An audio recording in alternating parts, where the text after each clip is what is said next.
अस्मद्गुरोर्भगवतोऽस्य दयैकसिन्धोः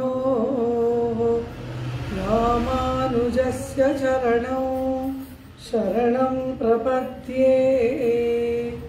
शतमखमणिनीला चारुकल्हारहस्ता स्तनभरनमिताङ्गी सान्द्रवात्सल्यसिन्धुः अलकविनिहिताभिस्रग्भिराकृष्टनाथा विलसतु हृदि गोदा विष्णुचित्तात्मजानः। उल्लासपल्लवितपालित सप्तलोकी निर्वाहकोरकितनेम कटाक्षलीलां श्रीरङ्गहर्म्यतलमङ्गल दीपरेखां श्रीरङ्गराजमहिषीं श्रियमाश्रयामः। नमो नमो वाङ्मनसातिभूमये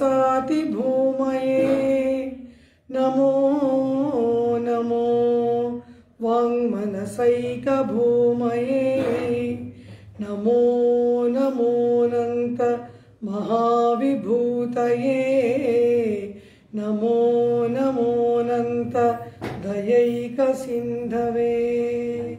नीलातुङ्गस्तनगिरितटी सुप्तमुद्बोध्य कृष्णं पारार्थ्यं स्वं श्रुतिशतशिरःसिद्धमध्यापयन्ती सोच्छिष्टायां सजनिगलितं यावलात्कृत्य भुङ्क्ते गोदा तस्यै नमैदमिदं भूय एवास्तु भूयः। अन्नवयल पुதுவை ஆண்டாள அரங்கற்கு பன்னு திருப்பாவை பல்பதியம் இசையால் பாடிக் கொடுத்தாள் நற்பாமாலை பூமாலை சூடிக் கொடுத்தாளை சொல்லு சூடிக் கொடுத்த சுடற்கொடியே தொல்காவை பாடி அருள வல்ல பல்வளையாய் நாடி நீ வேங்கடவர்க்கு என்ன விதி என்ன விம்மாத்தம் நாங்கடவா வண்ணமே நல்கு. புள்ளும் சிலம்பினகான் புள்ளரையன் கோயிலில் வெள்ள விழி சங்கின் பேரரவம் கேட்டிலையோ பிள்ளாய் எழுந்திராய் பேய்முலை நஞ்சுண்டு கள்ளச்சகடம் கலக்கழிய காலோச்சி வெள்ளத்தரவில் துயிலமர்ந்த வித்தினை உள்ளத்து கொண்டு முனிவர்களும் யோகிகளும் மெல்ல விழுந்து அரியன்ன பேரரவம் உள்ளம் புகுந்து குளிர்ந்தேலோரெம்பாவாய். ஆண்டாள் திருவடிகளே ಶರಣಂ.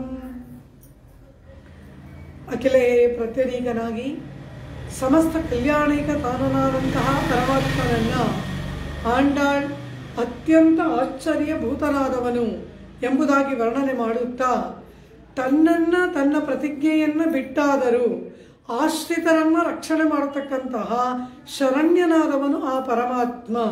ಅವನ ಚರಣಾರವಿಂದಗಳಲ್ಲಿ ಶರಣಾಗತರಾದವರನ್ನ ಯಾವ ಕಾರಣಕ್ಕೂ ಕೈಬಿಡದೆ ತನ್ನೈ ಅಯ್ಯಮಾರಿಯಂ ರಕ್ಷಿಕ್ಕ ಕಡವನ್ ಎಂಬುದಾಗಿ ಆ ಅರ್ಥವನ್ನ ಆಂಡಾಳ್ ತನ್ನ ಸಖಿಯ ಸಂದೇಹಗಳಿಗೆ ಉತ್ತರವಾಗಿ ಮಾಯನೆ ಮನ್ನಿ ಪಡಮಧುರ ಮೈಂದನೆ ಪಾಶುರದ ಮೂಲಕ ನಿರೂಪಣೆ ಮಾಡುತ್ತಿದ್ದಾಳೆ.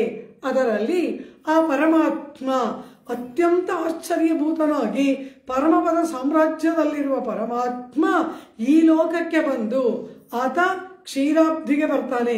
ಕ್ಷೀರಾಬ್ಧಿ ಈ ಬ್ರಹ್ಮಾಂಡ ಕಟಾಹದ ಒಳಗೆ ಇರ್ತಕ್ಕಂತಹದ್ದು. ಪರಮಪದ ಬ್ರಹ್ಮಾಂಡದಿಂದ ಆಚೆ ಇರ್ತಕ್ಕಂತಹದ್ದು. ಕ್ಷೀರಾಬ್ದಿ ಇಲ್ಲಿಯೇ ಇರ್ತಕ್ಕಂತಹ ನಮ್ಮ ನಡುವಿನಲ್ಲಿ ಇರ್ತಕ್ಕಂತಹ ಕ್ಷೀರಾಬ್ದಿ ಪರಮಾತ್ಮ 5 ವಿಧವಾಗಿ ತನ್ನ ರೂಪವನ್ನ ಆಗಮಾದಿ ಶಾಸ್ತ್ರಗಳು ವರ್ಣನೆ ಮಾಡುತ್ತವೆ. ಪರಮಪದದಲ್ಲಿರುವ ಪರಮಾತ್ಮ ಪರ, ಕ್ಷೀರಸಾಗರದಲ್ಲಿರುವ ಪರಮಾತ್ಮ ವ್ಯೂಹ, ಹಾಗೆ ಎಲ್ಲ ಅವತಾರಗಳನ್ನು ಮಾಡುವ ರಾಮಕೃಷ್ಣ ವರಾಹ ವಾಮನ ನರಸಿಂಹ ಪರಶುರಾಮಾದಿ ಅವತಾರಗಳೇ ವಿಭವ, ವಿಭವ ಮೂರ್ತಿ. ಇನ್ನು ಎಲ್ಲರ ಒಳಗೂ ಇದಾನಲ್ಲ ಪರಮಾತ್ಮ ಅಂತರ್ಯಾಮಿ. ಅಂತರ್ಯಾಮಿ ಎಂಬತಕ್ಕಂತಹದ್ದು ಪ್ರಧಾನವಾಗಿ 2 ವಿಧ. ಹೇಗೆ ಅಂದರೆ ಎಲ್ಲ ಕಡೆಗಳಲ್ಲಿ ಪರಮಾತ್ಮ ವ್ಯಾಪಿಸಿಬಿಟ್ಟಿದ್ದಾನೆ. ಅವನೇ ವಿಭು. ವಿಭು ಅಂದ್ರೆ ಏನು? ಆಮ್ನಿ ಪ್ರೆಸೆಂಟ್, ಎಲ್ಲ ಕಡೆಯಲ್ಲಿ ವ್ಯಾಪಿಸಿರುವಿಕೆ. ಅವನ ಆಕಾರವೇ ಹಾಗೆ. ಒಬ್ರು ಕೂತ್ಕೊಂಡ್ರೆ ಇಷ್ಟೇ ಜಾಗ ಇಡಿಸುತ್ತೆ, ಇನ್ನೊಬ್ರು ಕೂತ್ಕೊಂಡ್ರೆ ಇಷ್ಟು ಜಾಗ ಬೇಕು. ಪರಮಾತ್ಮ ಎಂತಹವನು? ವಿಭು. ಅವನಿಗೆ ಎಲ್ಲ ಕಡೆ ವ್ಯಾಪಿಸಿಬಿಟ್ಟಿದ್ದಾನೆ. ಅವನು ಅಲ್ಪ ಸ್ಥಳದಲ್ಲಿ ಕುಳಿತುಕೊಳ್ಳುತ್ತಾನೆ, ಇರುತ್ತಾನೆ ಎಂಬುದೇ ಇಲ್ಲ. ಜೀವಾತ್ಮ ಅಣು, ಪರಮಾತ್ಮ ವಿಭು. ಅಣು ಎಂಬುದಕ್ಕೆ ನೇರ ವಿಪರೀತವಾಗಿ ಇರ್ತಕ್ಕಂತಹದ್ದೇ ವಿಭು ಎಂಬ ಶಬ್ದ. ವಿಭು ಎಂದರೆ ಎಲ್ಲ ಕಡೆಗಳಲ್ಲಿ ವ್ಯಾಪಿಸಿರ್ತಕ್ಕಂತಹವನು ಎಂಬುದಾಗಿ ಅರ್ಥ. ಹೀಗೆ ಎಲ್ಲದರ ಒಳಗೂ ಹೊರಗೂ ಅಂತರ್ಬಹಿಶ್ಚ ತತ್ಸರ್ವಂ ವ್ಯಾಪ್ಯ ನಾರಾಯಣ ಸ್ಥಿತ ಎಂಬಂತೆ ಆ ಪರಮಾತ್ಮ ಇಲ್ಲದ ಸ್ಥಳವಿಲ್ಲ. ಆ ಪರಮಾತ್ಮ ಎಲ್ಲದರ ಒಳಗೂ ಇದ್ದಾನೆ, ಎಲ್ಲದರ ಹೊರಗೂ ಇದ್ದಾನೆ. ಇಲ್ಲಿ ಒಂದು ಪ್ರಶ್ನೆಯನ್ನು ಕೇಳ್ತಾರೆ. ಅಣು ಎಂದರೆ ಏನು ಅಂದ್ರು. ಒಳಗಡೆಯಲ್ಲಿ ಯಾವುದಕ್ಕೆ ಅವಕಾಶವಿಲ್ಲವೋ, ಅಂದ್ರೆ ಯಾವುದಕ್ಕೆ ಒಳಗಡೆ ಸ್ಪೇಸ್ ಎಂಬುದು ಇಲ್ಲವೋ ಅದು ಅಣು. ಅಂದ್ರೆ ಏನು? ವಿಚ್ ಲ್ಯಾಕ್ ಸ್ಪೇಸ್ ಇನ್ಸೈಡ್, ಅದನ್ನ ಅಣು ಎಂಬುದಾಗಿ ಕರೀತಾರೆ. ಆದರೆ ಈ ಪರಮಾತ್ಮ ಆ ಅಣುವಾದ ಜೀವಾತ್ಮನ ಒಳಗೂ ಇದಾನಲ್ಲ, ಅದ್ಯಾಗಿದ್ದಾನೆ ಅಂತ ಕೇಳಿದ್ರು. ಕೃಷ್ಣ ಪರಮಾತ್ಮ ಜೀವಾತ್ಮವನ್ನ, ಜೀವಾತ್ಮ ಲಕ್ಷಣವನ್ನ ನಿರೂಪಣೆ ಮಾಡುವಾಗ ಅರ್ಜುನನಿಗೆ ಏನ್ ಹೇಳ್ತಾನೆ? ಅಣು ಅಚ್ಛೇದ್ಯೋಯಂ ಅದಾಕ್ಯೋಯಂ ಅಕ್ಲೇದ್ಯೋ ಅಶೋಷ್ಯ ಏವಚ ಅವಿನಾಶಿತು ತದ್ವಿಧಿ. ಹೇ ಅರ್ಜುನ, ಈ ಆತ್ಮವಸ್ತುವಿಗೆ ನಾಶವಿಲ್ಲ. ನಾಶವಿಲ್ಲದ ತತ್ವ ಜೀವಾತ್ಮ ತತ್ವ. ಕಾರಣ ಏನಂದ್ರೆ, ಯಾವುದಾದ್ರೂ ವೇದಾಂತ ದೇಶಿಕರು ಇದನ್ನು ವರ್ಣನೆ ಮಾಡ್ತಾರೆ. ರಹಸ್ಯತ್ರಯ ಸಾರದಲ್ಲಿ, ವ್ಯಾಖ್ಯಾನದಲ್ಲಿ ವೇದಾಂತ ದೇಶಿಕರು ಇದನ್ನು ವರ್ಣನೆ ಮಾಡ್ತಾರೆ. ಯಾವುದಾದರೂ ಒಂದು ಪದಾರ್ಥವನ್ನ ನಾಶ ಮಾಡಬೇಕು ಅಂದ್ರೆ ಅದ್ರ ಒಳಗಡೆ ಹೋಗ್ಬೇಕಂತೆ. ಒಳಗೆ ಹೋಗಿ ಆ ಒಳಗೆ ಇರುವುದಿಲ್ಲ ಒಂದು ಕಟ್ಟಡ, ಆ ಎಲ್ಲ ಪಾರ್ಟಿಕಲ್ಸು ಅದನ್ನು ಛಿದ್ರ ಮಾಡಿದ್ರೆ ಆ ಪದಾರ್ಥ ಒಡೆಯುತ್ತೆ, ಆ ಪದಾರ್ಥ ನಾಶವಾಗುತ್ತೆ. ಆದರೆ ಜೀವಾತ್ಮ ತತ್ವದ ಒಳಗಡೆ ಯಾವುದಕ್ಕೂ ಪ್ರವೇಶವಿಲ್ಲ. ಕಾರಣ ಇದು ಅಣುವಾಗಿ ಇರೋದ್ರಿಂದ ಇದನ್ನ ಬೆಂಕಿಯ ಶಾಖ ಒಳಗಡೆ ಪ್ರವೇಶ ಮಾಡಲಾಗದು. ಹಾಗೆ ನೀರು ಒಳಗಡೆ ಹೋಗಿ ಅದು ಚೆನ್ನಾಗಿ ಉಬ್ಬಿ ಉಬ್ಬಿ ಜಲತರಂಗಗಳಿಂದ ಆತ್ಮನನ್ನ ನಾಶ ಮಾಡೋಣ ಅಂದ್ರೆ ನೀರು ಒಳಗಡೆ ಹೋಗೋದಕ್ಕಾಗೋದಿಲ್ಲ. ಅದೇ ರೀತಿ ಏನಾದರೂ ಕೈಯಲ್ಲಿ ಹೊಡೆದರೆ, ಆಯುಧದಿಂದ ಹೊಡೆದರೆ ಅದರಿಂದ ಒಂದು ವಿಶೇಷ ವಾಯು ಉತ್ಪತ್ತಿಯಾಗಿ ಅದು ಅದರ ಒಳಗೆ ಹೋಗಿ ಆ ಪದಾರ್ಥವನ್ನು ಛಿದ್ರ ಮಾಡಬೇಕು. ಆದರೆ ಇದಾವುದಕ್ಕೂ ಅವಕಾಶವಿಲ್ಲದ್ದು ಜೀವಾತ್ಮ ತತ್ವ ಅಣು ಎಂದುಬಿಟ್ಟ ಪರಮಾತ್ಮ. ಆದ್ರಿಂದಲೇ ಇದನ್ನು ಒಣಗಿಸೋದಕ್ಕೆ ಆಗೋದಿಲ್ಲ, ಇದನ್ನ ತೋಯಿಸಿ ನೆನೆಸುವುದಕ್ಕೆ ಆಗುವುದಿಲ್ಲ, ಇದನ್ನ ಚೂರು ಚೂರು ಮಾಡೋದಕ್ಕೆ ಆಗೋದಿಲ್ಲ. ಆದ್ರಿಂದ ಆತ್ಮಕ್ಕೆ ನಾಶವಿಲ್ಲ. ಅವಿನಾಶಿತು ತದ್ವಿಧಿ ಅಚ್ಛೇದ್. ಯಾಕೆ ಅಂದ್ರೆ ಅಚ್ಛೇದ್ಯೋಯಂ ಅಚ್ಛೇದ್ಯ, ಅದನ್ನ ಕತ್ತರಿಸುವುದಕ್ಕೆ ಆಗುವುದಿಲ್ಲ, ಬಿಡಿ ಬಿಡಿ ಭಾಗಗಳಾಗಿ ಮಾಡೋಕ್ಕಾಗೋದಿಲ್ಲ. ಯಾಕೆಂದ್ರೆ ಭಾಗಗಳೇ ಇಲ್ಲ. ಆ ರೀತಿಯಾದ ಒಂದು ತತ್ವ ಜೀವಾತ್ಮ ತತ್ವ. ಹೀಗಿರುವಾಗ ಅಚ್ಛೇದ್ಯೋಯಂ ಅದಾಕ್ಯೋಯಂ ಅಕ್ಲೇದ್ಯೋ ಅಶೋಚ್ಯೇವಚ ಅಣು, ಇಷ್ಟೆಲ್ಲ ಆತ್ಮಲಕ್ಷಣವನ್ನ ವರ್ಣನೆ ಮಾಡಿದ್ದಾನೆ ಗೀತಾಚಾರ್ಯನಾದ ಪರಮಾತ್ಮ. ಆದರೆ ಹೀಗೆ ಒಳಗಡೆ ಏನೂ ಹೋಗಕ್ಕಾಗಲ್ಲ, ಯಾವುದಕ್ಕೂ ಸ್ಥಳವಿಲ್ಲ, ಅದಕ್ಕೆ ನಾಶವೇ ಇಲ್ಲ ಅಂತ ಹೇಳ್ತಿರಲ್ಲ, ಪರಮಾತ್ಮ ಮಾತ್ರ ಹೇಗೆ ಒಳಗಡೆ ಇದ್ದಾನೆ? ಎಲ್ಲದರ ಒಳಗೆ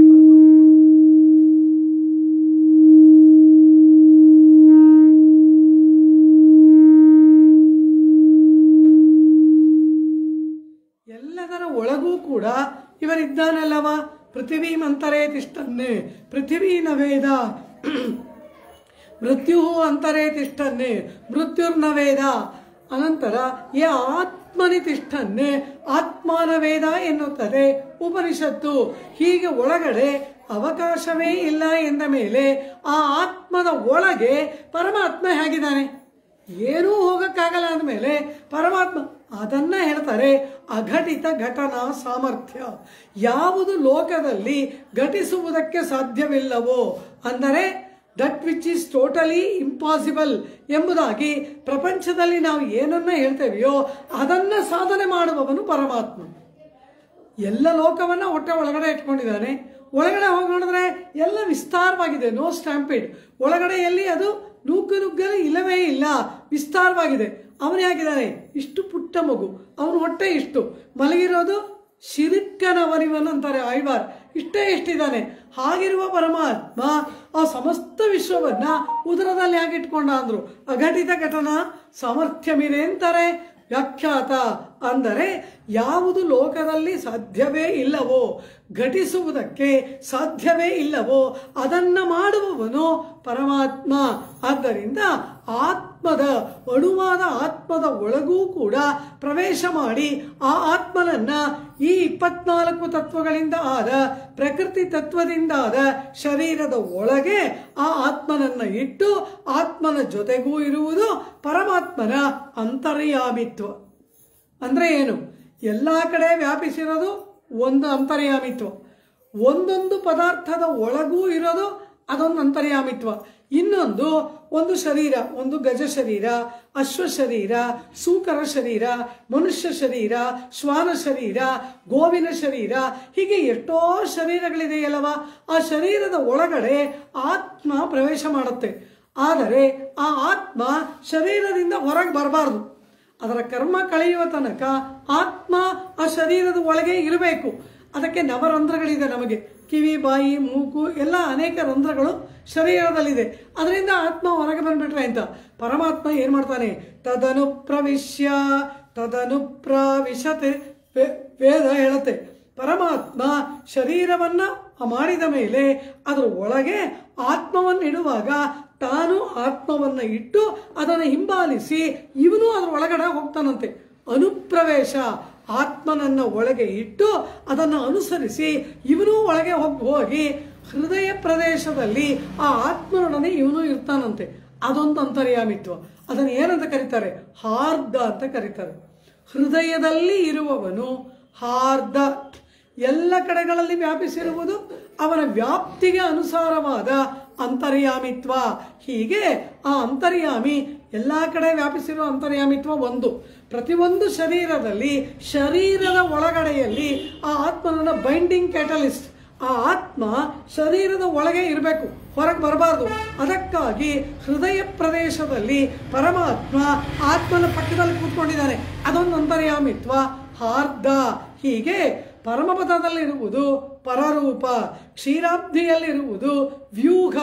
ಅದರಿಂದಲೇ ಎಲ್ಲ ಅವತಾರಗಳು, ಸಮಸ್ತ ಅವತಾರಗಳು ಏರ್ಪಡುವುದು ವ್ಯೂಹ ಮೂರ್ತಿಯಾದ ಪಾರ್ಕಡಲುಳ್ ಪಯ್ಯತ್ತು ಇನ್ನ ಪರಮನ್ வெள்ளத்தின் மேலொரு பாம்பை ಮೆತ್ತಯಾಹ ವಿರಿತ್ ಎಂಬುದಾಗಿ ಆಳ್ವಾರ್ ಆಡ್ತಾರೆ. ಕ್ಷೀರಸಾಗರದಲ್ಲಿ ಪರಮಾತ್ಮ ಶಯನ ಮಾಡಿಕೊಂಡಿದ್ದಾನಂತೆ. ಹಾಲಿನ ನೊರೆ ಒತ್ತಿದ್ರೆ ನೋವಾಗುತ್ತಂತೆ. ಅದು ಇನ್ನೇನು ಕೋಮಲ, ಹಾಲಿನ ನೊರೆ ಎಂಥದ್ದು, ಅದು ಒತ್ತಿದ್ರೆ ನೋವಾಗುತ್ತಂತೆ. ಅಷ್ಟು ಕೋಮಲನಾದ ಇವನು ಮೆತ್ತಯಾಹ ವಿರಿತ್, ಒಂದು ಆದಿಶೇಷನನ್ನ ಹಾಸಿಗೆಯಾಗಿ ಹಾಸ್ಕೊಂಡು ಅದರ ಮೇಲೆ ಮಲಗಿದ್ದಾನೆ. ಕಳ್ಳನಿದ್ದಿರೈ ಕೊಳ್ಗಿನ್ನ ಮಾರ್ಗಂ ಅಂತಾರೆ ಆಳ್ವಾರ್. ಅಲ್ಲಿ ಮಲಗಿ ಅವನು ನಿದ್ರೆಯನ್ನ ಮಾಡ್ತಾ ಇದ್ದಾನೆ, ಯೋಗ ನಿದ್ರೆಯನ್ನ ಮಾಡ್ತಾ ಇದ್ದಾನೆ. ಜಗದ್ರಕ್ಷಣ ಚಿಂತಾರೂಢ ಅಂತಾರೆ ಸ್ವಾಮಿ ಪರಾಶರ ಭಟ್ಟರ್. ಈ ರೀತಿ ಆ ಪರಮಾತ್ಮ ಅಲ್ಲಿ ಕ್ಷೀರಾಬ್ಧಿಯಲ್ಲಿ ಇರುವುದು ವ್ಯೂಹ. ಹೀಗೆ ಹಾರ್ದ, ಅಂತರ್ಯಾಮಿ, ಸರ್ವವ್ಯಾಪಿಯಾಗಿರುವಿಕೆ, ಇದೆಲ್ಲವೂ ಕೂಡ ಪರಮಾತ್ಮನ ಅಂತರ್ಯಾಮಿ ರೂಪ. ಇನ್ನು ವಿಭವ, ರಾಮ, ಕೃಷ್ಣ, ಪರಶುರಾಮ, ವರಾಹ, ವಾಮನ ಇತ್ಯಾದಿ ರೂಪಗಳನ್ನು ತಾಳಿ ಬರ್ತಾನಲ್ಲ, ಅದಕ್ಕೆ ವಿಭವ ಅಂತ ಹೆಸರು. ಆ ಮೂರ್ತಿಗಳಿಗೆ ವಿಭವ. ಪರಮಾತ್ಮನ ಕಲ್ಯಾಣ ಗುಣಗಳ ವೈಭವವನ್ನ ತೋರಿಸೋದ್ರಿಂದ ವೈಭವಾತ್ ವಿಭವ, ವಿಭವ ಮೂರ್ತಿಯಾಗಿ ಪರಮಾತ್ಮ ಬರ್ತಾನೆ. ಇನ್ನು ಅರ್ಚ, ಕುಟಿ ಕುಂಜೇಶು ರಂಗೇಶ್ವರ ಎಂಬುದಾಗಿ ಆ ಅವತಾರಗಳು ಮುಗಿದ ನಂತರ ಪರಮಾತ್ಮನನ್ನ ಆರಾಧನೆ ಮಾಡುವವರಿಗಾಗಿ, ಅವನನ್ನ ಭಕ್ತಿಯಿಂದ ಪೂಜಿಸುವವರಿಗಾಗಿ ಪರಮಾತ್ಮ ನಾವು ಇಚ್ಛೆಪಟ್ಟ ರೀತಿಯಲ್ಲಿ ಆಯಾಯ ಬಿಂಬವನ್ನ ತನಗೆ ಶರೀರವಾಗಿ ಅಂಗೀಕರಿಸಿ ನಮ್ಮಿಂದ ಆರಾಧನೆಯನ್ನು ಸ್ವೀಕಾರ ಮಾಡ್ತಾನೆ. ಅದು ಮರದ್ದೋ ಅಥವಾ ತಾಮ್ರದ್ದೋ, ಬಂಗಾರವೋ, ಬೆಳ್ಳಿಯೋ, ಮಣ್ಣೋ, ಯಾವ ರೂಪದಲ್ಲಿ ನಾವು ಪರಮಾತ್ಮನನ್ನ ವಿಜಯ ಮಾಡಿಸಿದರೆ ಅದನ್ನ ತನಗೆ ಶರೀರವಾಗಿ ಇಟ್ಟುಕೊಂಡು ನಮ್ಮ ಆರಾಧನೆಯನ್ನು ಸ್ವೀಕಾರ ಮಾಡ್ತಾನೆ. ಅರ್ಚಾಮೂರ್ತಿ. ಅರ್ಚ ಅಂದ್ರೆ ಏನು? ಅರ್ಚ್ ಪೂಜಾಯಾಮ್ ಎಂಬುದಾಗಿ ಧಾತು. ಅರ್ಚ್ ಅಂದ್ರೆ ಆರಾಧನೆ, ಪೂಜೆ, ಪೂಜೆಗಾಗಿ ಬಂದದ್ದು. ತಿರುಮಂಗಯಾಳ್ವಾರ್ ಹಾಡ್ತಾರೆ, ಪಿನ್ನಾನಾರ್ ವಣಂಗುಂ ಶೋಧಿ ತಿರುಮೂಳಿಕ್ಕಳತ್ತಾನಾಯೇ. ತಿರುಮೂಳಿಕ್ಕಳಂ ದಿವ್ಯ ದೇಶದಲ್ಲಿ ಪರಮಾತ್ಮ ವಿರಾಜಮಾನನಾಗಿದ್ದಾನೆ, ಅರ್ಚಾಮೂರ್ತಿ. ಅವನು ಯಾರು? ಪಿನ್ನಾನಾರ್ ವಣಂಗುಂ ಶೋಧಿ. ಪಿನ್ನಾನಾರ್ ಅಂದ್ರೆ ಯಾರು? ಅವತಾರದ ನಂತರ ಬಂದವರು ನಾವು. ಅವತಾರ ಕಾಲದಲ್ಲಿ ಇದ್ವೇನೋ, ಆದರೆ ನಮಗದು ಗೊತ್ತಿಲ್ಲ. ಈಗ ಇದ್ದೇವೆ. ಈಗ ರಾಮನಿಲ್ಲ, ಕೃಷ್ಣನಿಲ್ಲ, ವರಾಹ ವಾಮನ ನರಸಿಂಹನಿಲ್ಲ. ಆದರೆ ಆ ನರಸಿಂಹನ ಬಿಂಬವನ್ನ ಆರಾಧನೆ ಮಾಡ್ತೇವೆ, ರಾಮನ ವಿಗ್ರಹವನ್ನ ಆರಾಧನೆ ಮಾಡ್ತೇವೆ, ಕೃಷ್ಣನ ಮೂರ್ತಿಯನ್ನ ಆರಾಧನೆ ಮಾಡ್ತೇವೆ. ಅದೆಲ್ಲವೂ ಕೂಡ ಅರ್ಚಾಮೂರ್ತಿ. ಕುಟಿ ಕುಂಜೇಶು ರಂಗೇಶ್ವರ. ಮನೆ, ಮಠ, ಮಂದಿರ, ಆಶ್ರಮ ಎಲ್ಲೆಲ್ಲಿ ಪರಮಾತ್ಮ ಆರಾಧನೆಗೊಳ್ತಾನೆ ಅದೆಲ್ಲವೂ ಕೂಡ ಪರಮಾತ್ಮನ ಅರ್ಚಾ ಸ್ವರೂಪ.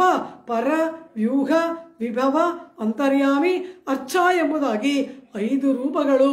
ಅದರಲ್ಲಿ ಆಂಡಾಳ್ ಮೊದಲನೆಯ ಪಾಶರದಲ್ಲಿ ನಾರಾಯಣನೇ ಎಂಬುದಾಗಿ ಪರಮಾತ್ಮನ ಪರರೂಪವನ್ನು ಹೇಳಿಬಿಟ್ಲು. ಇನ್ನು ಪಾರ್ಕ್ ವೈಯತ್ತು ವಾಳ್ವೀರ್ಗಾಳ್ ನಾಂಗಳ್ ನಂಬಾವೈಕ್ ಎಂಬ ಅರ್ಥದಲ್ಲಿ ಶಯ್ಯಂ ಕಿರ್ಷಗಳು ಕೇಳಿರು ಅನ್ನುವಾಗ ಏನ್ ಹೇಳ್ತಾಳೆ? ಪಾರ್ಕಡಲುಳ್ ಪಯ್ಯತ್ತು ಇನ್ನ ಪರಮನ್ ವ್ಯೂಹ ರೂಪವನ್ನು ಹೇಳ್ಬಿಟ್ಲು. ಇನ್ನು ಓಂಗಿ ಉಲಗಳಂದ ವಾಮನಾವತಾರ ವಿಭವ ರೂಪ ಅದರಲ್ಲಿ ಬಂದ್ಬಿಡ್ತು. ಇಲ್ಲಿ ಆಳಿಮಳೆ ಕಣ್ಣ ಅಂತ ಪರ್ಜನ್ಯನನ್ನ ಹೇಳುವಾಗ ಪರ್ಜನ್ಯನಿಗೆ ಅಂತರ್ಯಾಮಿಯಾದ ಪರಮಾತ್ಮ, ಎಲ್ಲದರ ಒಳಗೆ ಅಂತರ್ಯಾಮಿ ಅಲ್ಲವ, ಆ ಪರ್ಜನ್ಯ ದೇವನಿಗೆ ಅಂತರ್ಯಾಮಿಯಾಗಿರುವವನನ್ನ ಸೂಚನೆ ಮಾಡ್ತಾಳೆ ಆಂಡಾಳ್. ಇನ್ನು ಆ ಪರಮಾತ್ಮ ಮಥುರಾ ನಗರದಲ್ಲಿ ಈ ಕಲಿಯುಗದಲ್ಲಿ ಅರ್ಚಾಮೂರ್ತಿಯಾಗಿ ವಿರಾಜಮಾನನಾಗಿದ್ದಾನೆ. ಆ ಅರ್ಚಾಮೂರ್ತಿ ಆಗುವುದಕ್ಕೆ ಮುನ್ನ ಅವನೇನ್ ಮಾಡ್ದ? ವಡ ಮಧುರೈ ಮೈಂದನೈ, ಆ ಮಥುರಾ ನಗರದಲ್ಲಿ ಅವತಾರವನ್ನ ಮಾಡಿದನಲ್ಲವ. ಆ ವೈಭವವನ್ನ ಆಂಡಾಳ್ ನಿರೂಪಣೆ ಮಾಡುತ್ತಾ ಇಷ್ಟೆಲ್ಲಾ ರೂಪಗಳಿಂದ ಎಲ್ಲ ಜೀವರಾಶಿಗಳನ್ನ ರಕ್ಷಣೆ ಮಾಡುವ ಆಶ್ಚರ್ಯಭೂತನಾದವನನ್ನ ಮಾಯನೈ ಎಂಬುದಾಗಿ ಸಂಬೋಧನೆ ಮಾಡಿದ್ಲು. ಇಂತಹ ಈ ಮಾಯನ್ ವಡಮಧುರ ಮೈಂದನಾಗಿ ಬಂದ ಅನಂತರ ತೂಯ ಪೆರುನೀರ್ ಯಮುನೈ ತುರೈವನೈ ಎಂಬುದಾಗಿ ಯಮುನಾ ತೀರವಾಸಿಯಾದ ವೇದಾಂತ ದೇಶಕರು ಹೇಳ್ತಾರೆ. ಯಮುನಾ ಸಾಕ್ಷಿ ಕಂಚಕಾರ. ಕೃಷ್ಣ ಪರಮಾತ್ಮನ ಸಮಸ್ತ ಲೀಲೆಗಳಿಗೂ ಕೂಡ ಯಾರು ಸಾಕ್ಷಿ ಎಂದ್ರು? ಯಮುನಾ ಸಾಕ್ಷಿ ಎಂದ್ಬಿಟ್ರು. ಎಲ್ಲವೂ ಕೂಡ ಯಮುನಾ ತೀರದಲ್ಲವ ನಡೆದದ್ದು. ಯಮುನಾ ನದಿ ಸಾಕ್ಷಿಯಂತೆ ಇವನ ಎಲ್ಲ ಸಕಲ ಲೀಲೆಗಳಿಗೂ ಕೂಡ ಅವಳಿಗೆ ಏನು ಹೆಸರು? ಕಾಳಿಂದಿ ಅಂತ ಹೆಸರು. ಕಾಳಿಂದಿ ಅಂದ್ರೆ ಏನು? ಕಳಿಂಗ ಪರ್ವತದಲ್ಲಿ ಹುಟ್ಟಿದವಳು, ಸೂರ್ಯನ ಮಗಳು. ಯಮ, ಯಮುನಾ, ಶನಿದೇವ ಇವರೆಲ್ಲರೂ ಕೂಡ ಸೂರ್ಯನ ಮಕ್ಕಳು. ಹಾಗೆ ಸೂರ್ಯ ಪುತ್ರಿಯಾಗಿ ಕಳಿಂಗ ಪರ್ವತದಲ್ಲಿ ಹುಟ್ಟಿದವಳು ಯಮುನಾ ನದಿ. ಅವಳನ್ನ ತೂಯ ಯಮುನೈ ಎಂಬುದಾಗಿ ಯಾಕೆ ಕರೆದ್ಲು ಅನ್ನೋದನ್ನ ನಿನ್ನೆ ಉಪನ್ಯಾಸದಲ್ಲಿ ಅನುಭವಿಸಿದ್ವಿ. ತಾಯೆ ಕುಡಲ್ ವಿಳಕ್ಕಂ ಶೈದ ದಾಮೋದರನೈ. ಆ ತಾಯ ಕೈಯಲ್ಲಿ ಕಟ್ಟಿಸಿಕೊಂಡು ಸಮಸ್ತ ಶ್ರೀಭೂನೀಳಾದೇವಿಯರು ಕೂಡ ನಮ್ಮ ಅತ್ತೆ ಅಂತ ಹೇಳಿ ಯಶೋದೆಗೆ ನಮಸ್ಕಾರ ಮಾಡ್ತಾರಂತೆ. ಈ ರೀತಿಯಾಗಿ ಪೆತ್ತ ವೈತ್ಯಕ್ಕೆ ಪಟ್ಟಂಕಟ್ಟಿನಾನಿರೆ, ಅವಳ ತುಂಡು ಹಗ್ಗಕ್ಕೆ ತನ್ನನ್ನೇ ಒಪ್ಪಿಸಿಕೊಂಡ. ಕಟ್ಟಾಕ್ತಾಳೆ. ಏನ್ ಹೇಳ್ತಾಳೆ? ಯದಿ ಶಕ್ನೋಸಿ ಗಚ್ಚತ್ವಂ. ಪುರತ್ತಾಳ್ವಾನ್ ಅತಿಮಾನುಷಸ್ತವದಲ್ಲಿ ಹೇಳ್ತಾರೆ ಅವನನ್ನ. ಪ್ರೇಮ್ನಾಥ ಧಾಮ ಜುಷಾಪ ಬಂಧ, ಅದ್ಭುತವಾದ ಸ್ತೋತ್ರ ಅತಿಮಾನುಷಸ್ತವ. ಅದರಲ್ಲಿ ಹೇಳ್ತಾರೆ, ಆ ಯಶೋದೆ ಹೇಳದಂತೆ, ಕಳ್ಳ ತುಂಟ, ಶಕ್ತಿ ಇದ್ರೆ ಬಿಡಿಸ್ಕೊಂಡು ಹೋಗು ನೋಡ್ತೀರಿ ಅಂತ ಹೇಳ್ಬಿಟ್ಟು ಕಟ್ಟಾಕ್ಬಿಟ್ಟು ಒರಳು ಜೊತೆನಲ್ಲಿ ಪೊತ್ತ ಒರಳು. ಆ ಒರಳು ಜೊತೆ ಯಾಕೆ ಕಟ್ಟಿದ್ಲು ಅಂತ ಕೇಳಿದ್ರು. ಏನೋ ಹಸು ಕರುಗಳನ್ನ ಕಟ್ಟೋ ಗೂಟ ಇಲ್ವಾ, ಕಂಬ ಇಲ್ವಾ, ಇನ್ನೇನೋ ಇಲ್ವಾ, ಒರಳು ಜೊತೆ ಯಾತಕ್ಕೆ ಕಟ್ಟಿದ್ಲು ಯಶೋದೆ ಅಂತ ಕೇಳಿದ್ರು. ಯಾರಾದರೂ ಒಬ್ರು ಅಪರಾಧ ಮಾಡ್ತಾರೆ, ಕಳ್ಳತನನೋ ಕೊಲೆನೋ ಏನೋ ಒಂದು ಅಪರಾಧ ಮಾಡ್ತಾರೆ. ಆಗ ಅವನಿಗೆ ಶಿಕ್ಷೆ ಕೊಡೋದ್ರ ಜೊತೆಗೆ ಅವನಿಗೆ ಸಹಾಯ ಮಾಡಿದವ್ರಿಗೂ ಶಿಕ್ಷೆ ಕೊಡ್ತಾರೆ. ಇವನಿಗೆ 25 ವರ್ಷ ಜೈಲಾದರೆ ಅವನಿಗೊಂದು 8 ವರ್ಷನಾದರೂ ಜೈಲು. ಕಾರಣ ಏನು? ಇವನಿಗೆ ಅವನು ಸಹಕಾರ ನೀಡಿದ್ದಕ್ಕಾಗಿ. ಆ ರೀತಿ ಈ ಕೃಷ್ಣ ಪರಮಾತ್ಮ ಎಲ್ಲೋ ನಾರಾರುರಿಯೇ ಎತ್ತಿ ನನ್ಗಮಯವೈತ್ತದನೈ ಬಹಳ ಮೇಲಿಟ್ಬಿಟ್ಟಿದ್ದಾಳೆ ಬೆಣ್ಣೆಯನ್ನ. வேறோர் கலத்திட்டு ஏறாரிடனோவ வேறோர் கலத்திட்டு ஷீரார் தயிர் கடைந்து வேறோர் கಲತ್ತಿಟ್ಟು ಸಿರಿಯ ಮಡಲ್ ತಿರುಮಂಗೈ ಆಳ್ವಾರರ ಅನುಭವ. ಅಲ್ಲಿ ಆ ಮೇಲ್ಗಡೆಯಲ್ಲಿ ಯಾವುದೋ ಉರಿಯ ಮೇಲೆ ಅವಳು ಬೆಣ್ಣೆ ಇಟ್ಬಿಟ್ಟಿದ್ದಾಳಲ್ವಾ, ಇವನು ಇಷ್ಟೇ ಇದ್ದಾನೆ, ಅದೇ ಎಟ್ಕಲ್ಲ, ಏನು ಮಾಡೋದು ಅಂತ ನೋಡಿದನಂತೆ. ಅಲ್ಲೊಂದು ಒರಳು ಬಿದ್ದಿತ್ತಂತೆ. ಯಾವ ಒರಳು? ನಾವು ಮನೇಲಿ ಚಟ್ನಿ ರುಬ್ತೀವಲ್ಲ ಅದಲ್ಲ, ಭತ್ತವನ್ನು ಕುಟ್ಟುವ ಒರಳು, ದೊಡ್ಡ ದೊಡ್ಡ ಮರದ ಒರಳುಗಳು. ಈಗದೆಲ್ಲ ಮ್ಯೂಸಿಯಮಲ್ಲಿ ನೋಡಬೇಕು, ನಮಗದೆಲ್ಲ ಗೊತ್ತೇ ಇಲ್ಲ ಈಗ. ಹಾಗಂದ್ರೆ ಏನು ಅಂತ ಕೇಳ್ತಾರೆ ನಮ್ಮ ಮಕ್ಕಳು. ಆ ಎತ್ತರವಾದ ದೊಡ್ಡ ಮರದ ಒರಳಂತೆ. ಆ ಒರಳನ್ನು ಅದು ಭತ್ತವನ್ನು ಕುಟ್ಟಿ ಅದು ತೂತಾಗ್ಬಿಡುತ್ತೆ. ಆವಾಗ ಅದರಲ್ಲಿ ಭತ್ತ ಕುಟ್ಟಕ್ಕಾಗಲ್ಲ, ಅದನ್ನೆಲ್ಲೋ ಬಿಸಾಕಿರ್ತಾರಂತೆ. ಗೋಕುಲದಲ್ಲಿ ಎಲ್ಲೋ ಒಂದು ಕಡೆ ಬಿಸಾಕಿರ್ತಾರೆ. ಈ ಕೃಷ್ಣನು ಇವನ ಪರಿವಾರವು ಅಬಾ ಅಬಾ ಅಂತ ಹೇಳಿ ಅದನ್ನು ಎಳ್ಕೊಂಡು ಬರುತ್ತವಂತೆ. ಆ ಒರಳನ್ನು ಎಳ್ಕೊಂಡು ಬಂದು ಅದನ್ನು ಉರಿ ಕೆಳಗಡೆ ಹಾಕಿ ಅದರ ಮೇಲೆ ಹತ್ತಿ ಆಮೇಲೆ ಅದನ್ನು ಎಟಕಿಸ್ಕೊಂಡು ಬೆಣ್ಣೆ ಕಳ್ತನ ಮಾಡ್ತಾರಂತೆ. ಪೊತ್ತ ಒರಲೈ ಕವಿಳ್ತು ಅದನ್ಮೇಲೇರಿ ಆಳ್ವಾರ ಆಡ್ತಾರೆ. ಪೊತ್ತ ಒರಲ್, ತೂತಾಗಿ ಹೋದಂತಹ ಒರಳಿನ ಮೇಲೆ ಏರಿ ಬೆಣ್ಣೆ ಕದೀತಾರಂತೆ. ಅಂದರೆ ಏನು? ಬೆಣ್ಣೆ ಕದಿಯೋದಕ್ಕೆ ಇದು ಸಹಾಯ ಮಾಡ್ತು. ಆದ್ರಿಂದ ಕೃಷ್ಣನ ಜೊತೆಗೆ ಅದನ್ನು ಕಟ್ತಾಳಂತೆ ಯಶೋಧ. ಒರಳಲ್ಲೇ ಯಾಕೆ ಕಟ್ಟಿದ್ಲು? ಆಳ್ವಾರ ಹೇಳುವ ಮಾತು ಪೊತ್ತ ಒರಳೆ ಕವಿಳ್ತು ಅದನ್ಮೇಲೇರಿ. ಎಷ್ಟು ಚೆನ್ನಾಗಿ ಪೂರ್ವಾಚಾರಗಳು ವ್ಯಾಖ್ಯಾನ ಮಾಡ್ತಾರೆ. ಒರಳನ್ನ ಯಾವ್ದಕ್ಕೆ ಕಟ್ಟಿದ್ಲು ಅಂದರೆ ಕೃಷ್ಣನಿಗೆ ಬೆಣ್ಣೆ ಕಟ್ಟಿಯೋಕ್ಕೆ ಸಹಾಯ ಮಾಡ್ತು. ಇದನ್ನು ಕಟ್ಟು ಅನ್ಲಂತೆ. ಅದರ ಜೊತೆಯಲ್ಲಿ ಕೃಷ್ಣನನ್ನು ಕಟ್ಟಿದಳಲ್ಲವಾ. ಹೀಗೆ ಕಣ್ಣೀನುಣ್ ಶಿರ ತಾಂಬಿನಾಲ್ ಕಟ್ಟುಣ್ಣ ಪಣ್ಣಿಯ ಪೆರುಮಾಯರ್. ಆಯಾಸಗೊಂಡ ಯಶೋದೆ ಎಲ್ಲಿ ಕಟ್ಟದೆ ಬಿಟ್ಬಿಡ್ತಾಳೋ ಅಂತ ಹೇಳಿ ಅವಳ ಕೈಗೆ ಸಿಕ್ಕಿಕೊಂಡು ಕಟ್ಟಿಸಿಕೊಂಡ. ಅವಳು ಕಟ್ಟಲಿಲ್ಲ, ಇವಳು ಕಟ್ಟದ್ಲು. ಕಟ್ಟಿಬಿಟ್ಟು ಏನು ಹೇಳ್ತಾಳೆ? ಕಳ್ಳ, ತುಂಟ, ಶಕ್ತಿ ಇದ್ರೆ ಬಿಡಿಸ್ಕೊಂಡು ಹೋಗು ಅಂತಾಳಂತೆ. ಸರಿ, ಇವನನ್ನು ಕಟ್ಟಾಕ್ಬಿಟ್ಲು. ಅವಳಿಗೆ ಇನ್ನೂ ಕಟ್ಟೋದು ಕರೆಯೋದು ಪಾಪ ಬೇಕಾದಷ್ಟಿದೆ ಮನೆ ಕೆಲಸ. ಅವಳು ಹೊರಟೋಗ್ಲು. ಯಾವಾಗಲೂ ಜ್ಞಾಪಕ ಮಾಡ್ಕೊಳ್ತಾಳೆ, ಅಯ್ಯೋ ಮಗುನ ಕಟ್ಟಾಕ್ಬಿಟ್ಟು ಬಂದ್ವಲ್ಲ, ಅದು ಏನು ಮಾಡ್ತು ಅಂದ್ಬಿಟ್ಟು ಬಂದು ನೋಡಿದ್ರೆ ಕಟ್ಟ ವೆಟ್ಟೆನ್ನಿರಂದಾನ್. ತಿರುಮಂಗೈ ಆಳ್ವಾರ್ ವರ್ಣನೆ ಮಾಡ್ತಾರೆ. ಹೇಗೆ ಕಟ್ಟಿ ಹಾಕಿದ್ಲೋ ಹಾಗೆ ನಿಂತಿದ್ದಾನಂತೆ. ಹಿಂಗೇನೆ ನೋಡಿದ್ಲು. ನೀವು ಬಿಡಿಸ್ಕೊಂಡು ಹೋಗ್ಲಿಲ್ವಾ ಅಂತ ಕೇಳಿದ್ಲಂತೆ. ಏನೇನೋ ಚೇಷ್ಟೆ ಮಾಡ್ತೀಯಾ, ಇದನ್ನು ಬಿಡಿಸ್ಕೊಂಡು ಹೋಗೋಕ್ಕಾಗ್ಲಿಲ್ವಾ ಅಂದ. ಅಮ್ಮ, ನೀನು ಕಟ್ಟಿದ ಕಟ್ಟನ್ನು ನಾನು ಹೇಗೆ ಬಿಡಿಸ್ಕೊಳ್ಳಿ ಅಂತಾರೆ. ಅರ್ಥವೇನು?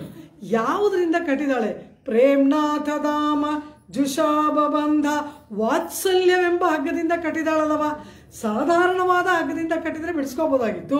ಅದು ಬೇರೆ ಹೇಳ್ತಾಳೆ, ಶಕ್ತಿ ಇದ್ರೆ ಬಿಡಿಸ್ಕೊ ಅಂತ.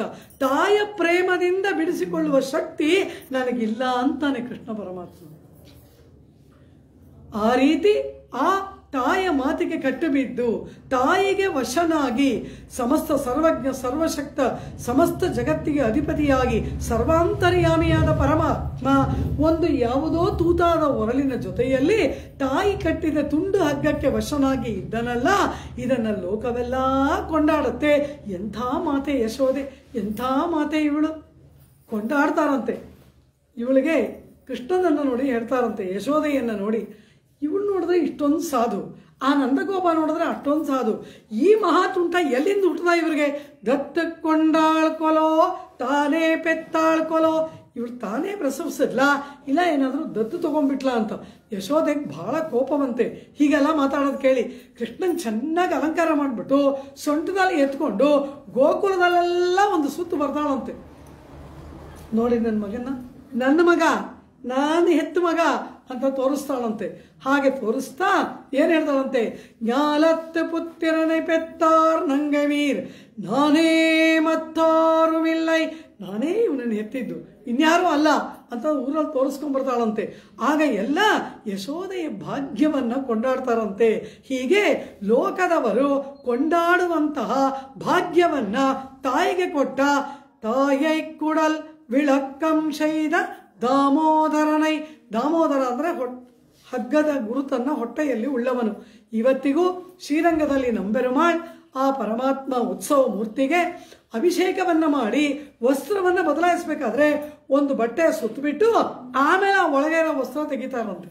ಕಾರಣ ಏನು ಅಂದರು, ಈ ಕೃಷ್ಣ ಪರಮಾತ್ಮ ತಾಯಿ ಚೆನ್ನಾಗಿ ಕಟ್ಟಿಬಿಟ್ಟಿದ್ದಾಳೆ, ವಸ್ತ್ರ ಉಟ್ಕೊಂಡು ಮರದಿಂದ ಮರಕ್ಕೆ ಹಾರ್ತಾನಂತೆ. ಯಮುನಾ ತೀರದಲ್ಲಿ ಮರಕೋತಿ ಆಟ ಆಡ್ತಾರಲ್ವಾ, ಹಾಗೆ ಹಾರುವಾಗ ಆ ಹೊಟ್ಟೆನಲ್ಲಿ ಗುರುತಿದೆಯಂತೆ. ಗೋಪಿಕೆಯರೆಲ್ಲ ಅದನ್ನ ನೋಡಿ ಚಪ್ಪಾಳ ತಟ್ಟಿ ನಗ್ತಾರಂತೆ. ಐ ಅಮ್ಮ ಕಟ್ಟಾಕ್ತಿದ್ಲು ನೋಡು ತುಂಟ, ನಿಂಗೆ ಹಂಗೆ ಆಗ್ಬೇಕು ಅಂತ ಇವರೆಲ್ಲ ನಗ್ತಾರಂತೆ. ಅದಕ್ಕೋಸ್ಕರ ಕೃಷ್ಣ ಯಾವ ಕಾಲಕ್ಕೂ ಸೊಂಟದಿಂದ ಕೆಳಗಡೆ ಬಟ್ಟೆ ಉಡೋದೇ ಇಲ್ವಂತೆ, ಗೋಪಿಕೆಯರು ಕೈ ತಟ್ಟಿ ನಗ್ತಾರೆ ಅಂತ. ಅದಕ್ಕಾಗಿ ಇವತ್ತಿಗೂ ಶ್ರೀರಂಗದಲ್ಲಿ ಯಾರೂ ನೋಡಬಾರ್ದು ಅಂತ ಒಂದು ವಸ್ತ್ರ ಸುತ್ತಬಿಟ್ಟು ಆ ಒಳಗಿನ ವಸ್ತ್ರವನ್ನು ತೆಗಿತಾರಂತೆ.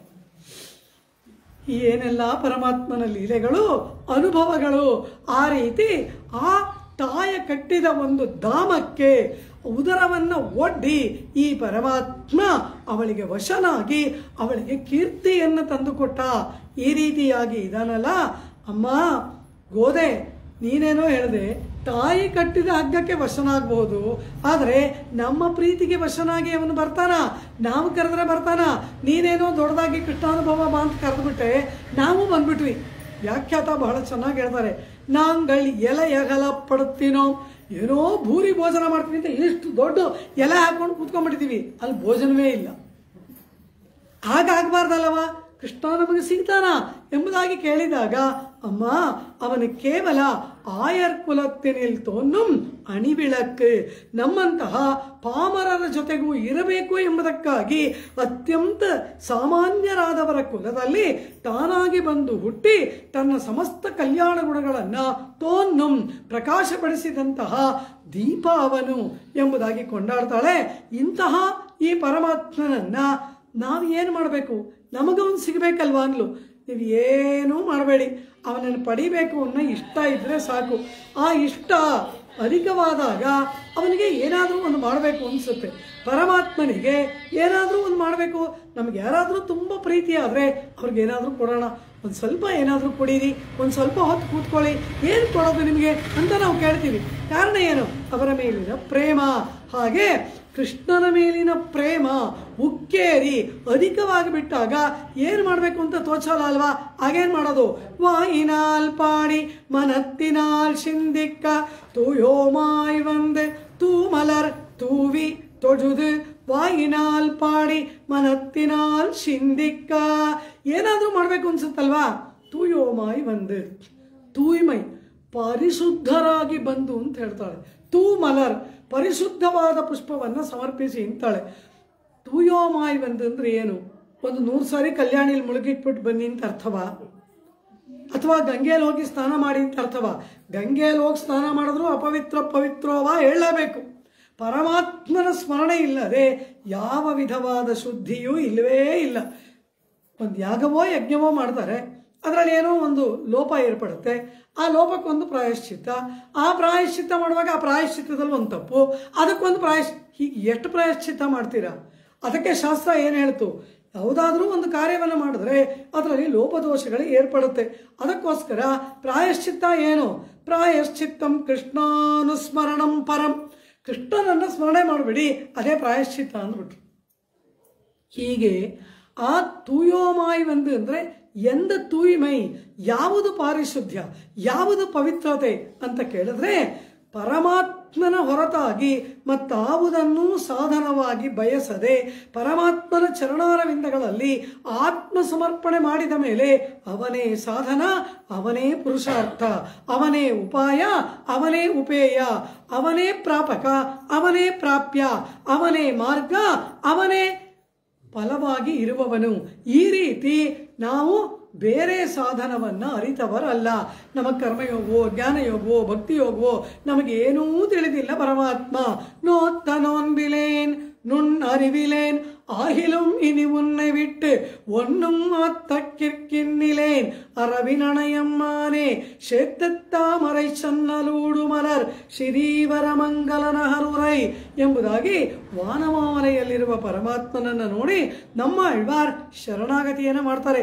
ಕರ್ಮಯೋಗ ನನಗಿಲ್ಲ, ಜ್ಞಾನಯೋಗವಿಲ್ಲ, ಭಕ್ತಿ ಯೋಗವಿಲ್ಲ, ಏನೂ ಇಲ್ಲದೆ ನನ್ನ ಹತ್ರ ಯಾಕೆ ಬಂದ್ರಿ ಆಳ್ವಾರು ಅಂದರೆ ನನ್ನ ಪಾಲಿಗೆ ನೀನಿದೆಯಲ್ಲ ಅಂತಾರೆ. ನೀನೇ ಸಾಧನ, ನೀನೇ ಉಪಾಯ. ಆ ರೀತಿ ಇತರ ಉಪಾಯಗಳ ಸ್ಪರ್ಶದ ಮೈಲಿಗೆ ನಮಗೆ ಇಲ್ಲ ಪರಮಾತ್ಮ. ಈ ನಾಮದೇವರನ್ನು ನಾವು ಕಂಡವರಲ್ಲ, ನಾರಾಯಣನೇ ನಮಕ್ಕೇ ಪರೆದರುವಾನ್.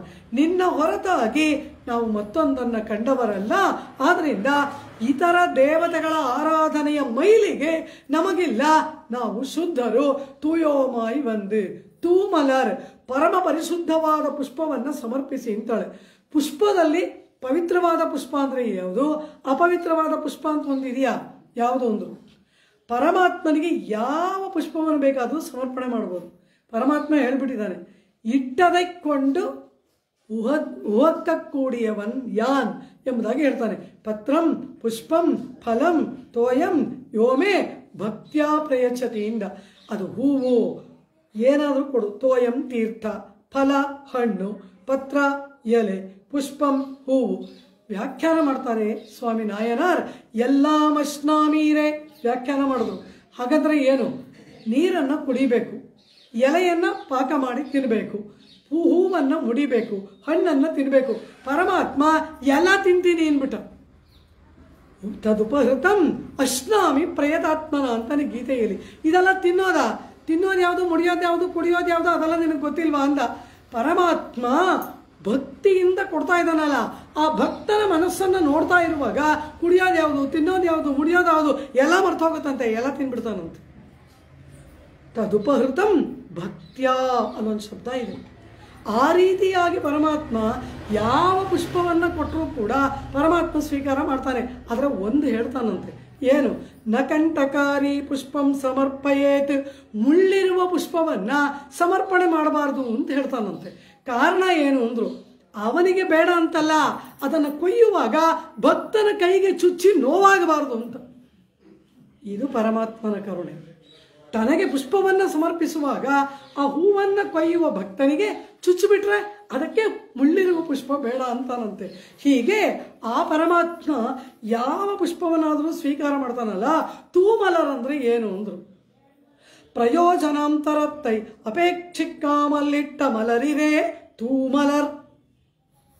ಪೆರಿಯವಾಚಾನ್ ಪಿಳ್ಳ ವ್ಯಾಖ್ಯಾನ ಮಾಡ್ತಾರೆ 3000 ಪಡಿಯಲ್ಲಿ. ಅಂದರೆ ಏನು? ಪರಮಾತ್ಮನಿಗೆ ಪುಷ್ಪ ಸಮರ್ಪಣೆ ಮಾಡಿಬಿಡ್ತೀವಿ. ಒಂದು ಕುಕ್ಕೆ ಪರಮಾತ್ಮನಿಗೂ ಸಮರ್ಪಣೆ ಮಾಡಿಬಿಡೋದು. ದೇವಸ್ಥಾನದ ಬಾಗಿಲಲ್ಲೇ ನಿಂತಿರೋದು. ಬರೋರ್ಗಲ್ಲ. ಇವತ್ತು ಹೂವಿನ ಕೈಂಕರ್ಯ 3 ಲಕ್ಷ ಆಯಿತು. ಅದನ್ನು ತೆಗೆದು ಬಿಸಾಡ್ಬಿಡ್ತಾನೆ ಪರಮಾತ್ಮ. ಅಸಖ್ಯ. ಆ ಪುಷ್ಪವೇ ಅಸಖ್ಯ ಪರಮಾತ್ಮನಿಗೆ. ಅದು ಮಾತ್ರವಾ, ಪರಮಾತ್ಮನಿಗೆ ಪುಷ್ಪ ಸಮರ್ಪಣೆ ಮಾಡಿಬಿಡ್ತೀವಿ. ಪರಮಾತ್ಮ, ನಿನಗೆ ಇವತ್ತು ಇಷ್ಟೊಂದು ಹೂವಿಂದ ಅರ್ಚನೆ ಮಾಡಿದ್ದೀನಿ, ನನಗೆ ಅದು ಕೊಡು, ಇದು ಕೊಡು, ಕಾರ್ ಕೊಡು, ಬಂಗ್ಲೆ ಕೊಡು, ಅದು ಮಾಡು, ಇದು ಮಾಡು, 100 ಪ್ರಯೋಜನಗಳನ್ನು ಕೇಳ್ತೀವಿ. ಪರಮಾತ್ಮನಿಗೆ ಅಸಖ್ಯ. ಒಂದನ್ನು ಕೊಟ್ಟು ಒಂದನ್ನು ಪಡೆದರೆ ಅದು ವ್ಯಾಪಾರವಲ್ಲವ? ಪರಮಾತ್ಮನ ಹತ್ರ ವ್ಯಾಪಾರವ? ಅವನಾರು? ಆ ಹೂವನ್ನು ಸೃಷ್ಟಿ ಮಾಡಿದವನು ಪರಮಾತ್ಮ, ನಮ್ಮನ್ನು ಸೃಷ್ಟಿ ಮಾಡಿದವನು ಪರಮಾತ್ಮ, ಆ ಹೂವನ್ನು ತಂದು ಕೊಡುವಂತೆ ಮನಸ್ಸು ಕೊಟ್ಟವನು ಪರಮಾತ್ಮ. ಇದರಲ್ಲಿ ನಮ್ಮದೇನಿದೆ? ಶೂನ್ಯ. ಏನೂ ನಮ್ಮದಲ್ಲ. ಹಾಗಿರುವಾಗ ಪರಮಾತ್ಮನದೇ ಆದ ವಸ್ತುವನ್ನು ಪರಮಾತ್ಮನಿಗೆ ಕೊಟ್ಬಿಟ್ಟು ಪ್ರತಿಫಲವನ್ನು ಕೇಳುವುದು ಎಷ್ಟು ಜಿಗುಪ್ಸಾವಹವಾದ ವಿಷಯವಲ್ಲವ? ಹೇಗಿರಬೇಕು? ತೂಮಲರ್ ಪ್ರಯೋಜನಾಂತರತ್ತೈ ಅಪೇಕ್ಷಿಕ ಅಮಲ್. ಪರಮಾತ್ಮನಿಂದ ಯಾವ ಫಲವನ್ನು, ಯಾವ ಪ್ರಯೋಜನವನ್ನು ಅಪೇಕ್ಷೆ ಪಡದೆ ಭಗವದಾನಂದಕ್ಕಾಗಿ ಇಡುವ ಪುಷ್ಪವೇ ತೂಮಲರ್. ಶುದ್ಧವಾದ ಪುಷ್ಪ. ಅದು ಎಂಜಲಾಗಬಾರ್ದು. ನಮ್ಮ ಕಾಮನೆಗಳು, ನಮ್ಮ ಆಸೆಗಳಿಂದ ಅದು ಎಂಜಲಾಗಬಾರ್ದು. ಅದು ತೂಮಲರ್. ಹಾಗೆ ಅಂಥ ಪುಷ್ಪವನ್ನು ಪರಮಾತ್ಮನಿಗೆ ಕೊಟ್ಟು, ಯಾತಕ್ಕೆ ಇದೆಲ್ಲ ಮಾಡಬೇಕಾ? ಆಂಡಾಳ್ ಇದೆಲ್ಲ ಮಾಡಬೇಕಾ? ಶರಣಾಗತಿ ಮಾಡಿದ್ರೆ ಸಾಲದ? ಸಾಕು. ಆದರೆ ಕೃಷ್ಣನ ಮೇಲೆ ನಿಮಗೆ ಪ್ರೀತಿ ಇದೆಯಲ್ಲ, ಏನಾದರೂ ಮಾಡಬೇಕು ಅಂತ ನಿಮಗೆ ಅನಿಸುತ್ತಲ್ಲ, ಮಾಡಿ ಇದನ್ನೆಲ್ಲ ಅಂತಾಳೆ ಆಂಡಾಳ್. ಆದರೆ ಹೇಗೆ ಮಾಡಬೇಕು? ಎಲ್ಲವನ್ನ ಅವನಾನಂದಕ್ಕಾಗಿ ಮಾಡಬೇಕು, ಸ್ವಯಂ ಪ್ರಯೋಜನವಾಗಿ ಮಾಡಬೇಕು, ಉಪಾಯವಾಗಿ ಸಾಧನವಾಗಿ ಮಾಡಬಾರ್ದು, ಕೈಂಕರ್ಯವಾಗಿ ಮಾಡಬೇಕು. ಏನು ಮಾಡಿದ್ರು ಕೈಂಕರ್ಯ. ನಾವು ಊಟ ಮಾಡೋದು ಭಗವತ್ ಕೈಂಕರ್ಯ, ಸಮಸ್ತವೂ ಕೂಡ ಉಸಿರಾಡುವುದು ಕೂಡ ಭಗವತ್ ಕೈಂಕರ್ಯ. ಕೈಂಕರ್ಯ ಅಂತಂದುಬಿಟ್ರೆ ನಮಗಾಗಿ ನಮ್ಮದು ಎಂಬುದು ಯಾವುದೂ ಅದರಲ್ಲಿಲ್ಲ. ಕೈಂಕರ್ಯ ಅಂದರೆ ಏನು? ಕೈಂಕರ್ಯ ಶಬ್ದದ ಅರ್ಥವೇನು? ಕಿಂಕರಸ್ಯ ಭಾವ ಕೈಂಕರ್ಯಂ ಅಂದರು. ಕಿಂಕರನಾದವನು ಹೀಗೆ ನಿಂತಿರಬೇಕು ಪರಮಾತ್ಮನ ಮುಂದೆ, ಮುಹಪ್ಪೆ ಕೂವಿ ಪಣಿಕೊಳ್ಳಾಯೋ, ಎದುರುಗಡೆ ಕರೆದು ಏಯ್ ಅದನ್ನು ಮಾಡು ಇದನ್ನು ಮಾಡು ಅಂತ ಪರಮಾತ್ಮ ಆಜ್ಞೆ ಮಾಡಬೇಕು. ಹಾಗೆ ಅವನಿಗೆ ಗುಲಾಮನಂತೆ ಪರಮಾತ್ಮನ ಮುಂದೆ ನಿಂತು ಏನು ಮಾಡಲಿ, ಕಿಂಕರವಾಣಿ ಕಿಂಕರವಾಣಿ ಕಿಂಕರವಾಣಿ, ಏನು ಮಾಡಲಿ ಅಂತ ಅವನ ಮುಂದೆ ನಿಂತ್ಕೊಂಡು ಬೇಡ್ತಾನಲ್ಲ, ಅವನು ಕಿಂಕರ. ಆ ಕಿಂಕರ ಮಾಡುವ ಸೇವೆ ಕೈಂಕರ್ಯ. ಬಾಯಲ್ಲೆಲ್ಲ ಪದ ಹೇಳ್ಬಿಡ್ತೀವಿ, ನಮ್ಗೆ ಅರ್ಥವೇ ಗೊತ್ತಿರಲ್ಲ. ಇವತ್ತು ನಮ್ಮದು ಕೈಂಕರ್ಯ 3 ಲಕ್ಷ ಖರ್ಚು ಮಾಡಿದೆ ಅಂತೀವಿ, ಅದು ಕೈಂಕರ್ಯವ? ದಂಡ. ಆ ಕೈಂಕರ್ಯನ ಪದವೇ ಅಲ್ಲಿ ಹೇಳಬಾರ್ದು. ಪರಮಾತ್ಮನ ಆನಂದಕ್ಕಾಗಿ, ಪರಮಾತ್ಮನ ನಿಯಮನದಂತೆ ಪರಮಾತ್ಮನಿಗಾಗಿ ಮಾಡ್ತಕ್ಕಂತಹದ್ದು ಯಾವುದೋ ಅದು ಕೈಂಕರ್ಯ. ಇದೆಲ್ಲವನ್ನ ಸ್ವಯಂ ಪ್ರಯೋಜನವಾಗಿ, ಅವನ ಮೇಲೆ ಪ್ರೀತಿ ಇದೆ, ಇನ್ನೂ ನಮಗೆ ಪರಮಾತ್ಮ ಮೋಕ್ಷ ಕೊಟ್ಟಿಲ್ಲ, ಈ ಭೂಮಿ ಮೇಲೆ ಇರಬೇಕು, ಇರೋವರೆಗೂ ಏನು ಮಾಡೋದು? ಪರಮಾತ್ಮನ ಕೈಂಕರ್ಯ ಮಾಡಿ. ವಾಯಿನಾಲ್ ಪಾಡಿ, ಆ ಪರಮಾತ್ಮನ ಗುಣಗಳು ಮನದಲ್ಲಿ ಮಡುಗಟ್ಟಿದಂತಲ್ಲ, ಆ ಪರಮಾತ್ಮನ ಗುಣಗಾನ ಬಾಯಿಂದ ಬರುತ್ತೆ. ದೊಡ್ಡದಾಗಿ ಕೆರೆ ತುಂಬಿ ಹೋದರೆ ಆ ಕೆರೆಯಿಂದ ನೀರು ಹೊರಗೆ ಬರಬೇಕು, ಮದಗು ಅಂತ ಬಿಡ್ತಾರೆ. ಆ ನೀರು ಹೊರಗಡೆ ಬಿಡದೆ ಹೋದರೆ ಅದು ದಡವನ್ನೆಲ್ಲ ಒಡೆದುಕೊಂಡು ಗ್ರಾಮವನ್ನೆಲ್ಲ ಕೊಚ್ಚಿ ಹಾಕಿಬಿಡುತ್ತೆ. ಆ ರೀತಿ ಪರಮಾತ್ಮನ ಗುಣಾನುಭವ ಮನದಲ್ಲಿ ತುಂಬಿದಾಗ ಅದು ಹೇಗೆ ಪೋಕು ವೀಡು ಅಂತಾರೆ. ಪೋಕು ವೀಡು ಅಂದರೆ ಏನು? ಅದಕ್ಕೊಂದು ಚಾನಲ್, ಹೊರಗಡೆ ಬಿಡಬೇಕು ಅದನ್ನು, ಅದಕ್ಕೊಂದು ಕಾಲುವೆ. ಅದೇನು ಅಂದರೆ ಬಾಯಿಂದ ಗುಣವನ್ನು ಹಾಡುವುದು, ಪರಮಾತ್ಮನ ಗುಣಗಳನ್ನು ವರ್ಣಿಸುವ ನಾಮಗಳನ್ನು ಬಾಯಿಂದ ಹಾಡುವುದು. ಗುಣಾನುಭವಕ್ಕೆ ಪೋಕ್ಕುವೀಡಾಹ ಪಾಡಿ. ಪೋಕ್ಕುವೀಡು ಅಂದರೆ ಏನು? ಅದನ್ನು ತೆಗೆದು ಬಿಡೋದು, ಆ ಪ್ರವಾಹ ಒಳಗಡೆ ಕಟ್ಟೆ ಹೊಡಿಬಾರ್ದು. ಅದು ಹೇಗೆ? ಬಾಯಿಂದ ಪರಮಾತ್ಮನ ಗಾನವನ್ನು ಮಾಡಿರಿ, ಅದು ಅವನಾನಂದಕ್ಕಾಗಿ. ವಾಗಿನಾಲ್ ಪಾಡಿ ಮನತ್ತಿನಾಲ್ ಶಿಂದಿಕ್ಕ. ಇಷ್ಟೆಲ್ಲ ಮಾಡಿಬಿಟ್ಟು ಮನಸ್ಸಲ್ಲಿ ಪರಮಾತ್ಮನ ಧ್ಯಾನವೇ ಇಲ್ಲ, ಬಾಯಲ್ಲಿ ಸಹಸ್ರನಾಮ ಹೇಳ್ತಾ ಇರ್ತೀವಿ, ಬೀದಿಲಿ ಹೋಗೋ ಬರೋರನ್ನು ನೋಡ್ತಾ ಇರ್ತೀವಿ. ಏನು ಪ್ರಯೋಜನ? ಮನಸ್ಸಹಕಾರ ಇರಬೇಕಲ್ಲವ. ಮನಸ್ಸಿಲ್ಲದೆ ಹೋದರೆ ಅದು ಪ್ರಯೋಜನವಿಲ್ಲ. ಆದ್ದರಿಂದ ಮನದಲ್ಲೂ ಪರಮಾತ್ಮನೇ ಇರಬೇಕು. ಪರಮಾತ್ಮ ನಾವು ಕೈಯಲ್ಲಿ ಮಾಡೋಕ್ಕಿಂತ ಬಾಯಲ್ಲಿ ಹೇಳುವುದಕ್ಕಿಂತ ಮನಸ್ಸಲ್ಲಿ ಏನಿದೆ ಅಂತ ನೋಡ್ತಾನೆ. ಆ ಮನಸ್ಸು ಬಹಳ ಮುಖ್ಯ. ಆದ್ದರಿಂದ ಮನತ್ತಿನ ಶಿಂದಿಕ್ಕ, ಏನು ಕೈಂಕರ್ಯ ಮಾಡ್ತಿರೋ ಅದನ್ನೇ ಬಾಯಲ್ಲಿ ಹಾಡಿ, ಹಾಡುವುದನ್ನು ಮನದಲ್ಲಿ ಚಿಂತಿಸಿ.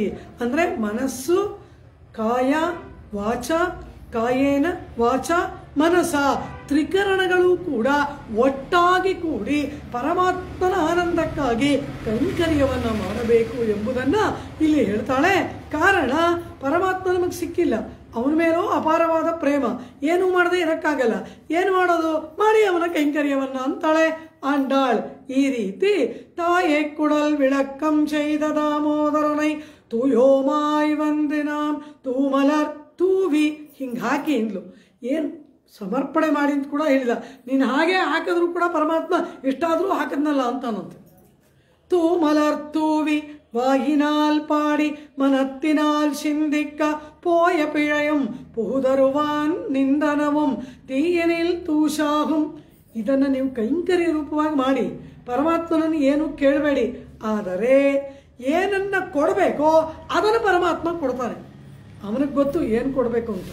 ಪರಮಾತ್ಮ 5 ಲಕ್ಷ ಕೊಡಬೇಕು ಅಂತ ಇರ್ತಾನೆ. ನಾವು ದಡ್ಡರಾಗೆ 5 ಪೈಸೆ ಕೇಳ್ಬಿಟ್ಟು ಬರ್ತೀವಿ ಪರಮಾತ್ಮನ ಹತ್ರ.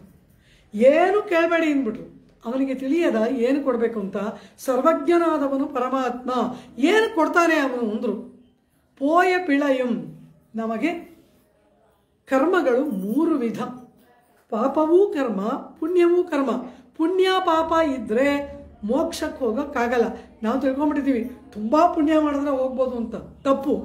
ಪುಣ್ಯ ಬಂಗಾರದ ಸರಪಳಿ, ಪಾಪ ಕಬ್ಬಿಣದ ಸರಪಳಿ ಅಂದ್ಬಿಟ್ರು. ಎರಡೂ ನಮ್ಮನ್ನು ಸಂಸಾರದಲ್ಲಿ ಕಟ್ಟಿ ಹಾಕುವ ಶಂಗಿಲಿ, ಅದು ಸರಪಳಿ.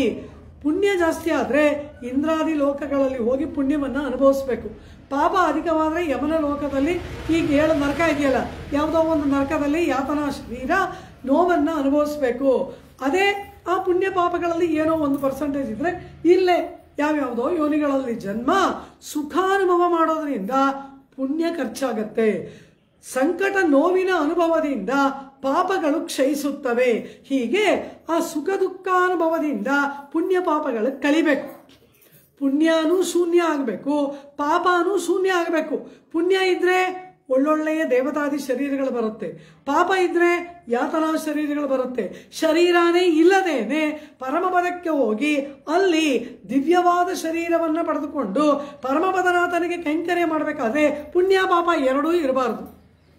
ಪುಣ್ಯ ಪಾಪೇ ವಿಧೂಯ ನಿರಂಜನ ಪರಮಂ ಸಾಮ್ಯಮುಪೈತಿ ದಿವ್ಯಂ. ಒಂದು ಕುದುರೆಗೆ ಆಯಾಸವಾಗ್ಬಿಟ್ರೆ ಆ ಕುದುರೆಯನ್ನು ನೋಡಿಕೊಳ್ಳುವವನು ಅದನ್ನು ಮರಳಿನಲ್ಲಿ ತಂದು ಚೆನ್ನಾಗಿ ಹೊರಳಿಸ್ತಾನಂತೆ. ಆಗ ಅದರ ಮೈಯಲ್ಲಿರುವ ರೋಮಗಳೆಲ್ಲ ಉದುರುತ್ತಂತೆ. ಆಗ ಆ ಕುದುರೆಗೆ ಆಯಾಸ ಪರಿಹಾರ ಆಗುತ್ತಂತೆ. ಓಡಿ ಓಡಿ ಓಡಿ ಓಡಿ ಆಯಾಸ ಆಗಿದೆ ಅಲ್ವಾ, ಆ ರೋಮಗಳು ಉದುರುವಿಕೆಯಿಂದ ಅದಕ್ಕೆ ಆಯಾಸ ಪರಿಹಾರ ಆಗುತ್ತಂತೆ. ಹಾಗೆಯೇ ಸಂಸಾರ ಮಂಡಲದಲ್ಲಿ ಪುನರಪಿ ಜನನಂ ಪುನರಪಿ ಮರಣಂ, ಪುನರಪಿ ಜನನಂ ಪುನರಪಿ ಮರಣಂ ಅಂತ ತಿರುಗಿ ತಿರುಗಿ ತಿರುಗಿ ಆಯಾಸಗೊಂಡ ವಿಧವಾದ ಶರೀರಗಳನ್ನು ಪಡೆದು ಪಡೆದು ಪಡೆದು ಏನೆಲ್ಲ ಶರೀರ ಒಯ್ನಿನ್ನ ಜ್ಞಾನಮುಂ ಒಲ್ಲಾ ಒഴുക്കും ಅഴുക്കുಡಂಬುಂ, ಏನೆಲ್ಲ ನಮ್ಮ ಶರೀರ ಎನ್ನೆನ್ನ ಯೋನಿಯುಮಾಯ್ ಪಿರಂದಾಯ್ ಇಮಯೋರ್ ತಲೈವ. ನಮ್ಮನ್ನ ಯಾವ್ಯಾವ್ದ್ರಲ್ಲ ಹುಟ್ಟಿರೋ ನಮ್ಮನ್ನ ರಕ್ಷಣೆ ಮಾಡೋಕ್ಕೆ ಆ ಪರಮಾತ್ಮ ಅವನು ಯಾವ್ಯಾವ ಯೋನಿಯೆಲ್ಲ ಹುಟ್ಟುತ್ತಾನೆ. ಹಂದಿಯಾಗಿ ಬರ್ತಾನೆ, ಅರ್ಧ ಪ್ರಾಣಿ ಅರ್ಧ ಮನುಷ್ಯನಾಗಿ ಬರ್ತಾನೆ, ಯಾವುದೋ ಒಂದು ಮೀನಾಗಿ ಬರ್ತಾನೆ, ಒಂದು ಆಮೆಯಾಗಿ ಬರ್ತಾನೆ. ನಾವು ಯಾವ್ಯಾವ ಯೋನಿಯಲ್ಲೆಲ್ಲ ಹುಟ್ಟಿದ್ದೀವಿ, ನಮ್ಮನ್ನ ಆ ಯೋನಿಯಿಂದ ಬಿಡಿಸುವುದಕ್ಕಾಗಿ ನೀ ಎನ್ನೆನ್ನ ಯೋನಿಯುಮಾಯ್ ಪಿರಂದಾಯ್ ಇಮಯೋರ್ ತಲೈವ ಎಂಬುದಾಗಿ ನಮ್ಮ ಆಳ್ವಾರ್ ಪರಮಾತ್ಮನ ಸೌಲಭ್ಯವನ್ನು ಕಂಡು ಹಾಗೆ ಕರಗಿ ಹೋಗ್ತಾರಲ್ಲವ.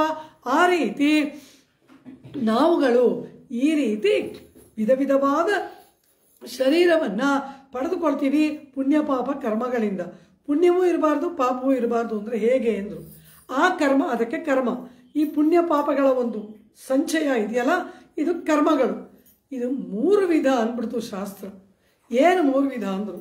ಸಂಚಿತ, ಪ್ರಾರಬ್ಧ, ಆಗಾಮಿ ಅಂತ. ಅದು ಒಳಗಡೆನೆ ಅದು ಇಂಟರ್ನಲ್ ಡಿವಿಷನ್ಸ್. ಅದು ಒಟ್ಟಿರೋದು ಸಂಚಿತಾನೆ. ಅದರ ಒಳ ವಿಭಾಗಗಳು ಇದು 3: ಸಂಚಿತ, ಪ್ರಾರಬ್ಧ, ಆಗಾಮಿ ಅಂತ 3 ವಿಧವಾದ ಕರ್ಮಗಳು ಅಂದರು. ಸಂಚಿತ ಅಂದರೆ ಏನು ಅಂದರು? ಎಷ್ಟೋ ಜನ್ಮದಿಂದ ಮಾಡಿ ಮಾಡಿ ಮಾಡಿ ಮಾಡಿ ಆ ಪುಣ್ಯ ಪಾಪಗಳ ಕರ್ಮದ ಮೂಟೆ. ಸಂಚಿತ ಅಂದ್ರೇನು? ಕಲೆಕ್ಷನ್ ಅಂತ ಅರ್ಥ. ಆ ದೊಡ್ಡ ಮೊತ್ತ, ಆ ಪಾಪ ಪುಣ್ಯಗಳ ಮೊತ್ತ ಇದೆಯಲ್ಲ, ಕಲೆಕ್ಷನ್ನು, ಆ ಮೂಟೆ ಇದೆಯಲ್ಲ, ಅದು ಸಂಚಿತ. ಅದಿದೆ. ಪರಮಾತ್ಮ ನಮ್ಮನ್ನು ಸೃಷ್ಟಿ ಮಾಡುವಾಗ ಆ ಮೂಟೆಯಿಂದ ತೆಗೆದು ಒಂದು ಸ್ವಲ್ಪ ಒಂದು ಜನ್ಮಕ್ಕೋ 2 ಜನ್ಮಕ್ಕೋ ಅಲಾಟ್ ಮಾಡ್ತಾನೆ. ಈ ಜನ್ಮಕ್ಕೆ ಇಷ್ಟು ಅನುಭವಿಸು, ಇದ್ರ ಮುಂದಿನ ಜನ್ಮಕ್ಕೆ ಇಷ್ಟು ಅನುಭವಿಸು. ಕೆಲವು ಸಾರಿ 1 ಜನ್ಮಕ್ಕೆ ಮಾತ್ರ ಕೊಡ್ತಾನೆ, ಕೆಲವು ಸಾರಿ 2-3 ಜನ್ಮ ಕನ್ಸಿಕ್ಯೂಟಿವ್ಲಿ ಕೊಟ್ಬಿಡ್ತಾನೆ ಪರಮಾತ್ಮ. ಆ ರೀತಿ ಆ ಸಂಚಿತದಿಂದ ತೆಗೆದು ಅಲಾಟ್ ಮಾಡಲ್ಪಟ್ಟಂತಹ ಕರ್ಮಗಳು ಪ್ರಾರಬ್ಧ. ಪ್ರಾರಬ್ಧ ಅಂದ್ರೆ ಏನು? ಫಲವನ್ನು ಕೊಡುವುದಕ್ಕೆ ಪ್ರಾರಂಭಿಸಿದ ಕರ್ಮಗಳು. ಆರಂಭಿಸಿದ ಕರ್ಮಗಳು. ಈ ಶರೀರ ಬಂದಿದೆ, ಈ ಕರ್ಮ ಕೊಟ್ಟಿದ್ದಾನೆ, ಈ ಶರೀರದಿಂದ ಅನುಭವಿಸೋಕ್ಕೆ ಪ್ರಾರಂಭ ಮಾಡ್ತೀವಿ. It starts. ಆ ಅನುಭವವನ್ನು ಕೊಡುವುದಕ್ಕೆ ಪ್ರಾರಂಭವಾಗುವ ಕರ್ಮಗಳು ಪ್ರಾರಬ್ಧ. ಸರಿ, ಸಂಚಿತದಿಂದ ಒಂದಷ್ಟನ್ನು ತೆಗೆದು ಪರಮಾತ್ಮ ಕೊಟ್ಟ, ಈಗ ಹುಟ್ಟಿದ್ದೀವಿ. ಈಗೇನೋ ಒಂದು ಮಾಡ್ತೀವಲ್ಲ, ಒಳ್ಳೆ ಕೆಲಸ ಮಾಡಿದ್ರೆ ಪುಣ್ಯ ಬರುತ್ತೆ, ಕೆಟ್ಟ ಕೆಲಸ ಮಾಡಿದ್ರೆ ಪಾಪ ಬರುತ್ತೆ, ಏನೋ ಒಂದು ಮಾಡ್ತಾನೆ ಇರ್ತೀವಿ. ಅಂತೂ ಏನು ಸುಮ್ಮನೆ ಅಂತೂ ಇರಲ್ಲ. ನಹಿ ಕಶ್ಚಿತ್ ಕ್ಷಣಮಪಿ ಜಾತು ತಿಷ್ಠ್ಯತೆ ಅಕರ್ಮಕೃತ ಎಂದ್ಬಿಟ್ಟ ಕೃಷ್ಣ. ಜೀವರಾಶಿಗಳು ರೆಪ್ಪೆ ಮುಚ್ಚುವಷ್ಟು ಕಾಲ ಕೂಡ ಸುಮ್ಮನೆ ಇರಲಾರರು ಅರ್ಜುನ. ನಹಿ ಕಶ್ಚಿತ್ ಕ್ಷಣಮಪಿ ಜಾತು ತಿಷ್ಠ್ಯತೆ ಅಕರ್ಮಕೃತ. ಅಕರ್ಮದಿಂದ ಯಾರೂ ಇರೋಕ್ಕಾಗಲ್ಲ. ಏನಾದರೂ ಒಂದು ಮಾಡ್ತೀವಿ. ಸುಮ್ಮನೆ ಕೈ ಕಟ್ಕೊಂಡು ಕೂತಿದ್ರು ಮನಸ್ಸು ಸುಮ್ಮನೆ ಇರಲ್ಲ. ಬಾಯಿ ಮಾತಾಡದೇ ಇರಬಹುದು, ನಾವು ಸುಮ್ಮನೆ ಕೂತಿರ್ಬೋದು, ಮನಸ್ಸು.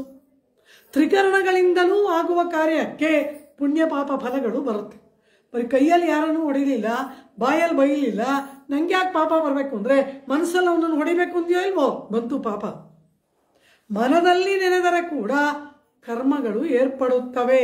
ಆದ್ದರಿಂದ ತ್ರಿಕರಣಗಳಿಂದಲೂ ಕೂಡ ಪುಣ್ಯ ಪಾಪಗಳು ಏರ್ಪಡುವುದರಿಂದ ಆ ಸಂಚಿತ ಈ ಜನ್ಮದಲ್ಲಿ ಅನುಭವಿಸೋಕ್ಕೆ 1-2 kg ಪರಮಾತ್ಮ ಕೊಟ್ಟ. ಈಗ ಹುಟ್ಟಿದಾಗ 4 kg ಸಂಪಾದನೆ ಮಾಡ್ತೀವಿ, ತಿರ್ಗಾದ ಅಲ್ಲಿ ಹೋಗಿ ಸೇರ್ಕೊಳ್ಳುತ್ತೆ. ಆ ಮೂಟೆ ಖಾಲಿ ಆಗೋದು ಯಾವಾಗ? ಆ ಮೂಟೆ ಖಾಲಿ ಆದರೆ ಮೋಕ್ಷ. 2 kg ಪರಮಾತ್ಮ ಕೊಟ್ಟ, ನಾವು 4 kg ಸೇರಿಸಿದ್ವಿ, ಖಾಲಿ ಆಗೋದು ಯಾವಾಗ ಮೂಟೆ? ಮಾರ್ಗವೇ ಇಲ್ವಲ್ಲ ಅಂದರು. ಆದ್ದರಿಂದ ಏನು ಕೆಲಸ ಮಾಡಿದ್ರು ಅದರಿಂದ ಪುಣ್ಯನೂ ಬರಬಾರ್ದು, ಪಾಪನೂ ಬರಬಾರ್ದು. ಏನು ಮಾಡೋದು? ನಮ್ಮ ಅಕೌಂಟಲ್ಲಿ ಜಾಸ್ತಿ ಹಣ ಇಟ್ಕೊಂಡ್ರೆ ಮನೆಗೆ ರೈಡ್ ಬರ್ತಾರೆ, ನಮಗೆ ಜೈಲಾಗುತ್ತೆ. ರೈಡ್ ಆ್ಯಂಡ್ ಜೈಲ್ ಎರಡೂ ಏರ್ಪಡುತ್ತೆ ನಮಗೆ. ಅದೇನೇ ನಮ್ಮ ಹಣವನ್ನು ಇನ್ನೊಬ್ಬರ ಹೆಸರಲ್ಲಿ ಅಕೌಂಟಲ್ಲಿ ಇಟ್ಬಿಟ್ರೆ ವಿ ಆರ್ ಫ್ರೀ ಅಲ್ವಾ? ಆದರೆ ಯಾರ ಅಕೌಂಟಲ್ಲಿ ಇಡಬೇಕು? ಅವನು ಸಿಗಾಕೋಬಾರ್ದು. ನಾನೇನೋ ನಿಮ್ಮ ಹೆಸರಲ್ಲಿ ಇಡ್ತೀನಿ, ನಾ ತಪ್ಪಿಸ್ಕೊಂಡೆ, ನಾಳೆ ಪೊಲೀಸ್ ನಿಮ್ಮನ್ನು ಹಿಡಿತಾರಲ್ವಾ? ಅದು ತಪ್ಪು. ನಾನು ಫ್ರೀ ಆಗಬೇಕು ಅಂತ ನಿಮಗೆ ಸೆರೆವಾಸವನ್ನು ಕೊಡಬಾರ್ದು. ಆದ್ದರಿಂದ ಯಾರ ಹತ್ರ ಹಣ ಇಟ್ಟರೆ ಅದಕ್ಕೆ ರೈಡ್ ಆಗೋಲ್ಲ, ಜೈಲ್ ಆಗೋಲ್ವೋ ಅವರ ಹೆಸರಲ್ಲಿ ಹಣವನ್ನು ಇಡಬೇಕು. ಅದು ಯಾರು? ಪುಣ್ಯ ಪಾಪ ಕರ್ಮವನ್ನು ನಾವು ಏನು ಮಾಡಿದ್ರು ಪುಣ್ಯ ಸಂಪಾದನೆ ಆಗುತ್ತೆ, ಪಾಪ ಸಂಪಾದನೆ ಆಗುತ್ತೆ. ಅದನ್ನು ಯಾರ ಅಕೌಂಟಲ್ಲಿ ಇಡೋದು? ಇನ್ನೊಬ್ರಿಗೆ ಕೊಡಬಾರ್ದು. ಕೊಟ್ಟರೆ ಅವ್ರ ಪುಣ್ಯ ಪಾಪ ಕಳ್ಕೊಳ್ಳೋದೇ ಕಷ್ಟ. ಇನ್ನು ನಮ್ಮದು ಬೇರೆ ಅವ್ರಿಗೆ ಕೊಟ್ಟು ಏನು ಮಾಡೋದು? ಅದಕ್ಕಾಗಿ ಯಾರಿಗೆ ಕೊಡಬೇಕು ಅಂದರು, ನಮಾಂ ಕರ್ಮಾಣಿ ಲಿಂಪಂತಿ ನಮೇ ಕರ್ಮ ಫಲೇ ಸ್ಪೃಹ. ಯಾವಾತನಿಗೆ ಪುಣ್ಯ ಪಾಪ ಕರ್ಮಗಳು ಅಂಟುವುದೇ ಇಲ್ಲವೋ ಅವನಿಗೆ ಕೊಟ್ಬಿಡಿ ಇದ್ರು. ಅವನು ಯಾರು? ಇವನು. ನಮಾಂ ಕರ್ಮಾಣಿ ಲಿಂಪಂತಿ. ಯಾವ ಕಾರಣಕ್ಕೂ ಪರಮಾತ್ಮನಿಗೆ ಪುಣ್ಯ ಪಾಪ ಕರ್ಮಗಳ ಲೇಪವೇ ಇಲ್ಲ. ಅರ್ಜುನ, ನಾನು ಕರ್ಮದಿಂದ ಹುಟ್ಟೋಲ್ಲ, ನನ್ನ ಸಂಕಲ್ಪದಿಂದ ಹುಟ್ಟುತ್ತೇನೆ ಅಂತಾನೆ. ನಾವು ಹುಟ್ಟುವುದಕ್ಕೆ ಕಾರಣ ನಮ್ಮ ಪುಣ್ಯ ಪಾಪ ರೂಪವಾದ ಕರ್ಮಗಳು. ಪರಮಾತ್ಮ ಅವತರಿಸುವುದಕ್ಕೆ ಕಾರಣ ಅವನ ಕೃಪೆ, ಕರುಣೆ. ನಮಾಂ ಕರ್ಮಾಣಿ ಲಿಂಪಂತಿ. ನನಗೆ ಕರ್ಮದ ಸೋಂಕೆ ಇಲ್ಲ ಅರ್ಜುನ. ನಮೇ ಕರ್ಮ ಫಲೇ ಸ್ಪೃಹ. ಆ ಕರ್ಮವೇ ನನಗಂಟದೆ ಹೋದ್ಮೇಲೆ ಆ ಕರ್ಮದ ಫಲವೂ ಕೂಡ ನನಗಿಲ್ಲ ಅರ್ಜುನ ಅಂತಾನೆ. ಆದ್ದರಿಂದ ಯಾರ ಅಕೌಂಟ್ಗೆ ನಮ್ಮ ಪುಣ್ಯ ಪಾಪನ ನಾವು ಕ್ರೆಡಿಟ್ ಮಾಡಬೇಕು ಅಂತ ಕೇಳಿದ್ರೆ, ಯಾರಿಗೆ ಕರ್ಮದಿಂದ ಯಾವ ಆಪತ್ತು ಏರ್ಪಡುವುದಿಲ್ಲವೋ ಅವನು ಕೊಟ್ಬಿಡಿ ಇದ್ರು. ಅಂದರೆ ಏನರ್ಥ? ಏನು ಮಾಡಿದ್ರು ಕೃಷ್ಣಾರ್ಪಣಮಸ್ತು. ಕೃಷ್ಣಾರ್ಪಣ ಅಂದ್ಬಿಟ್ರೆ ಹೋಗಿ ಅವನ ಅಕೌಂಟಿಗೆ ಸೇರಿಬಿಡ್ತು. ಅವರ ಅಕೌಂಟ್ ಇಸ್ ಫ್ರೀ. ನಮಗೆ ಯಾರು ರೈಡು ಮಾಡೋಲ್ಲ, ಜೈಲೂ ಇಲ್ಲ. ಜೈಲು ಅಂದ್ರೆ ಏನು? ಸಂಸಾರದ ಸೇವೆ. ಇದು ಇಲ್ಲ. ಕಾರಣ ಏನು? ನಮ್ಮ ಅಕೌಂಟಲ್ಲಿ ಏನೂ ಇಲ್ವಲ್ಲ, ಪುಣ್ಯನೂ ಇಲ್ಲ, ಪಾಪನೂ ಇಲ್ಲ. ಎಲ್ಲ ಎಲ್ಲಿಗೋಯ್ತು? ಅಲ್ಲಿಗೆ ಟ್ರಾನ್ಸ್ಫರ್ ಆಗೋಯ್ತು. ಕೃಷ್ಣಾರ್ಪಣ ವಸ್ತು. ಎಷ್ಟು ಸುಲಭವಾಗಿ ನಮ್ಮಲ್ಲಿ ಪೂರ್ವಿಕರು ಹೇಳ್ಕೊಟ್ಟಿದ್ದಾರೆ. ಪರಮಾತ್ಮ ಎಷ್ಟು ಚೆನ್ನಾಗಿದನ್ನೆಲ್ಲ ಹೇಳಿದ್ದಾನೆ. ಹೀಗೆ ಎಲ್ಲವನ್ನ ಪರಮಾತ್ಮನಿಗೆ ಸಮರ್ಪಣೆ ಮಾಡಿಬಿಡ್ಬೇಕು. ಆಗ ಆಗಾಮಿ ಅಂತ ಒಂದಿದೆ. ಆಗಾಮಿ ಅಂದ್ರೇನು? ಸಂಚಿತ ದೊಡ್ಡ ಮೂಟೆ, ಪ್ರಾರಬ್ಧ ಆಯಾಯ ಜನ್ಮಕ್ಕೆ ಅಲಾಟೆಡ್ ಕರ್ಮ. ಈ ಜನ್ಮದಲ್ಲಿ ಕರ್ಮವನ್ನು ಮಾಡಿ ಮುಂದಕ್ಕೆ ಬರುತ್ತಲ್ಲ, ಫೋರ್ತ್ ಕಮಿಂಗ್ ಸಿನ್ಸ್, ಅದು ಆಗಾಮಿ. ಇನ್ನು ಮುಂದೆ ಬರುವಂಥದ್ದು ಆಗಾಮಿ. ಹೀಗೆ ಆಂಡಾಲ್ ಹೇಳ್ತಾಳೆ, ಈ ಸಂಚಿತ, ಪ್ರಾರಬ್ಧ, ಆಗಾಮಿ ಇದು ಮೂರೂ ಕೂಡ ಪರಮಾತ್ಮನಿಗೆ ಆತ್ಮಸಮರ್ಪಣೆ ಮಾಡಿಕೊಂಡು ಅವನಾನಂದಕ್ಕಾಗಿ ಕೈಂಕರ್ಯವನ್ನು ಮಾಡಿದ್ದೇ ಆದರೆ ಈ ಕರ್ಮಗಳು ಪೋಯ ಪಿಳಯಂ, ಹಿಂದಿನ ಜನ್ಮದಲ್ಲಿ ಮಾಡಿದ ಕರ್ಮ, ಪುಹುದರುವಾನ್ ನಿಮ್ರನವಂ, ಆಗಾಮಿಯಾದ ಕರ್ಮ. ಪೋಯ ಪಿಳಯಂ ಪುಹುದರುವಾನ್ ನಿನ್ನನವಂ ಕಾಯ್ತಾ ಇದೆ. ಏನಾದರೂ ಮಾಡ್ತಾರ ಅಂಟ್ಕೊಳ್ಳ ಕರ್ಮ ಅಂತ. ಹಾಗೆ ಮುಂದೆ ಅಂದರೆ ಇನ್ನು ಮುಂದೆ ಬರುವ ಕರ್ಮಗಳಾಗಲಿ, ಹಿಂದೆ ಮಾಡಿದ ಪಾಪಗಳ ಪುಣ್ಯ ಕರ್ಮಗಳಾಗಲಿ, ಇದೆರಡನ್ನು ಹೇಳಿದ್ರೆ ಪ್ರಾರಬ್ಧನ ಹೇಳ್ದಂಗೆ. ಆದ್ದರಿಂದ ಈ ಹಿಂದೆ ಮಾಡಿದ ಕರ್ಮಗಳು, ಮುಂದೆ ಬರತಕ್ಕಂತಹ ಪುಣ್ಯ ಪಾಪ ಕರ್ಮಗಳು ಇವೆಲ್ಲವೂ ಕೂಡ ಟೀಯಿನಿಲ್ ತೂಷಾಹಂ, ಹತ್ತಿಯಲ್ಲಿ ಬೆಂಕಿಯಲ್ಲಿ ಹಾಕಿದ ಹತ್ತಿಯ ಚೂರಿನಂತೆ ಭಸ್ಮೀಭೂತವಾಗಿ ಬಿಡುತ್ತೆ. ಅಂದರೆ ಏನು? ಪುಣ್ಯ ಪಾಪ ಕರ್ಮಗಳು ಪೂರ್ಣವಾಗಿ ಭಸ್ಮವಾಗಿ ಬಿಡುತ್ತೆ. ಯಾವಾಗ ಪುಣ್ಯ ಪಾಪ ಕರ್ಮವಿಲ್ಲ, ನೇರಾಗಿ ಮುಕ್ತಿ ಮಾರ್ಗದಲ್ಲಿ ಆತ್ಮ ಹೊರಡ್ತಾನೆ. ಆದ್ದರಿಂದ ಪರಮಾತ್ಮನ ಲಾಭ ಏರ್ಪಡುವುದಕ್ಕೆ ನಮ್ಮ ಪ್ರಯತ್ನವೇನೇ ಇಲ್ಲ. ನಾವುಗಳು ಪರಮಾತ್ಮನನ್ನು ಪ್ರೇಮಿಸಿ ಪರಮಾತ್ಮನನ್ನು ಅಂಗೀಕಾರ ಮಾಡುವುದಕ್ಕೆ ಅನುಮತಿಯನ್ನು ಕೊಟ್ಟು ಪರಮಾತ್ಮ ಕೈಂಕರ್ಯವಾಗಿ ಅವನಾನಂದಕ್ಕಾಗಿ ನಮಗೇನು ತೋಚುತ್ತೋ ಅದನ್ನು ಮಾಡ್ತಾ ಇದ್ರೆ ಕರ್ಮಗಳನ್ನು ಪರಮಾತ್ಮ ಅವನಾಗಿ ನಾಶ ಮಾಡಿ ಅವನ ಲಾಭವನ್ನ ನಮಗೆ ಉಂಟು ಮಾಡ್ತಾನೆ. ತೀಯಿನಿಲ್ ತೂಷಾಹುಂ, ಹಿಂದೆ ಮಾಡಿದ ಕರ್ಮಗಳು ಏನಾಗುತ್ತೆ? ತದ್ಯತಾಯಿ ಶೀಕಾತೂಲ ಮಗ್ನೌ ಪ್ರದೂಯೇತ. ಕೌಶೀತಕಿ ಉಪನಿಷತ್ತು ಹೇಳುತ್ತೆ, ಛಾಂದೋಗ್ಯ ಉಪನಿಷತ್ತುಗಳು ಹೇಳುತ್ತೆ.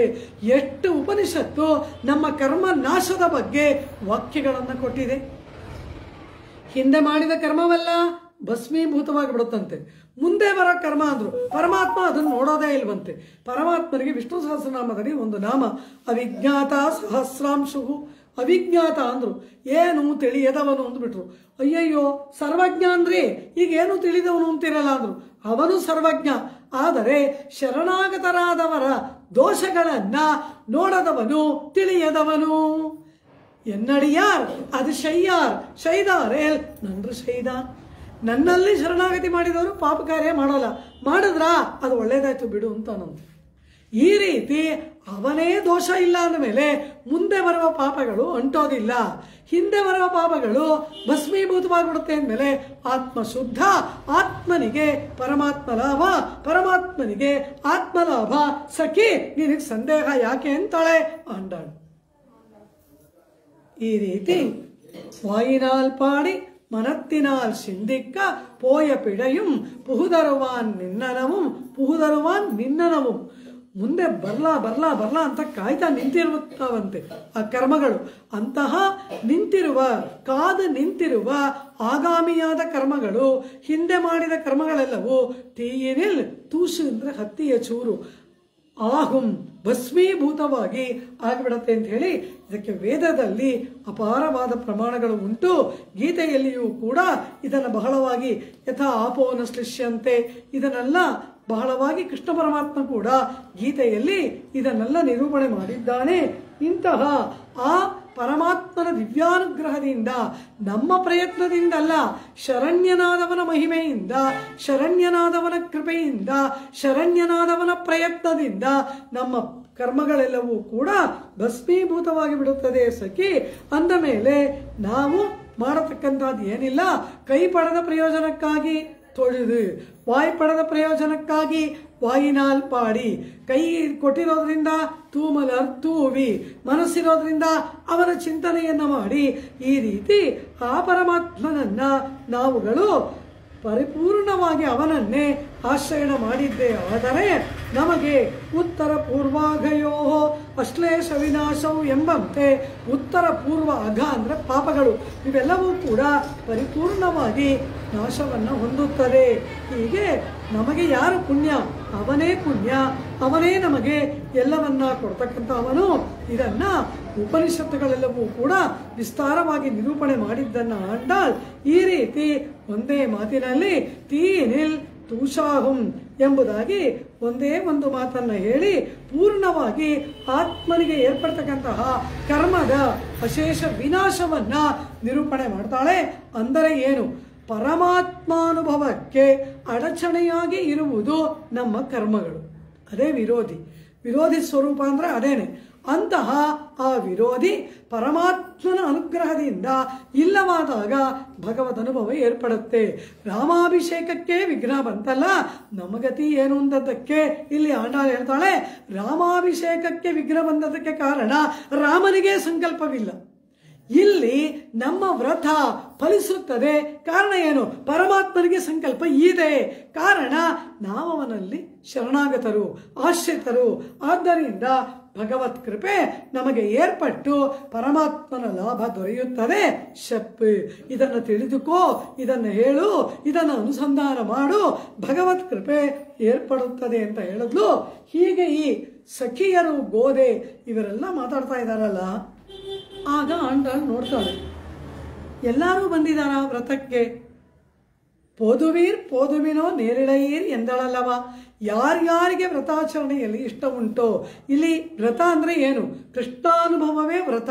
ಕೃಷ್ಣಾನುಭವಕ್ಕೆ ತೆರಳುವುದು ಕೃಷ್ಣ ಕೈಂಕರ್ಯವೇ ಇವರು ಮಾಡುವ ವ್ರತವಲ್ಲವ. ಹೀಗೆ ಇರುವಾಗ ಆಂಡಾಳ್ ಎಲ್ಲರೂ ಬಂದಿದ್ದಾರ ನೋಡ್ತಾಳೆ. ಇಲ್ವಲ್ಲ, ಎಲ್ಲೋ ಸ್ವಲ್ಪ ಜನ ಮಾತ್ರ ಇದ್ದಾರಲ್ಲ, ಉಳಿದವರೆಲ್ಲ ಎಲ್ಲಿ? ಆಹಾ, ಕೆಲವರೆಲ್ಲ ಇನ್ನೂ ಮನೆಯಲ್ಲಿ ಮಲಗಿದ್ದಾರೆ ಅಂತ ಕಾಣುತ್ತೆ. ಪ್ರಾತಃ ಕಾಲ ಹಿಮಪಾತ, ಆಯರ್ ಶಿರುಮಿಯರ್, ಎಳೆಯ ಬಾಲಕಿಯರಲ್ಲವ. ಅಷ್ಟು ಪ್ರಾತಃ ಕಾಲದಲ್ಲಿ ಎದ್ದು ಕೃಷ್ಣಾನುಭವಕ್ಕೆ ಬರುವುದಕ್ಕೆ ಇನ್ನೂ ಪುಟ್ಟ ಬಾಲಕಿಯರಾದ್ದರಿಂದ ಸಾಧ್ಯವಾಗದೇ ಇರಬಹುದು. ಆದ್ದರಿಂದ ಆದರೆ ಅವ್ರನ್ನ ಬಿಟ್ಬಿಟ್ಟು ಹೋಗ್ಬೋದಾ? ಯಾವ ಕಾಲಕ್ಕೂ ಕೂಡ ಒಬ್ಬ ಚೇತನನನ್ನು ಕೂಡ ಆಂಡಾಳ್ ಬಿಡುವವಳಲ್ಲ. ಎಲ್ಲರಿಗೆ ಭಗವದ್ ಅನುಭವ ತೋರಿಬೇಕು, ಎಲ್ಲರೂ ಪರಮಾತ್ಮನ ಕೃಪೆಗೆ ಪಾತ್ರರಾಗಬೇಕು, ಪ್ರತಿಯೊಬ್ಬರಿಗೂ ಕೂಡ ಕೃಷ್ಣಾನುಭವ ದೊರೆಯಬೇಕು. ಹೇಗೆ ಗೋಕುಲದಲ್ಲಿ 5 ಲಕ್ಷ ಕುಡಿ 5 ಲಕ್ಷ ಕುಟುಂಬದಲ್ಲಿರುವ ಎಲ್ಲ ಹೆಣ್ಣು ಮಕ್ಕಳಿಗೂ ಕೂಡ ಕೃಷ್ಣ ಪರಮಾತ್ಮ ಭಗವಾನ ಪಿತಾರಾತ್ರಿ ಶರದೋತ್ಫುಲ್ಲ ಮಲ್ಲಿಕಾ ವೀಕ್ಷರಂತು ಮನಶ್ಚಕ್ರೆ ಯೋಗಮಾಯಾಮುಪಾಶ್ರಿತ. ಪೌರ್ಣಮಿಯ ರಾತ್ರಿಯಲ್ಲಿ ಮಲ್ಲಿಗೆಯ ಪುಷ್ಪಗಳು ಅರಳಿ ಪರಿಮಳವನ್ನು ಬೀರತಕ್ಕಂತಹ ಮಂದಾನಿಲ ಬೀಸುತ್ತಿರುವ ಯಮುನೆಯ ನದಿ ಕಲಕಲ ಶಬ್ದ ಮಾಡಿ ಹರಿಯುವಾಗ ಶೃಂಗಾರಮಯವಾದ ವಾತಾವರಣದಲ್ಲಿ ಗೋಪಿಕೆಯರೊಡನೆ ಅವರಿಗೆ ಬ್ರಹ್ಮಾನುಭವವನ್ನು ಕೊಟ್ಟನಲ್ಲವ ರಾಸಕ್ರೀಡೆಯ ರಾತ್ರಿ. ಆ ರೀತಿ ಒಬ್ಬರು ಕೂಡ ಬಿಟ್ಟು ಹೋಗದೆ ಎಲ್ಲರಿಗೆ ಕೃಷ್ಣಲಾಭ ಏರ್ಪಡಬೇಕು ಎಂಬುದು ದೇವಿ ಗೋದಾ ಅವಳ ಆಶಯ. ಆದ್ದರಿಂದ ಎಲ್ಲರೂ ಬಂದಿಲ್ವಲ್ಲ, ಎಲ್ಲಿ ಹೋದ್ರು? ಆ ಮಲಗಿರುವವರನ್ನ ಎಚ್ಚರಿಸಿ ಕರೆದುಕೊಂಡು ಬರಬೇಕು. ಈಗ ನೆಲಮಾಳಿಗೆಗಳಲ್ಲಿ ಗೋಪಿಕೆಯನ್ನೆಲ್ಲ ಬಂಧಿಸಿ ಇಟ್ಬಿಟ್ಟಿದ್ರು ಗೋಪವೃದ್ಧರು. ಕೃಷ್ಣನ ನೀವು ನೋಡ್ಕೊಡುದು, ನಿನ್ನ ಕಾಡಿಗೆ ಹೋಗು ಹಸು ಮೇಯ್ಸಕ್ಕೆ, ಏನಾದ್ರು ಹುಡುಗಿರ ಹಿಂದೆ ಅಲಿಯೋದು ಅಂತ ಅವನನ್ನು ಕಾಡಕ್ಕೆ ಕಳಿಸ್ಬಿಟ್ಟಿದ್ರು. ಈಗ ಕ್ಷಾಮ ಏರ್ಪಟ್ಟು ವ್ರತ ಮಾಡುವುದಕ್ಕಾಗಿ ಎಲ್ಲ ಗೋಪ ಬಾಲಕಿಯರನ್ನು ಹೊರಗಡೆ ಬಿಟ್ಟಿದ್ದಾರೆ. ಕೃಷ್ಣನನ್ನ ಅವರ ಮೇಲ್ವಿಚಾರಕನಾಗಿ ನೇಮನ ಮಾಡಿದ್ದಾರೆ. ಯಾರು ಬೇರೆ ಮಾಡಿದ್ರೋ ಅವರೇ ಇವಾಗ ಇವರಿಬ್ಬರನ್ನು ಒಂದಾಗಿ ಮಾಡಿಬಿಟ್ರು. ಈ ರೀತಿ ಏರ್ಪಟ್ಟಾಗ ಆ ಕೃಷ್ಣ ಎಲ್ರಿಗೂ ಹೇಳ್ತಾನೆ, ಎಲ್ಲರೂ ಅವರವರ ಮನೆಗಳಿಗೆ ಹೋಗಿರಿ. ಪ್ರಾತಃ ಕಾಲ ಬ್ರಾಹ್ಮ ಮುಹೂರ್ತದಲ್ಲಿ ಎಚ್ಚೆತ್ತುಕೊಂಡು ನಾವು ವ್ರತವನ್ನು ಮಾಡಬೇಕಲ್ವಾ, ಅದಕ್ಕಾಗಿ ಈಗ ಎಲ್ಲ ನಿಮ್ಮ ಮನೆಗೆ ತೆರಳಿ ಎಲ್ಲರೂ ಶಯನ ಮಾಡಿಕೊಳ್ಳಿರಿ ಅಂತ ಹೇಳಿ ಈ ಎಲ್ಲ ಗೋಪ ಬಾಲಕಿಯರನ್ನ ಮನೆಗೆ ಕಳುಹಿಸಿಬಿಟ್ಟು ಕೃಷ್ಣನೂ ಕೂಡ ತನ್ನ ಮನೆಗೆ ಹೋಗಿ ನೀಳಾದೇವಿಯ ಅಂತಃಪುರದಲ್ಲಿ ಅವನು ಶಯನ ಮಾಡಿಕೊಳ್ತಾನೆ. ಹೀಗೆ ಗೋಪ ಬಾಲಕಿಯರನ್ನೆಲ್ಲ ಕಳಿಸ್ದ. ನಾಳೆ ಬೇಗ ಹೇಳಬೇಕು ಹೋಗಿ ಅಂತ. ಆದರೆ ಎಲ್ಲ ಗೊಲ್ಲ ಬಾಲಕಿಯರು ಮನೆಗೆ ಹೋಗಲೇ ಇಲ್ಲ. ಕೆಲವು ಗೊಲ್ಲ ಬಾಲಕಿಯರು ಏನು ಮಾಡಿದ್ರು, ಹಾಗೇ ಕೃಷ್ಣನಾಮ ಸಂಕೀರ್ತನೆಯನ್ನು ಮಾಡ್ತಾ ಹಾಗೆ ಆ ನಂದಗೋಕುಲದ ಬೀದಿಗಳಲ್ಲಿ ತಿರುಗ್ತಾ ಇದ್ದಾರೆ, ಕೃಷ್ಣನಾಮ ಸಂಕೀರ್ತನೆ ಮಾಡ್ತಾ. ಕೆಲವು ಬಾಲಕಿಯರು ಒಳಗಡೆ ಶಯನ ಮಾಡ್ಕೊಂಡು ಬಿಟ್ರು, ಕೆಲವರು ಆ ಬೀದಿಯಲ್ಲಿ ಅವರು ಅಲಿತಾ ಇದ್ದಾರೆ. ಕಾರಣ ಏನು ಅಂದ್ರು, ಈ ಹೊರಗಡೆ ಕೃಷ್ಣನಾಮ ಸಂಕೀರ್ತನೆ ಮಾಡ್ತಾ ಇದ್ದಾರಲ್ಲ, ಇವರಿಗೆ ಏನು ಮಾಡಿದ್ರು ನಿದ್ರೆ ಬರಲ್ಲ. ಕೃಷ್ಣನ ರೂಪವೇ ಕಣ್ಮುಂದೆ ಬರ್ತಾ ಇದೆ, ಕೃಷ್ಣಾಲಿಂಗನವೇ ನೆನಪಿಗೆ ಬರ್ತಾ ಇದೆ, ಕೃಷ್ಣನ ಮಾತುಗಳೇ ಕಿವಿಯಲ್ಲಿ ಕೇಳ್ತಾ ಇದೆ.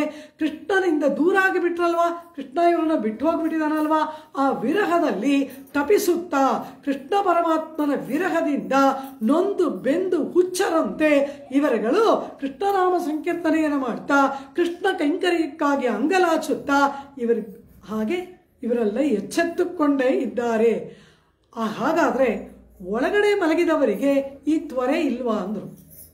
ಹೊರಗಡೆ ಇವರು ಹೀಗೆ ಅಲಿತಾ ಇದ್ದಾರೆ ಅಂದರೆ ಇವರಿಗೆ ಕೃಷ್ಣ ಪ್ರಾಪ್ತಿಯಲ್ಲಿ ತ್ವರೆ ಇದೆ, ಒಳಗಡೆ ಮಲಗಿದವರಿಗೆ ತ್ವರೆ ಇಲ್ಲ. ಬೆಳಿಗ್ಗೆ ಎದ್ದು ದೇವಸ್ಥಾನಕ್ಕೆ ಹೋಗ್ಬಿಡ್ಬೇಕು 4 ಗಂಟೆಗೇನೋ ಆ ಥರ ಇದ್ದರೆ ಇಡೀ ರಾತ್ರಿ ನಿದ್ರೆ ಬರಲ್ಲ. 1 ಗಂಟೆ ಕಾಲಕ್ಕೂ ಎದ್ದು ಟೈಮ್ ನೋಡ್ತಾ ಇರ್ತೀವಿ. 4 ಗಂಟೆ ಆಯ್ತಾ, 2 ಗಂಟೆನಾ, 3 ಗಂಟೆನಾ ನೋಡ್ತಾನೆ ಇರ್ತೀವಿ. ಕಾರಣ ಏನು? ದೇವಾಲಯಕ್ಕೆ ಹೋಗುವ ತ್ವರೆ ಅದಿಲ್ಲದೆ ಇರೋರು ಅಯ್ಯೋ ಎಷ್ಟೊತ್ತಿಗಾದ್ರೂ ಎದುರಾಯ್ತು ಅಂತ ಮಲಗೇ ಇರ್ತಾರೆ, ಚೆನ್ನಾಗಿ ನಿದ್ರೆ ಬರುತ್ತೆ ಅವರಿಗೆ. ಆ ರೀತಿ ಮಲಗಿದವರಿಗೆ ತ್ವರೆ ಇಲ್ಲ, ಹೊರಗಡೆ ಇರುವವರಿಗೆ ತ್ವರೆ ಇದೆ ಅಂತ ಅರ್ಥವ ಅಂದರು. ವ್ಯಾಖ್ಯಾತ ಹೇಳ್ತಾರೆ ಹಾಗೆ ಇಲ್ಲ. ಒಳಗಡೆ ಇರುವವರಿಗೂ ಕೂಡ ಕೃಷ್ಣ ವಿಷಯದಲ್ಲಿ ಗಾಢವಾದ ಪ್ರೇಮ ಉಂಟು. ಹೊರಗಡೆ ಇರೋವರಿಗೆ ಎಷ್ಟು ತ್ವರೆ ಇದೆ ಅಷ್ಟೇ ತ್ವರೆ ಅವ್ರಿಗೂ ಇದೆ. ಮತ್ತ್ಯಾಕೆ ಅವ್ರು ಒಳಗೆ ಮಲಗಿದ್ದಾರೆ ಎಂದರು. ಒಂದು ದೃಷ್ಟಾಂತವನ್ನು ಕೊಡ್ತಾರೆ, ಲೌಕಿಕ ದೃಷ್ಟಾಂತವನ್ನು ಪೆರಿಯವಾಚಾನ್ ಪಿಳ್ಳೈ. 2-3 ದೃಷ್ಟಾಂತಗಳು. ಮಧುಪಾನವನ್ನು ಮಾಡ್ತಾರೆ, ಮಾಡಬಾರ್ದು, ಮಾಡಿದವ್ರ ವಿಷಯ. ಕೆಲವರು ಹಾಡಿ ಕುಣಿದು ನೃತ್ಯ ಮಾಡ್ತಾ ಮಾತಾಡ್ತಾನೇ ಇರ್ತಾರೆ. ಇನ್ನು ಕೆಲವರು ಸುಮ್ಮನೆ ಮಲ್ಕೊಂಡ್ಬಿಡ್ತಾರೆ. ಅವ್ರು ಯಾಕೆ ಹೀಗೆ, ಇವ್ರು ಯಾಕೆ ಹೀಗೆ ಅಂದರೆ ಇದು ಇವರ ಸ್ವಭಾವ, ಅದು ಅವರ ಸ್ವಭಾವ. ಆ ರೀತಿ ಅಸ್ತ್ರಗಳನ್ನು ಬಿಡ್ತಾರೆ. ಯುದ್ಧ ಮಾಡುವವರು ಅಸ್ತ್ರವನ್ನು ಬಿಡ್ತಾರೆ, ಜಿರಂಬಕಾಸ್ತ್ರ ಅಂತ ಬಿಡ್ತಾರೆ. ಅದು ಬಿಟ್ಟರೆ ಬರೀ ಆಕಳಕ್ಕೆ ಬಂದು ಬಂದು ಬಂದು ಬಂದು ಅವರುಗಳು ಹುಚ್ಚುಚ್ಚಾಗಿ ಆಡ್ತಾ ಅಲ್ಲಿ ಇಲ್ಲಿ ಇಲ್ಲಿ ಓಡ್ತಾರಂತೆ. ಮೋಹನಾಸ್ತ್ರ ಬಿಡ್ತಾರಂತೆ. ಅವ್ರು ಏನು ಮಾತಾಡಿದ್ರೆ ಮೌನವಾಗಿ ಮಲ್ಕೊಳ್ತಾರಂತೆ. ಎಲ್ಲ ಅಸ್ತ್ರಶಸ್ತ್ರವೇ. ಆದರೆ ಅವ್ರಿಗೆ ಯಾಕೆ ಹಾಗಾಯಿತು, ಇವ್ರಿಗೆ ಯಾಕೆ ಹೀಗಾಯಿತು ಅಂದರೆ ಇಲ್ಲಿ ಅಸ್ತ್ರ ಯಾವುದು? ಕೃಷ್ಣ ಪರಮಾತ್ಮ. ಕೃಷ್ಣ ಪರಮಾತ್ಮನ ಅನುಭವ ಒಬ್ಬೊಬ್ಬರನ್ನ ಒಂದೊಂದು ವಿಧವಾಗಿ ಮಾಡುತ್ತೆ. ಕೃಷ್ಣನನ್ನ ನೆನೆದವರು ಕೆಲವರಿಗೆ ಏನು ಮಾಡೋದು ಬೇಕಾಗಿಲ್ಲ, ಕಣ್ಣು ಮುಚ್ಕೊಂಡು ಕೂತ್ಕೊಂಡು ಕೃಷ್ಣನೇ ಧ್ಯಾನ ಮಾಡೋಣ ಅನ್ಸುತ್ತೆ. ಇನ್ನು ಕೆಲವರಿಗೆ ಕೃಷ್ಣನನ್ನ ನಾವು ಏನಾದರೂ ಮಾಡಬೇಕಲ್ಲ ಅಂತಾರೆ. ಉದ್ಯಾನವನಕ್ಕೆ ಹೋಗ್ತಾರೆ, ಹೂ ಕುಯ್ತಾರೆ, ಹಾರ ಕಟ್ತಾರೆ, ಓಡಿ ಓಡಿ ತೆಗೆದುಕೊಂಡು ಹೋಗ್ತಾರೆ. ಕೃಷ್ಣನಿಗಾಗಿ ಅನೇಕ ವಿಧ ವಿಧವಾದ ಭಕ್ಷಣಗಳನ್ನು ಮಾಡ್ತಾರೆ. ಕೆಲವರು ಇದನ್ನು ಮಾಡ್ತಾರೆ, ಕೆಲವರು ಸುಮ್ಮನೆ ಕೂತಿರ್ತಾರೆ. ಕಾರಣ ಕಣ್ಣನುடைய ಗುಣங்கள் ಪಡುತ್ತುಂ ಪಾಡು. ಕೆಲವರಿಗೆ ಸುಮ್ಮನೆ ಅವನನ್ನು ಧ್ಯಾನಿಸೋದ್ರಲ್ಲಿ ಆನಂದ, ಇನ್ನು ಕೆಲವರಿಗೆ ಅವ್ರಿಗೆ ಏನಾದರೂ ಮಾಡಬೇಕು ಅನ್ನೋ ತ್ವರೆ. ಹೀಗೆ ಈ ವಿಭಿನ್ನವಾದ ಭಕ್ತಿ. ರಾಮ ಆ ಚಿತ್ರಕೂಟದಲ್ಲಿ ಹೋಗುವುದಕ್ಕೆ ಮುನ್ನ ಗುಹನ ಶೃಂಗವೇರಿಪುರದಲ್ಲಿ ಒಂದು ರಾತ್ರಿ ಇದ್ದು ಅನಂತರ ಆ ಗಂಗಾ ನದಿಯನ್ನು ದಾಟಿ ದಂಡಕಾವನವನ್ನು ಪ್ರವೇಶ ಮಾಡ್ತಾನಲ್ಲವ, ಅವನನ್ನು ಹುಡುಕಿಕೊಂಡು ಭರತನು ಬರ್ತಾನೆ. ಚತುರಂಗ ಸೈನ್ಯ ಸಮೇತನಾಗಿ ಭರತ ಶತ್ರುಘ್ನನನ್ನು ಕರೆದುಕೊಂಡು ಆ ರಾಮನನ್ನ ಅರಸುತ್ತಾ ಆ ಭರತ ಬರ್ತಾನೆ. ಬಂದು ಅವನೂ ಕೂಡ ಒಂದು ರಾತ್ರಿ ಶೃಂಗವೇರಿಪುರದಲ್ಲಿ ಇರ್ತಾನೆ. ಆ ರಾತ್ರಿ ಏನ್ ನಡೀತು ಅನ್ನೋದನ್ನೆಲ್ಲ ಅನ್ಯವುಲಾಮಳಂದ ಎಡಿಪೋತಿ ಪಾಶರದಲ್ಲಿ ಆಂಡಾಳು ಹೇಳ್ತಾಳೆ. ಆ ರಾತ್ರಿ ಏನು ನಡೀತು, ರಾಮ ಲಕ್ಷ್ಮಣರಿದ್ದ ರಾತ್ರಿ ಏನಾಯಿತು ಅನ್ನೋದನ್ನ ಅಲ್ಲೇ ಹೇಳ್ತಾಳೆ ಆಂಡಾಳ್. ಅಲ್ಲೇ ಅನುಭವಿಸೋಣ. ಈಗ ಭರತ ಈ ಶತ್ರುಘ್ನನೊಡನೆ ಬರ್ತಾನೆ. ರಾತ್ರಿ ಕಳೆಯಿತು. ಪ್ರಾತಃ ಕಾಲದಲ್ಲಿಯೇ ಈ ಭರತ ಹೇಳ್ತಾನೆ. ಎದ್ಬಿಟ್ಟು ಶತ್ರುಘ್ನ ಇನ್ನು ಮಲಗಿದಾನಂತೆ. ಉತ್ತಿಷ್ಟೋತ್ತಿಷ್ಟ ಶತ್ರುಘ್ನ ಕಿಂ ಶೇಷೇ. ಏಳು ಶತ್ರುಘ್ನ, ಯಾಕೆ ಮಲಗಿದೀಯಾ ಅಂತ ಕೇಳ್ತಾನಂತೆ.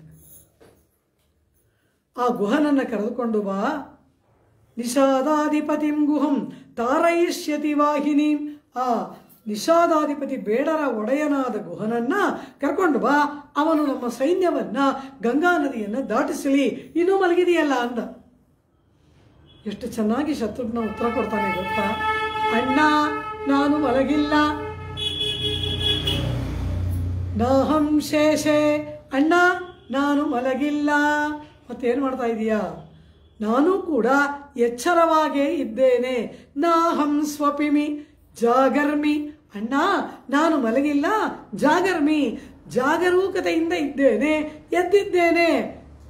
ಹೇಗೆ ಅಂದರೆ ತಮೇ ವಾರ್ಯಂ ವಿಚಿಂತಯನ್ನೇ. ಯಾವ ಆರ್ಯ ಪುರುಷನಾದ ಶ್ರೇಷ್ಠನಾದ ರಾಮನನ್ನ ನೆನೆದು ನೀನು ಹೀಗೆ ಓಡಾಡ್ತಾ ಇದೆಯೋ ಅದೇ ರಾಮನನ್ನ ನೆನೆದು ನಾನು ಮಲಗಿದ್ದೀನಿ. ಇದು ಶತ್ರುಘ್ನನ ಸ್ಥಿತಿ, ಅದು ಭರತನ ಸ್ಥಿತಿ. ಭರತ ಕಾಲು ಸುಟ್ಟ ಬೆಕ್ಕಿನ ಹಾಗೆ ಓಡಾಡ್ತಾ ಇದ್ದಾನೆ, ಶತ್ರುಘ್ನ ಮಲಗಿದ್ದಾನೆ. ಆದರೆ ಏನು ಹೇಳ್ತಾನೆ? ನಾಹಂ ಸ್ವಪಿಮಿ ಜಾಗರ್ಮಿ ತಮೇ ವಾರ್ಯಂ ವಿಚಿಂತಯನ್ನೇ ಎಂಬುದು ಶತ್ರುಘ್ನನ ಉತ್ತರ ಶ್ರೀರಾಮಾಯಣದಲ್ಲಿ. ಆ ರೀತಿ ಶತ್ರುಘ್ನನಂತೆ ಇರುವವರು ಒಳಗೆ ಮಲಗಿದ ಬಾಲಕಿಯರು, ಹೊರಗೆ ನಿಂತು ಅಲೆಯುವವರು ಭರತನಂತೆ ಇರುವವರು. ಇವರು ಕೈಂಕರ್ಯನಿಷ್ಠರು, ಒಳಗಿರುವವರು ಗುಣಾನುಭವನಿಷ್ಠರು. ಅವರು ಮುನಿಗಳಂತೆ, ಹೊರಗೆ ಇರುವವರು ಯೋಗಿಗಳಂತೆ. ಒಳಗಿರುವವರು ಶತ್ರುಘ್ನನಂತೆ, ಹೊರಗಿರುವವರು ಭರತನಂತೆ. ಹೀಗಿರುವವರು ಹಾಗಿರುವವರನ್ನ ಭರತ ಶತ್ರುಘ್ನನನ್ನ ಎಚ್ಚರಿಸಿದಂತೆ ಇವರು ಅವರಿಗೆ ಸುಪ್ರಭಾತವನ್ನ ಹಾಡ್ತಾರೆ. ಈ ರೀತಿ ಪರಮ ಭಾಗವತೋತ್ತಮೆಯರಾದ ಗೊಲ್ಲ ಬಾಲಕಿಯರಿಗೆ ಆಂಡಾಳ್ ಸುಪ್ರಭಾತವನ್ನ ಹಾಡುತ್ತಾ ಅವರನ್ನ ಕೃಷ್ಣಾನುಭವಕ್ಕಾಗಿ ಆಹ್ವಾನ ಮಾಡತಕ್ಕಂತಹ ತಿರುಪ್ಪಾವೈ ದಿವ್ಯ ಶಾಸ್ತ್ರದ 10 ಪಾಶರಗಳೇ 6ನೆಯ ಪಾಶರ ಪುಳ್ಳುಂ ಶಿಲಂಬಿನ ಹಾಡಿಂದ ಪ್ರಾರಂಭಿಸಿ ಎಲ್ಲೇ ಇಳಂಕಿಳಿಯೇ ಎಂಬ 15ನೆಯ ಪಾಶರದವರೆಗೂ 10 ಪಾಶರಗಳು ಭಾಗವತ ಸುಪ್ರಭಾತಂ. 10 ಮಂದಿ ಗೊಲ್ಲ ಬಾಲಕಿಯರಿಗೆ ಆಂಡಾಳ್ ಸುಪ್ರಭಾತವನ್ನು ಹಾಡ್ತಾಳೆ. 10 ಜನನ ಇರೋದು ಅಂದ್ರು. 10 ಜನಕ್ಕೆ ಹೇಳಿದ್ದು 10 ಲಕ್ಷ ಜನಕ್ಕೆ ಹೇಳಿದಾಗೆ ಉಪಲಕ್ಷಣ ಅಂದ್ಬಿಟ್ರು. 10 ಜನಕ್ಕೆ ಹೇಳಿದ್ರೆ 10 ಲಕ್ಷ ಜನಕ್ಕೆ ಹೇಳಿದಾಗೆ. ಆ ರೀತಿ ಇಲ್ಲಿ ಆಂಡಾಳ್ 10 ಪಾಶುರಗಳನ್ನು ಸುಪ್ರಭಾತ ಆಳ್ವಾರ್ಗಳೆಲ್ಲ ಪರಮಾತ್ಮನಿಗೆ ಸುಪ್ರಭಾತ ಹಾಡಿದ್ರು.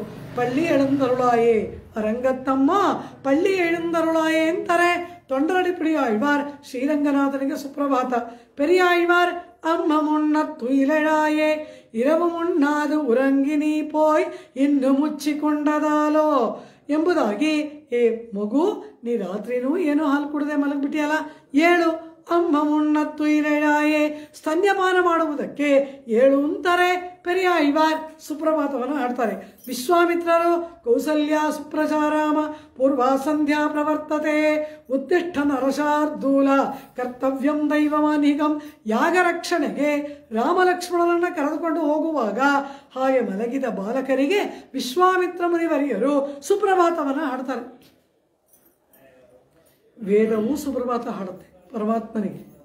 ಅಗ್ನೇ ಉದ್ಬುದ್ಧ್ಯಸ್ವ ಪ್ರತಿಜಾಗ್ರಹೀಯೇನಂ ಜಾಯಮಾನಂ ಬಹುಧಾ ಜಾಯಮಾನಂ ಜಾತಂ ಬಹುಧಾ ಜಾಯಮಾನಂ ವಿಶ್ವಂ ಬಿಭರ್ತಿ ಭುವನಸ್ಯ ನಾಭಿಃ ಇಷ್ಟಾಪೂರ್ತಂ ಬಹುಧಾ ಜಾತಂ ಜಾಯಮಾನಂ ವಿಶ್ವಂ ಬಿಭರ್ತಿ ಭುವನಸ್ಯ ನಾಭಿಃ. ಇದೆಲ್ಲ ಪರಮಾತ್ಮನ ಸುಪ್ರಭಾತ, ವೇದದಲ್ಲಿರುವ ಪರಮಾತ್ಮನ ಸುಪ್ರಭಾತ.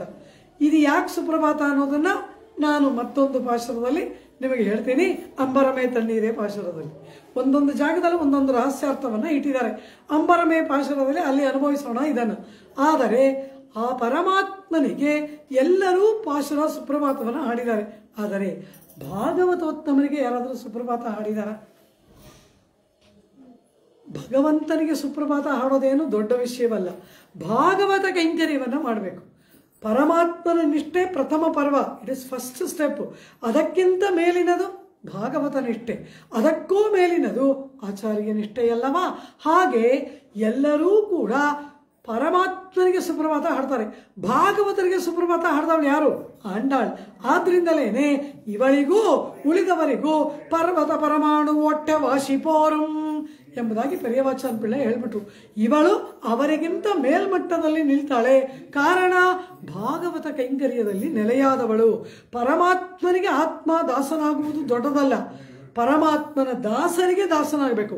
ತೊಂಡರ್ ತೊಂಡರ್ ತೊಂಡರ್ ತೊಂಡನ್ ಷಡಗೋಪನ್ ತ್ವದ್ಭೃತ್ಯ ಭೃತ್ಯ ಪರಿಚಾರಕ ಭೃತ್ಯ ಭೃತ್ಯಸ್ಯ ಭೃತ್ಯ ಇತಿ ಮಾಂ ಸ್ಮರ ಲೋಕನಾಥ. ಹೇ ಪರಮಾತ್ಮ, ಪರಮಾತ್ಮನ ಮುಂದೆ ಮುಂದೆ ನಿಂತ್ಕೊಂಡ್ಬಿಟ್ಟು ನಾನು ನಮಸ್ಕಾರ ಮಾಡಬೇಕು. ಯಾರಿಗಾದ್ರೂ ದರ್ಶನ ಆಗಲಿ, ಯಾರಿಗಾದ್ರೂ ತೀರ್ಥ ಆಗಲಿ, ಯಾರಿಗಾದ್ರೂ ತುಳಸಿ ಆಗಲಿ, ಅದೆಲ್ಲ ನನಗೆ ಬೇಡ. ನಾನು ನಿಂತ್ಕೊಂಡ್ಬಿಡ್ಬೇಕಲ್ಲಿ. ಅಡ್ಡಡ್ಡ ನಿಂತುಬಿಟ್ಟು ಹಿಂದೆ 100 ಜನಕ್ಕೆ ಏನೂ ಕಾಣಿಸ್ಬಾರ್ದು. ಪರಮಾತ್ಮ ಅವರನ್ನು ನೋಡ್ತಾನ ಅಂದರು. ಅವನದು ದೂರದೃಷ್ಟಿ. ಅಲ್ಲಿದಾರಲ್ಲ ಅವರನ್ನು ನೋಡ್ತಾ ಇರ್ತಾನೆ ಪರಮಾತ್ಮ. ಇಲ್ಲಿರೋರನ್ನು ಅವನು ನೋಡೋದೇ ಇಲ್ಲ. ಅವನ ದೃಷ್ಟಿ ಎಲ್ಲಿ? ಅಲ್ಲಿ. ಭೃತ್ಯಸ್ಯ ಭೃತ್ಯ, ಪರಮಾತ್ಮನಿಗೆ ದಾಸರಾಗುವುದು ದೊಡ್ಡದಲ್ಲ. ಪರಮಾತ್ಮನ ದಾಸ ನಂಬರ್ 1, ಅವನ ದಾಸ 2ನೇವನು, ಅವನ ದಾಸ 3ನೇವನು, ಅವನಿಗೆ ದಾಸ 4, ಅನಂತರ 5, 6, 7 ದಾಸ ಪರಂಪರೆ ಆದಮೇಲೆ ಆ ಕೊಟ್ಟ ಕೊನೆಯ ದಾಸನಿದನಲ್ಲ ಅವನಿಗೆ ನಾನು ದಾಸನಾಗಬೇಕು.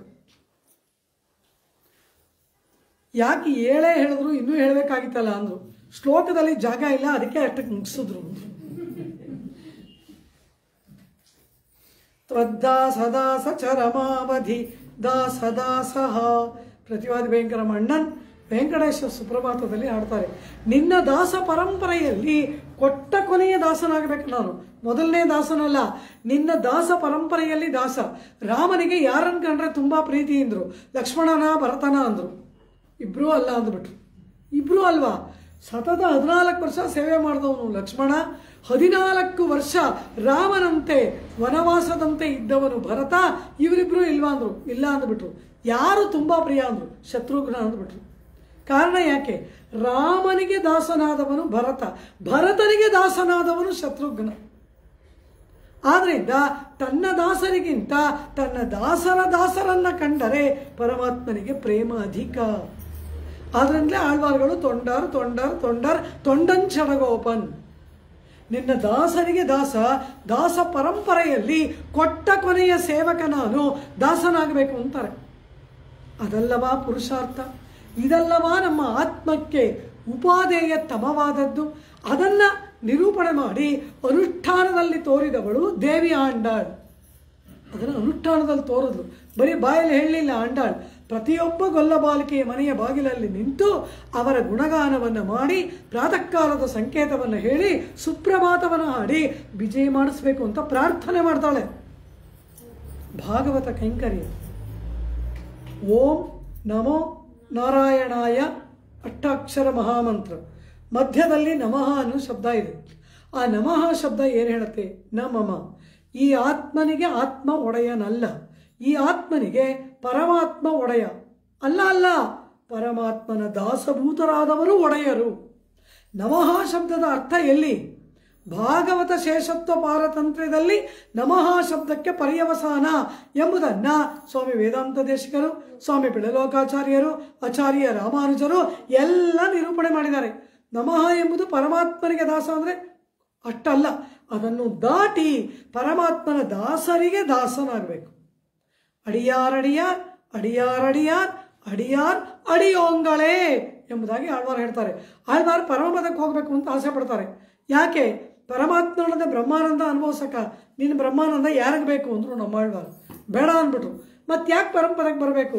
ಅಡಿಯಾರ್ಗಳ್ ಕುಳಾಂಗಳ್ ಉಡನ್ ಕೂಡುವುದೆಂದ್ರು ಕೊಲೋ.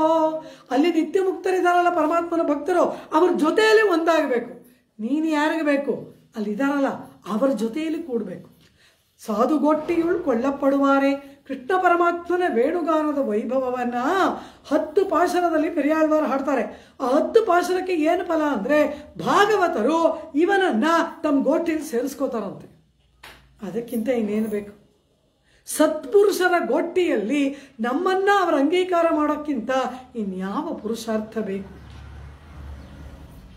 ಆಂಡಾಳ್ ಆ ರೀತಿ ಅಡಿಯಾರ್ ಅಡಿಯಾರ್ ಅಡಿಯಾರ್ ಅಡಿಯಾರ್ ಅಡಿಯೋಂಗಳೇ ಎಂಬ ಹಾಗೆ ಆ ಭಾಗವತೋತ್ತಮರಿಗೆ ದಾಸಭೂತಳಾಗಿ ಸುಪ್ರಭಾತವನ್ನು ಗಾನ ಮಾಡುವುದಕ್ಕೆ ಪ್ರಾರಂಭ ಮಾಡ್ತಾಳೆ. 6ನೆಯ ಪಾಶರದಿಂದ 15ನೆಯ ಪಾಶರದವರೆವಿಗೂ ಕೂಡ ಇಲ್ಲಿ ಭಾಗವತ ಸುಪ್ರಭಾತ.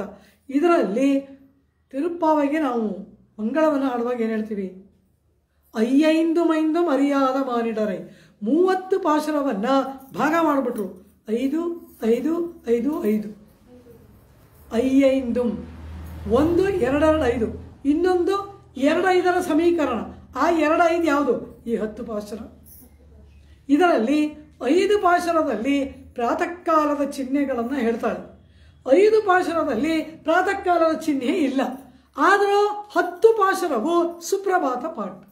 ತಿರುಪ್ಪಳ್ಳಿ எழுச்சி ಭಾಗವತ ಸುಪ್ರಭಾತಂ. ಅಡಿಯಾர்களுக்கு ಆಂಡಾಳ್ ನಾಚ್ಯಾರ್ ಪಾಡಿನ ತಿರುಪ್ಪಳ್ಳಿ எழுச்சி ಈ 10 ಪಾಶರಗಳು. ಅದರಲ್ಲಿ ಮೊಟ್ಟ ಮೊದಲನೆಯ ಪಾಶರ ಪೆರಿಯಾಳ್ವಾರ್ ಇದನ್ನೇ ಮಾಡಿದ್ರು. ಕೂಡುಮನಮುಡೈಯர்கள் ಹೊರಂಬೊಳಿ ಒಂದೊಲ್ಲೈ ಕೂಡುಮಿನೋ. ಯಾರಿಗೆಲ್ಲ ಭಗವಂತನಿಗೆ ಪಲ್ಲಾಂಡಾಡುವ ಅಪೇಕ್ಷೆ ಇದೆ ಅವರೆಲ್ಲ ಬನ್ನಿ ಅಂತ ಕರೆದ್ರು. ಹಾಗೆ ಆಂಡಾಳ್ ಕೂಡ ಎಲ್ಲರನ್ನ ಕೃಷ್ಣಾನುಭವಕ್ಕೆ ಆಹ್ವಾನ ಮಾಡ್ತಾಳೆ. ಹೀಗೆ ಕೃಷ್ಣ ಗುಣಾನುಭವದಲ್ಲಿ ಮೈಮರೆತವರನ್ನ ಕೃಷ್ಣ ಕೈಂಕರ್ಯದಲ್ಲಿ ತೊರೆವುಳ್ಳವರು ಸುಪ್ರಭಾತ ಹಾಡಿ ಎಚ್ಚರಿಸುವ ಮೊದಲನೆಯ ಭಾಗವತ ಸುಪ್ರಭಾತ ಪಾಶರವೇ ತಿರುಪ್ಪಾವೈ ದಿವ್ಯಶಾಸ್ತ್ರದ 6ನೆಯ ಪಾಶರ. புள்ளம் சிலம்பினகான் புள்ளரையன் கோயிலில் வெள்ள விழிசங்கின் பேரரவம் கேட்டிலையோ பிள்ளாய் எழுந்திராய். ಈ ಒಳಗೆ ಮಲಗಿರುವ ಗೊಲ್ಲಬಾಲಕಿಯನ್ನ ಆಂಡಾಳ್ ಪಿಳ್ಳಾಯ್ ಎಂಬುದಾಗಿ ಸಂಬೋಧನೆ ಮಾಡ್ತಾಳೆ. ಒಬ್ಬೊಬ್ಬ ಗೊಲ್ಲಬಾಲಕಿಗೆ ಒಂದೊಂದು ಹೆಸರು ಕೊಡ್ತಾಳೆ ಆಂಡಾಳ್, ಒಂದೊಂದು ಬಿರುದು. ಏನದು?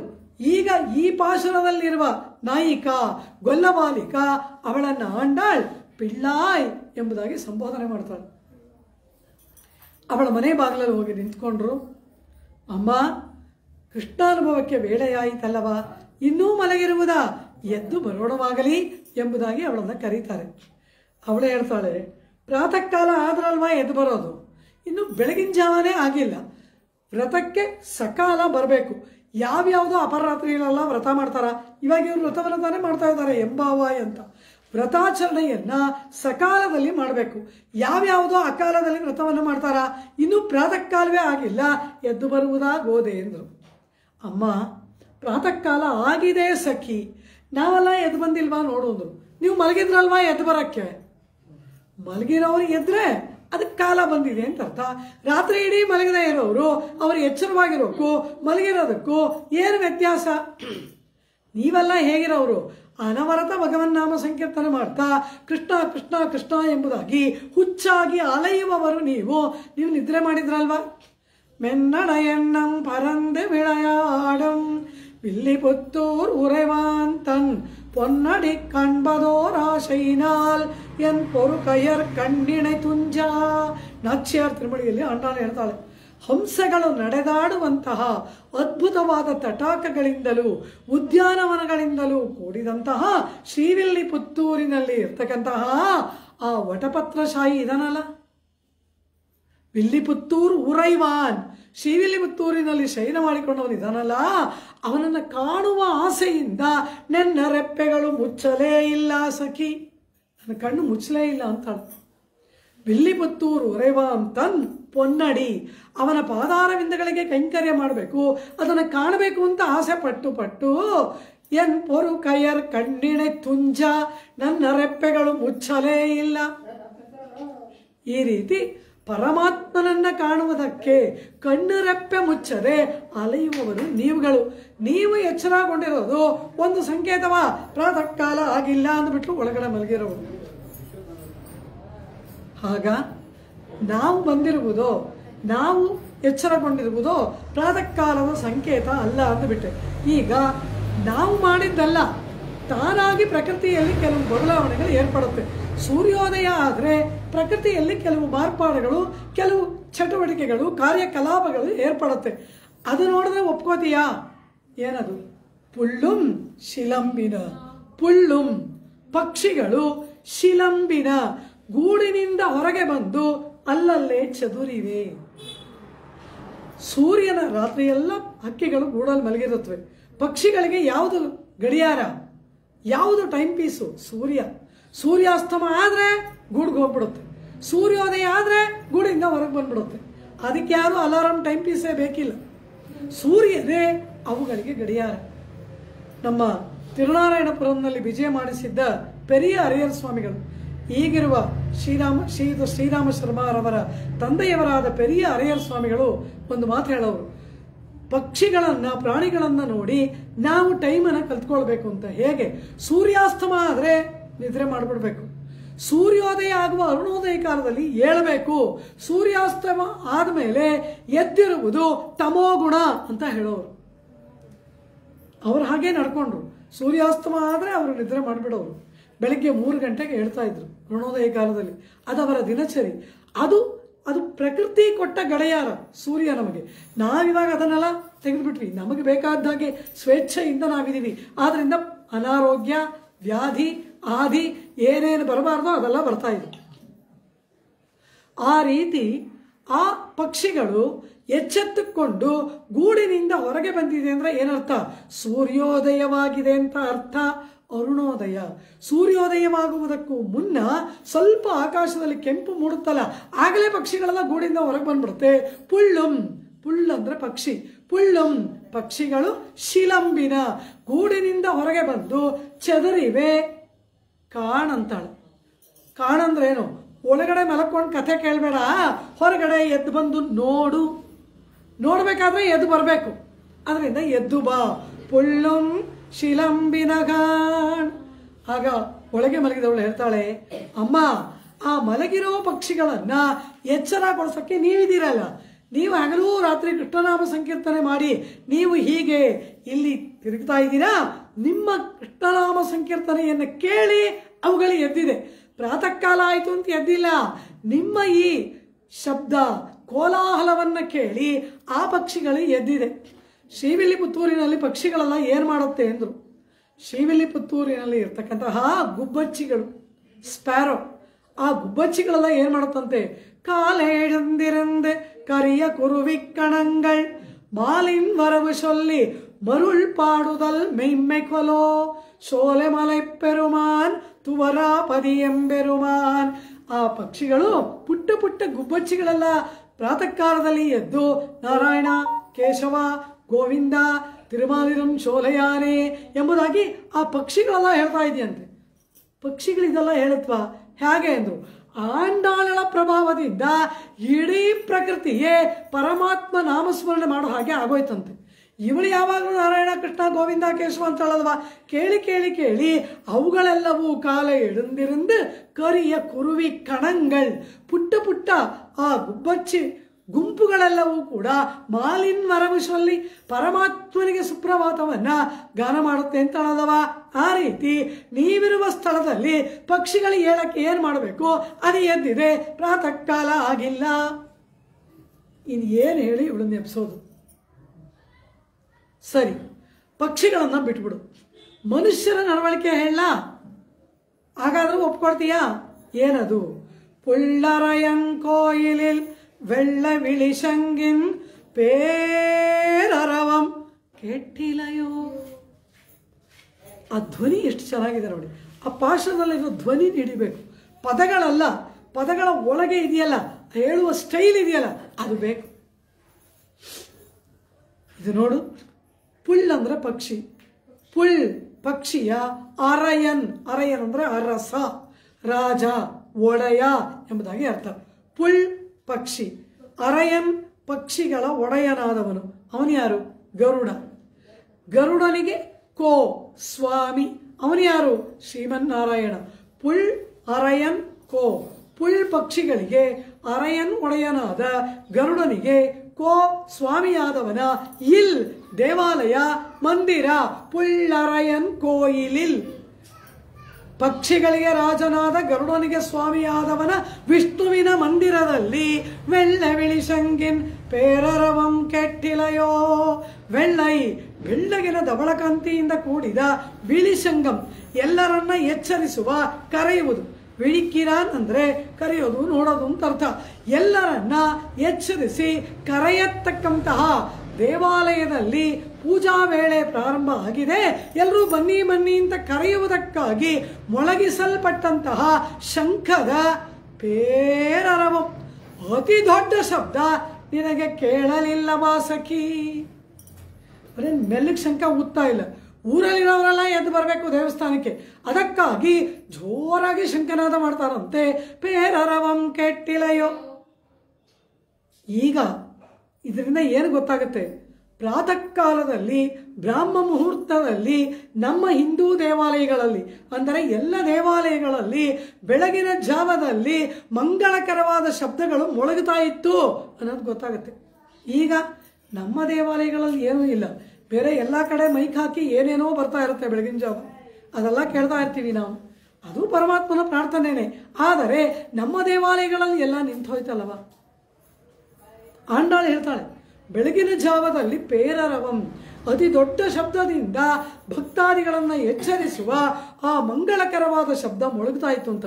ಈಗ ನಮ್ಮ ದೇವಾಲಯಗಳಲ್ಲಿ ಮೊಳಗಲ್ಲ, ಅಲ್ಲಲ್ಲಿ ಸ್ಪೀಕರಲ್ಲಿ ಮೈಕಲ್ಲಿ ಏನೇನೋ ಮೊಳಗತ್ತೆ. ಆ ರೀತಿ ನಮ್ಮ ದೇವಾಲಯಗಳಲ್ಲಿ ಬಿಟ್ಟು ಹೋಯ್ತಲ್ಲವ. ಆಂಡಾಳನ ಕಾಲದಲ್ಲಿ ಇದಿದೆ. வெள்ள விழிசங்கின் ಪೇರರವಂ ಕೆಟ್ಟಿಲಯೋ. ಹಾಗೆ ಎಲ್ಲರನ್ನ ಎಚ್ಚರಿಸತಕ್ಕಂತಹ ಪೇರರವಂ ದೊಡ್ಡ ಶಬ್ದ, ಅದು ಆ ದೊಡ್ಡ ಶಬ್ದ ಅಂತ ಹೇಳ್ತೀವಲ್ಲ, ಅದು ಆ ಪೇರರವಂ ಅಂತ ಹೇಳ್ಬೇಕು. ಆ ಧ್ವನಿಯಲ್ಲಿ ಅಡಗಿದೆ ಅಂಥ ಮಹಾಶಬ್ದ, ಮಹಾಧ್ವನಿ ನಿನಗೆ ಕೇಳಲಿಲ್ಲವಾ ಸಖಿ? ಒಳಗೆ ಮಲಗಿರೋಳು ಹೇಳ್ತಾಳೆ, ಶಂಖನೂ ಮೊಳಗಲಿಲ್ಲ, ಶಂಖ ಬೆಳಗೂ ಇಲ್ಲ, ಪ್ರಾತಃ ಕಾಲವೂ ಆಗಿಲ್ಲ, ಪೂಜಾ ವೇಳೆ ಆಗಿಲ್ಲ, ನಿಮಗೆಲ್ಲ ಭ್ರಮೆ ಅಂದ್ಬಿಟ್ಲು. ಇಷ್ಟು ದೊಡ್ಡ ಶಬ್ದ ಕೇಳ್ತಾ ಇದೆ, ಇದು ಭ್ರಮೇನಾ ಅಂದ್ಲು. ಹೌದು ಅಂದ್ಲು. ಯಾಕೆ ಅಂದ್ರು, வெள்ள விழிசங்கம் ಇಡಂಕೈಲ್ ಕೊಂಡ ವಿಮಲನ್ ಪಾಂಚಜನ್ಯವನ್ನ ಎಡಭಾಗದ ಕೈಯಲ್ಲಿ ಚಂದಿರಮಂಡಲಂ ಪೋಲ್, ಚಂದ್ರಮಂಡಲದಂತೆ ಇರ್ತಕ್ಕಂತಹ ಪಾಂಚಜನ್ಯವನ್ನ ಅನವರತ ಕೈಯಲ್ಲಿ ಹಿಡಿದಿದ್ದಾನೆ ಪರಮಾತ್ಮ. ಆ ಪಾಂಚಜನ್ಯವನ್ನ ಹಿಡಿದುಕೊಂಡ ಕೃಷ್ಣನದೇ ಧ್ಯಾನ ನಿಮಗೆ. ಆ ಕೃಷ್ಣನನ್ನ ನೋಡುವಾಗ ಅವನ ಕೈಯಲ್ಲಿರೋ ಪಾಂಚಜನ್ಯ ಕಾಣುತ್ತೆ. ಆಹಾ, ಆ ಪಾಂಚಜನ್ಯ ಯಾವಾಗಲೂ ಕೃಷ್ಣನ ಕೈಯಲ್ಲಿ ಇದೆಯಲ್ಲ. ಉಣ್ಬದು ಸೊಲ್ಲಿಲ್ ಉಲಹಳಂದಾನ್ ವಾಯಮುದಂ. ಆ ಪಾಂಚಜನ್ಯಕ್ಕೆ ಹಸುವಾಯ್ತಾ, ಕೃಷ್ಣನ ಬಾಯಲ್ಲಿರುವ ಅಮೃತವನ್ನ ಕುಡಿತೀಯ. ಕಣ್ಪಡೆಕೊಳ್ಳಿಲ್, ನಿದ್ರೆ ಬಂದ್ರೆ ಉಳಿಯಾನ್ ಕೈತಲತ್ತಿಡರಿಲ್, ಅವನ ಕೈಯಲ್ಲೇ ಮಲ್ಕೋತೀಯ. ಚಕ್ರನಾದ್ರೂ ಕೈ ಬಿಟ್ಟು ಹೋಗಬೇಕು, ಈ ಶಂಖ ಕೈ ಬಿಟ್ಟು ಹೋಗೋದೇ ಇಲ್ಲ. ಹಸಿವಾಯ್ತಾ, ಪರಮಾತ್ಮನ ಬಾಯಿ ಅಮೃತವನ್ನ ಪಾನ ಮಾಡ್ತೀಯ. ನಿದ್ರೆ ಬಂತ, ಅವನ ಕೈಯಲ್ಲೇ ಮಲಗ್ತೀಯ. ಇದನ್ನು ನೋಡಿ ಈ ಕೃಷ್ಣ ಪರಮಾತ್ಮನ ಪ್ರೇಯಸಿಯರಿಗಲ್ಲ ಆ ಶಂಕದ ಮೇಲೆ ಹೊಟ್ಟ ಕಿಚ್ಚು. 16,000 ದೇವಿಮಾರ್ பார்த்திருப்ப ಪದುವಾಹ ಉಣ್ಬದನೈ ಪುಕ್ಕುನಿ ಉಂಡಕ್ಕಾಲ್. ನಾವು ಇಷ್ಟು ಜನ ಕೃಷ್ಣನ ಬಾಯಿ ಅಮೃತ ಪಾನಕ್ಕೆ ಕಾಯ್ತಾ ಇದ್ದೀವಿ, ಏ ಶಂಕ ನೀನು ಮಾತ್ರ ಅದನ್ನು ಉಂಡು ಬಿಟ್ಟು ಆರಾಮಾಗಿ ಮಲಗಿದೀಯಾ ಎಂಬುದಾಗಿ ಆ ಶಂಕದ ಜೊತೆ ಜಗಳ ಆಡ್ತಾರಂತೆ. ಪಾಂಚಜನ್ಯತ್ತೈ ಶೀರ್ ಪಾರ್ ಎನ್ಗಿರಾರ್ಗಳಿರೆ. ವ್ಯಾಖ್ಯಾತ ಶೀರ್ ಪಾರ್ ಅಂದ್ರೆ ಏನು, ಶಿಡಾ ಮಿಡ ಅಂತಾರಂತೆ ಪಾಂಚಜನ್ಯ ನೋಡಿ. ನಮಗಿಲ್ಲ ಈ ಭಾಗ್ಯ, ಇವನು ಯಾವಾಗಲೂ ಕೈಯಲ್ಲಿ ಕೂತಿರ್ತಾನೆ, ಇವನು ಪರಮಾತ್ಮನ ಬಾಯಿ ಅಮೃತ ಪಾನ ಮಾಡ್ತಾನೆ, ನಮಗಿಲ್ಲದೆ ಹೋಯ್ತಲ್ಲ ಈ ಶಂಕ ನೋಡು ಅಂತ ಆ ಶಂಕದ ಜೊತೆ ಜಗಳ ಆಡ್ತಾರಂತೆ. ಕರುಪ್ಪೂರಂ ನಾರುಮೋ ಕಮಲಪ್ಪೂ ನಾರುಮೋ ತಿರುಪ್ಪವಳ ಚವ್ವಾಯ್ದಾನ್ ತಿತ್ತಿತ್ತಿರುಕ್ಕುಮೋ ಸೊಲ್ಲಾಳಿ ವೆಣ್ಸಂಗೆ. ಆ ಪಾಂಚಜನ್ಯ ಜೊತೆ ಜಗಳ ಆಡ್ತಾರೆ.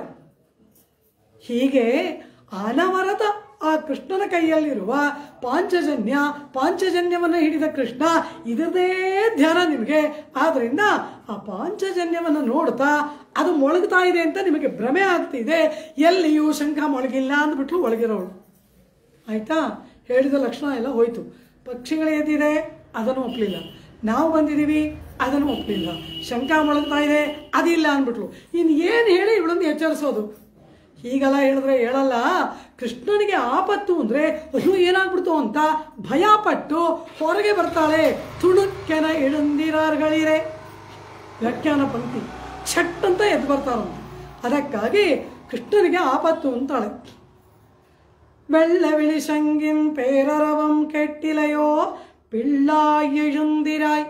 பிள்ளாய் ಬಾಲೆಯೇ, ಕಿರುಬಾಲೆಯೇ ಅಂತ ಸಂಬೋಧನೆ. ಕಿರಿಯವಳು, ಇನ್ನು ಚಿಕ್ಕವಳು, ಪುಟ್ಟ ಬಾಲೆಯೇ ಎಂಬುದಾಗಿ ಸಂಬೋಧನೆ ಮಾಡ್ತಾರೆ. ಯಾಕೆ ಅಂದ್ರು, ಇವಳು ವಯಸ್ಸು ಚಿಕ್ಕದು ಅಂತ ಅಂದ್ರು. ವಯಸ್ಸಿನ ವಿಚಾರ ಇಲ್ಲಿ ಮಾತಾಡ್ತಾನೇ ಇಲ್ಲ ಆಂಡಾಳ್. ಮತ್ತೆ ಏನನ್ನ ಹೇಳ್ತಾ ಇದ್ದಾಳೆ, ಭಗವದ್ ವಿಷಯத்தில் புதியாள் ஒருத்தியை எழுப்புகிறார்களே. ಭಗವದ್ ವಿಷಯಕ್ಕೆ ಹೊಸಬಳಂತೆ, ನಾಟ್ ಮಚ್ ಎಕ್ಸ್ಪೀರಿಯನ್ಸ್ಡ್ ಅಂತ ಅರ್ಥ. ಅನುಭವದಲ್ಲಿ ಬಾಲೆ, ಭಗವದ್ ಅನುಭವದಲ್ಲಿ ಬಾಲೆಯಾಗಿ ಇರುವವಳು ಅಂದರೆ ಇನ್ನೂ ಚಿಕ್ಕವಳು. ಅವಳಿಗೆ ಇನ್ನೂ ಕೂಡ ಯಾವ ಅನುಭವವೂ ಕೂಡ ಅವಳಿಗೆ ಇಲ್ಲ. ಯಾಕೆ ಹಾಗೆ ಹೇಳ್ತಾರೆ ಎಂದು, ಭಗವದ್ ಅನುಭವದಲ್ಲಿ ಪಳಗಿದವರು ಏನು ಮಾಡ್ತಾರೆ, ಭಾಗವತರ ಬಳಿಗೆ ಓಡಿ ಬರ್ತಾರೆ. ಗೊತ್ತು ಭಗವಂತನಿಗೆ ಏನು ಪ್ರಿಯ ಅಂದರೆ ಭಾಗವತ ಕೈಂಕರ್ಯ ಮಾಡಿದ್ರೆ ಭಗವಂತನಿಗೆ ಪ್ರಿಯ ಅಂತ ಪಳಗಿದವರಿಗೆ ಗೊತ್ತಿದೆ, ಪಕ್ವವಾದವರಿಗೆ ಗೊತ್ತಿದೆ. ಇವಳಿನ್ನೂ ಹೊಸಬಳು, ಭಗವದ್ ವಿಷಯಕ್ಕೆ ಹೊಸಬಳು, ಇವಳಿಗೆ ಗೊತ್ತಿಲ್ಲ. ಆದ್ರಿಂದ ಬಾಗಿಲಲ್ಲಿ ಇಷ್ಟು ಜನ ಭಾಗವತರು ನಿಂತಿದ್ರು ಕೂಡ ಒಳಗಡೆ ಮಲಗಿದ್ದಾಳೆ ಅಂದ್ರೆ ಇವಳಿಗಿನ್ನೂ ಕೂಡ ಜ್ಞಾನ ಅಷ್ಟು ಪಕ್ವ ಆಗಿಲ್ಲ, ಹೊಸಬಳಾದ್ರಿಂದ ಹೀಗೆ ಪ್ರಶ್ನೆ ಕೇಳ್ತಾ ಮಲಗಿದ್ದಾಳೆ. ಎಲೈ ಬಾಲೆಯೇ, ಭಗವದ್ ವಿಷಯಕ್ಕೆ ಹೊಸಬಳೆ, ಎಳಂದಿರಾಯ್ ಎದ್ದು ಬಾ ಹೊರಗೆ. ಪಿಳ್ಳಾಯ್ ಎಳಂದಿರಾಯ್ ಎಂಬುದಾಗಿ ಅವಳನ್ನು ನೋಡಿ ಆಂಡಾಳು ಕರೀತಾಳೆ. ಪೆರಿಯವಾಚನ್ ಪಿಳ್ಳೈ ಅದ್ಭುತವಾಗಿ ವ್ಯಾಖ್ಯಾನದಲ್ಲಿ ಒಂದು ಐತಿಹ್ಯವನ್ನು ನಮಗೆ ತೋರಿಸಿಕೊಡ್ತಾರೆ. ಏನದು ಅಂದ್ರು, ಗೋಕುಲದಲ್ಲಿ ಕೃಷ್ಣ ಪರಮಾತ್ಮ ಯಮುನಾ ತೀರದಲ್ಲಿ ಕದಂಬ ವೃಕ್ಷದ ಕೆಳಗಡೆ ನಿಂತು ಆನಂದವಾಗಿ ವೇಣುಗಾನವನ್ನು ಮಾಡ್ತಾನೆ. ಅವನು ವೇಣುಗಾನ ಮಾಡ್ತಾನಲ್ಲ, ಅದಕ್ಕೊಂದು ಲಿಟ್ರೇಚರ್ ಬೇಕಲ್ವಾ. ಈಗ ವಯಲಿನಲ್ಲೋ ವೀಣೆಯಲ್ಲೋ ಒಂದು ಹಾಡು ನುಡಿಸ್ತಾರೆ, ಸಾಹಿತ್ಯ ಏನು, ಭಾವಯಾಮಿ ರಘುರಾಮಂ, ಏನೋ ಒಂದು ಸಾಹಿತ್ಯ ಬೇಕಲ್ಲ. ಅದಕ್ಕೆ ಸಾಹಿತ್ಯ ಇಲ್ಲದೆ ಸಂಗೀತವನ್ನು ಹೇಗೆ ಹಾಡೋದು, ಪದಗಳು ಶಬ್ದಗಳು ಬೇಕಲ್ಲವ. ಹಾಗೆ ಕೃಷ್ಣ ಪರಮಾತ್ಮ ವೇಣುಗಾನವನ್ನು ಮಾಡ್ತಾನಲ್ಲ, ಅವನ ಆ ಕೊಳಲು ವಾದನಕ್ಕೆ ಯಾವುದು ಸಾಹಿತ್ಯ ಅಂದ್ರು, ಶಬ್ದ ಯಾವುದು ಅಂದ್ರು. ಗೋಕುಲದಲ್ಲಿರುವ ಅಷ್ಟೂ ಗೋಪಿಕೆಯರ ಹೆಸರುಗಳು, ನಾಮಗಳು. ನಾವು ಪರಮಾತ್ಮನ ನಾಮ ಸಂಕೀರ್ತನೆ ಮಾಡೋದಲ್ಲ, ಅವನು ಭಕ್ತರ ನಾಮ ಸಂಕೀರ್ತನೆ ಮಾಡ್ತಾನಂತ. ಕೂಡಾರವೆಲ್ಲಮಲ್ಲಿ ಹೇಳ್ತಾಳೆ ಇದನ್ನು ಆಂಡಾಳ್. ಆ ಗೋಕುಲದಲ್ಲಿರುವ ಗೋಪಿಕೆಯರ ನಾಮಗಳೇ ಕೃಷ್ಣನ ವೇಣುಗಾನಕ್ಕೆ ಸಾಹಿತ್ಯವಲ್ಲವ. ಹಾಗೆ ಅವನು ಇವನ್ನೆಲ್ಲ ಕರೀತಾನಂತೆ. ಹಾಗೆ ಕರೆದಾಗ ಇವಳು ಒಬ್ಬೊಬ್ಳು ಬಿಟ್ಟದ್ದು ಬಿಟ್ಟಾಗೆ ಇವರೆಲ್ಲ ಓಡಿ ಹೋಗ್ತಾರಲ್ಲವ. ಹಾಗೆ ಇಡೀ ಗೋಕುಲದಲ್ಲಿರುವ ಎಲ್ಲ ಗೋಪಿಕೆಯರು ಕೃಷ್ಣನ ಬಳಿಗೆ ಓಡಿಬಿಟ್ರು. ಒಬ್ಬಳಿಗೆ ಮಾತ್ರ ಹೋಗೋಕ್ಕಾಗಲಿಲ್ವಂತೆ. ಒಬ್ಬ ಗೋಪಿಕೆಗೆ ಮಾತ್ರ ಕೃಷ್ಣನ ವೇಣುಗಾನವನ್ನು ಕೇಳಿ ಅವನ ಬಳಿಗೆ ಹೋಗೋಕ್ಕಾಗಲಿಲ್ವಂತೆ. ಯಾಕೆ ಅಂತ ಕೇಳಿದ್ರು. ಪೆರಿಯವಾಚಾರ್ಯ ಬೆಳೆ ಹೇಳ್ತಾರೆ, ಬಾಕಿಯವರಿಗೆಲ್ಲ ಕಣ್ಣು ಕಾಣಿಸ್ಲಿಲ್ಲ, ಆದ್ರಿಂದ ಹೋದ್ರು. ಈ ಒಬ್ಬಳಿಗೆ ಕಣ್ಣು ಕಾಣಿಸ್ತಾ ಇತ್ತು, ಅದರಿಂದ ಹೋಗ್ಲಿಲ್ಲ ಅಂದ್ಬಿಟ್ರು. ಇದೇನಿದು ವಿಪರೀತ? ಕಣ್ಣು ಕಾಣಿಸ್ದೇ ಇರೋರು ಹೋದ್ರಂತೆ, ಕಾಣಿಸೋಳಿಗೆ ಹೋಗೋಕ್ಕಾಗ್ಲಿಲ್ವಂತೆ. ಇನ್ನು ಕಾಣಿಸೋರು ಹೋಗ್ಬೇಕು, ಕಾಣದೇ ಇರೋರು ಮನೇಲಿ ಇರಬೇಕು. ಆದರೆ ಇಲ್ಲಿ ನೇರ ವಿಪರೀತ. ಕಣ್ಣು ಕುರುಡಾದವರು ಹೋದ್ರು, ಕಣ್ಣು ಚೆನ್ನಾಗಿರೋಳು ಮನೇಲಿದ್ದಾಳೆ ಎಂದು ಇವಳು ಹೋಗೋಕ್ಕಾಗ್ಲಿಲ್ವಂತೆ. ಕಾರಣ ಏನು? ಮನೆ ಬಾಗಿಲಲ್ಲಿ ಅತ್ತೆ ಮಾವ ಹಿರಿಯರು ಕೂತಿದ್ದಾರೆ, ಮನೆಯಲ್ಲಿ ಪತಿ ಇದ್ದಾನೆ, ಸ್ತನ್ಯಪಾನ ಮಾಡುವ ಮಗು ಇದೆ. ಇದೆಲ್ಲವನ್ನ ಬಿಟ್ಟು ಅವಳಿಗೆ ಹೋಗೋಕ್ಕಾಗಲೇ ಇಲ್ಲ ಪರಮಾತ್ಮನ ಬಳಿಗೆ. ಆದರೆ ಕೃಷ್ಣ ಮಾಡುವ ವೇಣುಗಾನ ಅವಳ ಕಿವಿ ಮೇಲೆ ಬೀಳ್ತಾ ಇದೆ. ಅದ್ಭುತವಾದಂತಹ ಮಧುರ ಗಾನ ಅವಳಿಗೆ ಕೇಳಿಸ್ತಾ ಇದೆ. ಆಗ ಸಂಕಟ ಆಗ್ತಾ ಇದೆ. ಕೃಷ್ಣನ ವಿರಹದ ನೋವು ಒಂದು ಕಡೆ, ಕೃಷ್ಣನ ವೇಣುಗಾನದ ಆನಂದಾನುಭವ ಒಂದು ಕಡೆ. ಹೀಗೆ ಇದು ಎರಡೂ ಆಗಿಬಿಟ್ಟು ಅವಳಿಗೇನಾಯ್ತಂತೆ, ಕೃಷ್ಣನ ವೇಣುಗಾನದ ಮಾಧುರ್ಯದ ಅನುಭವದಿಂದ, ಸುಖಾನುಭವದಿಂದ ಪುಣ್ಯ ಎಲ್ಲ ಕ್ಷಯ ಆಗ್ಬಿಡ್ತು. ಆ ಕೃಷ್ಣನನ್ನ ಸೇರೋಕ್ಕಾಗ್ಲಿಲ್ವಲ್ಲ ಅನ್ನೋ ವಿರಹದ ನೋವಿನಿಂದ ಪಾಪವೆಲ್ಲ ಕ್ಷಯವಾಗ್ಬಿಡ್ತು. ಪುಣ್ಯ ಪಾಪ ಕ್ಷಯವಾಗಿ ಅಲ್ಲೇ ಮುಕ್ತಿಯನ್ನು ಹೊಂದಿಬಿಟ್ಲು. ಚಿಂತೆಯಂತೆ ಇಂದ್ರು ಅವಳನ್ನು. ಅಂದ್ರೆ ಅನವರತ ಕೃಷ್ಣನನ್ನ ಚಿಂತನೆ ಮಾಡಿದವಳು. ಅವಳನ್ನ ಹೇಳ್ತಾರೆ, ಕಾಚಿದಾವಸ್ಥಾಸ್ಯಾಂತೆ ಸ್ಥಿತ್ವಾ ದೃಷ್ಟ ಬಹಿರ್ಮುಹು ತನ್ಮಯತ್ವೇನ ಗೋವಿಂದಂ ದಧ್ಯೌ ಮೀಲಿತಲೋಚನಂ. ಕಣ್ಣುಗಳನ್ನು ಮುಚ್ಚಿಕೊಂಡು ಕೃಷ್ಣನ ವೇಣುಗಾನವನ್ನ ಆನಂದದಿಂದ ಅನುಭವಿಸುತ್ತಿದ್ದಾಳೆ. ತಚ್ಚಿತ್ತ ವಿಮಲಾಕ್ಲಾದ ಕ್ಷೀಣ ಪುಣ್ಯಾಚಯ ತದಪ್ರಾಪ್ತಿ ಮಹಾದುಃಖ ವಿಲೀನಾಶೇಷಪಾತಕ. ಕೃಷ್ಣನ ವಿರಹದ ನೋವಿನಿಂದ ಪಾಪ ಕಳೆದುಬಿಡ್ತು, ವೇಣುಗಾನದ ಆನಂದಾನುಭವದಿಂದ ಪುಣ್ಯ ಕಳೆದುಹೋಯ್ತು. ಚಿಂತೆಯಂತಿ ಜಗತ್ಸೂತಿಂ ಪರಬ್ರಹ್ಮಸ್ವರೂಪಿಣಂ ನಿರುಚ್ಛ್ವಾಸತೆಯ ಮುಕ್ತಿಂ ಗತಾನ್ಯಾ ಗೋಪಕನ್ಯಕ. ಆಗಲೇ ಮೋಕ್ಷಕ್ಕೆ ಹೋಗ್ಬಿಟ್ಲು. ಚಿಂತೆಯಂತಿ ಅಂತ ಇವಳು ಯಾತಕ್ಕೆ ಹೋಗಕ್ಕಾಗಲಿಲ್ಲ ಅಂತಂದ್ರು. ಇವಳು ಕಣ್ಣಿಗೆ ಅತ್ತೆ ಮಾವ ಪತಿ ಮಗು ಎಲ್ಲ ಕಾಣಿಸ್ತಾ ಇದ್ದಾರೆ, ಆದ್ರಿಂದ ಹೋಗಕ್ಕಾಗ್ಲಿಲ್ಲ. ಅವ್ರಿಗೇನೂ ಕಾಣಿಸ್ಲಿಲ್ಲ, ಕೃಷ್ಣ ಒಬ್ಬನೇ ಕಾಣಿಸ್ತಿದ್ದ. ಬಂಧು ಬಳಗ ಜಗತ್ತು ಇದೆಲ್ಲಾನು ನೋಡ್ತಾ ಇದ್ರೆ ಪರಮಾತ್ಮ ಕಾಣೋದೇ ಇಲ್ಲ. ಇದು ಯಾವುದೂ ಕಾಣದೆ ಹೋದ್ರೆ ಅವನು ಕಾಣ್ತಾನೆ. ನಮುದಿನ ಕಂಡ ಕಣ್ಗಳ್ ಮತ್ತೊಂದಿನ ಕಾಣಾವೆ. ಈ ಬಂಧು ಬಳಗ ಎಲ್ಲ ಇವಳ ಕಣ್ಣಿಗೆ ಬಿತ್ತು, ಅದರಿಂದ ಹೋಗೋಕ್ಕಾಗ್ಲಿಲ್ಲ. ಅದು ಯಾವುದೂ ಅವ್ರ ಕಣ್ಣಿಗೆ ಕಾಣಿಸ್ಲಿಲ್ಲ. ನೇರ ಕೃಷ್ಣ ಪರಮಾತ್ಮನ ಹತ್ರ ಹೊರಟೋದು. ಇವಳು ಯಾಕೆ ಹೀಗಾಯ್ತು ಅಂದ್ರೆ ಇವಳಿನ್ನೂ ಕೃಷ್ಣ ಅನುಭವಕ್ಕೆ ಹೊಸಬಳಂತೆ. ಇಲ್ಲಿ ಪೆರಿಯವಾಚಾನ್ ಪಿಳ್ಳೆ ಹೇಳ್ತಾರೆ, ಚಿಂತೆಯಂತಿ ಪೋಲೆ ಪುದಿಯಾಳ್ ಬರುತ್ತೀರೇ. ಈ ಪಿಳ್ಳ ಎಂತವಳು ಅಂದ್ರು, ಆ ಗೋಕುಲದಲ್ಲಿ ಚಿಂತೆಯಂತಿ ಇದ್ಲಲ್ಲ ಅವಳಂತೆ ಇರುವವಳು ಇವಳು. ಭಗವದ್ ವಿಷಯಕ್ಕೆ ಹೊಸಬಳು ಅವಳು. ಕೃಷ್ಣ ಅನುಭವಕ್ಕೆ ಹೊಸಬಳಾದ್ರಿಂದ ಅವಳಿಗೆ ಇದೆಲ್ಲ ಕಾಣಿಸ್ತಾ ಇತ್ತು. ಉಳಿದವರೆಲ್ಲ ಪಕ್ವ ಆಗ್ಬಿಟ್ಟಿದ್ರು. ಅವರ ಅತ್ತೆ ಮಾವ ಗಂಡ ಮಕ್ಕಳು ಯಾವುದೂ ಲಕ್ಷ್ಯ ಇಲ್ಲ, ಅವ್ರ ಬಾಳಿಗೆ ಹೋಗ್ತಾ ಇದ್ರು. ಪಕ್ವತೆ. ಈ ಚಿಂತೆಯಂತಿಗೆ ಪಾಪ ಹೊಸಬಳು, ಇನ್ನೂ ಭಗವದ್ ವಿಷಯಕ್ಕೆ ಹೊಸಬಳಾದ್ರಿಂದ ಇವಳಿಗೆ ಇದನ್ನೆಲ್ಲ ಬಿಟ್ಟು ಹೋಗೋಕ್ಕಾಗಲಿಲ್ಲ. ಹಾಗೆ ಈ ಚಿಂತೆಯಂತಿ ಹೇಗೆ ಇದ್ದಳೋ ಹಾಗೆ ಇರುವವಳು ಈ ಪುಳ್ಳುಂ ಶಿಲಂಬಿನ ನಾಯಿಕ ಪಿಳ್ಳಾಯ್.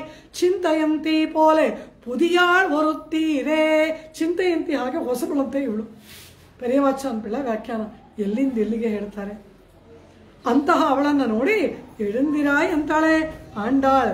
ಆಗ ಹೇಳ್ತಾಳೆ, ಪೇಯ್ ಮೊಲೆನಂಜುಂಡೆ ಕಳ್ಳಚ್ಚಗಡಂ ಕಲಕ್ಕಳಿಯ ಕಾಲೋಚ್ಚಿ. ಅಮ್ಮ, ಪೂತನೆ ಅಂತ ಒಬ್ಬಳು ಬಂದ್ಬಿಟ್ಲು. ಕೃಷ್ಣ ಅವಳು ಸ್ತನ್ಯಪಾನ ಮಾಡಿಬಿಟ್ಟ, ವಿಷವನ್ನು ಕುಡಿದ್ಬಿಟ್ಟ, ಏನಾಯ್ತು ಅಂತಾಳೆ.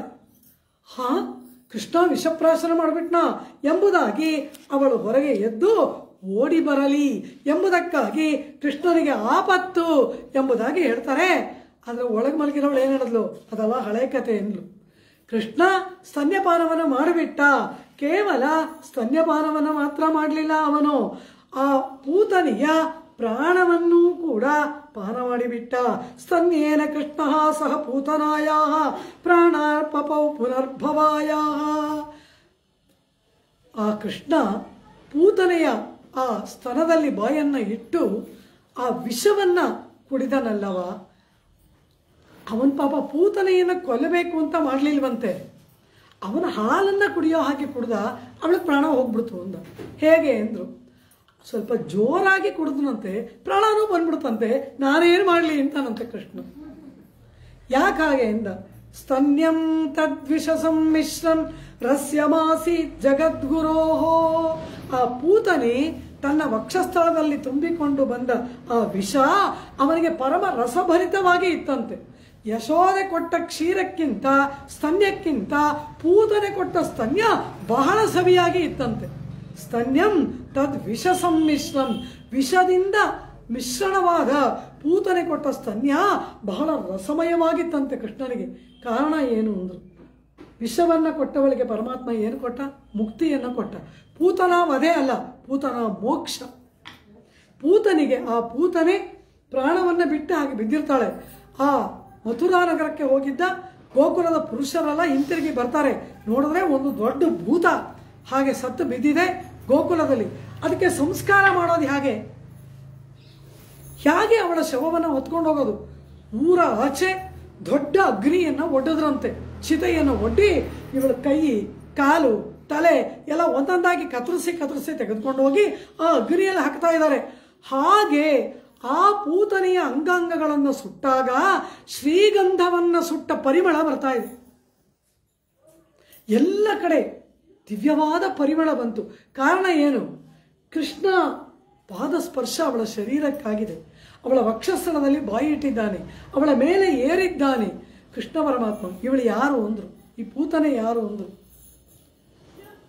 ಮಹಾಬಲಿ ಯಾಗ ಮಾಡುವಾಗ ಅವನ ಬಳಿಯಲ್ಲಿ ಹೋಗಿ ದಾನವನ್ನು ಬೇಡಿದನಲ್ಲವಾ ವಾಮನನಾಗಿ ಪರಮಾತ್ಮ.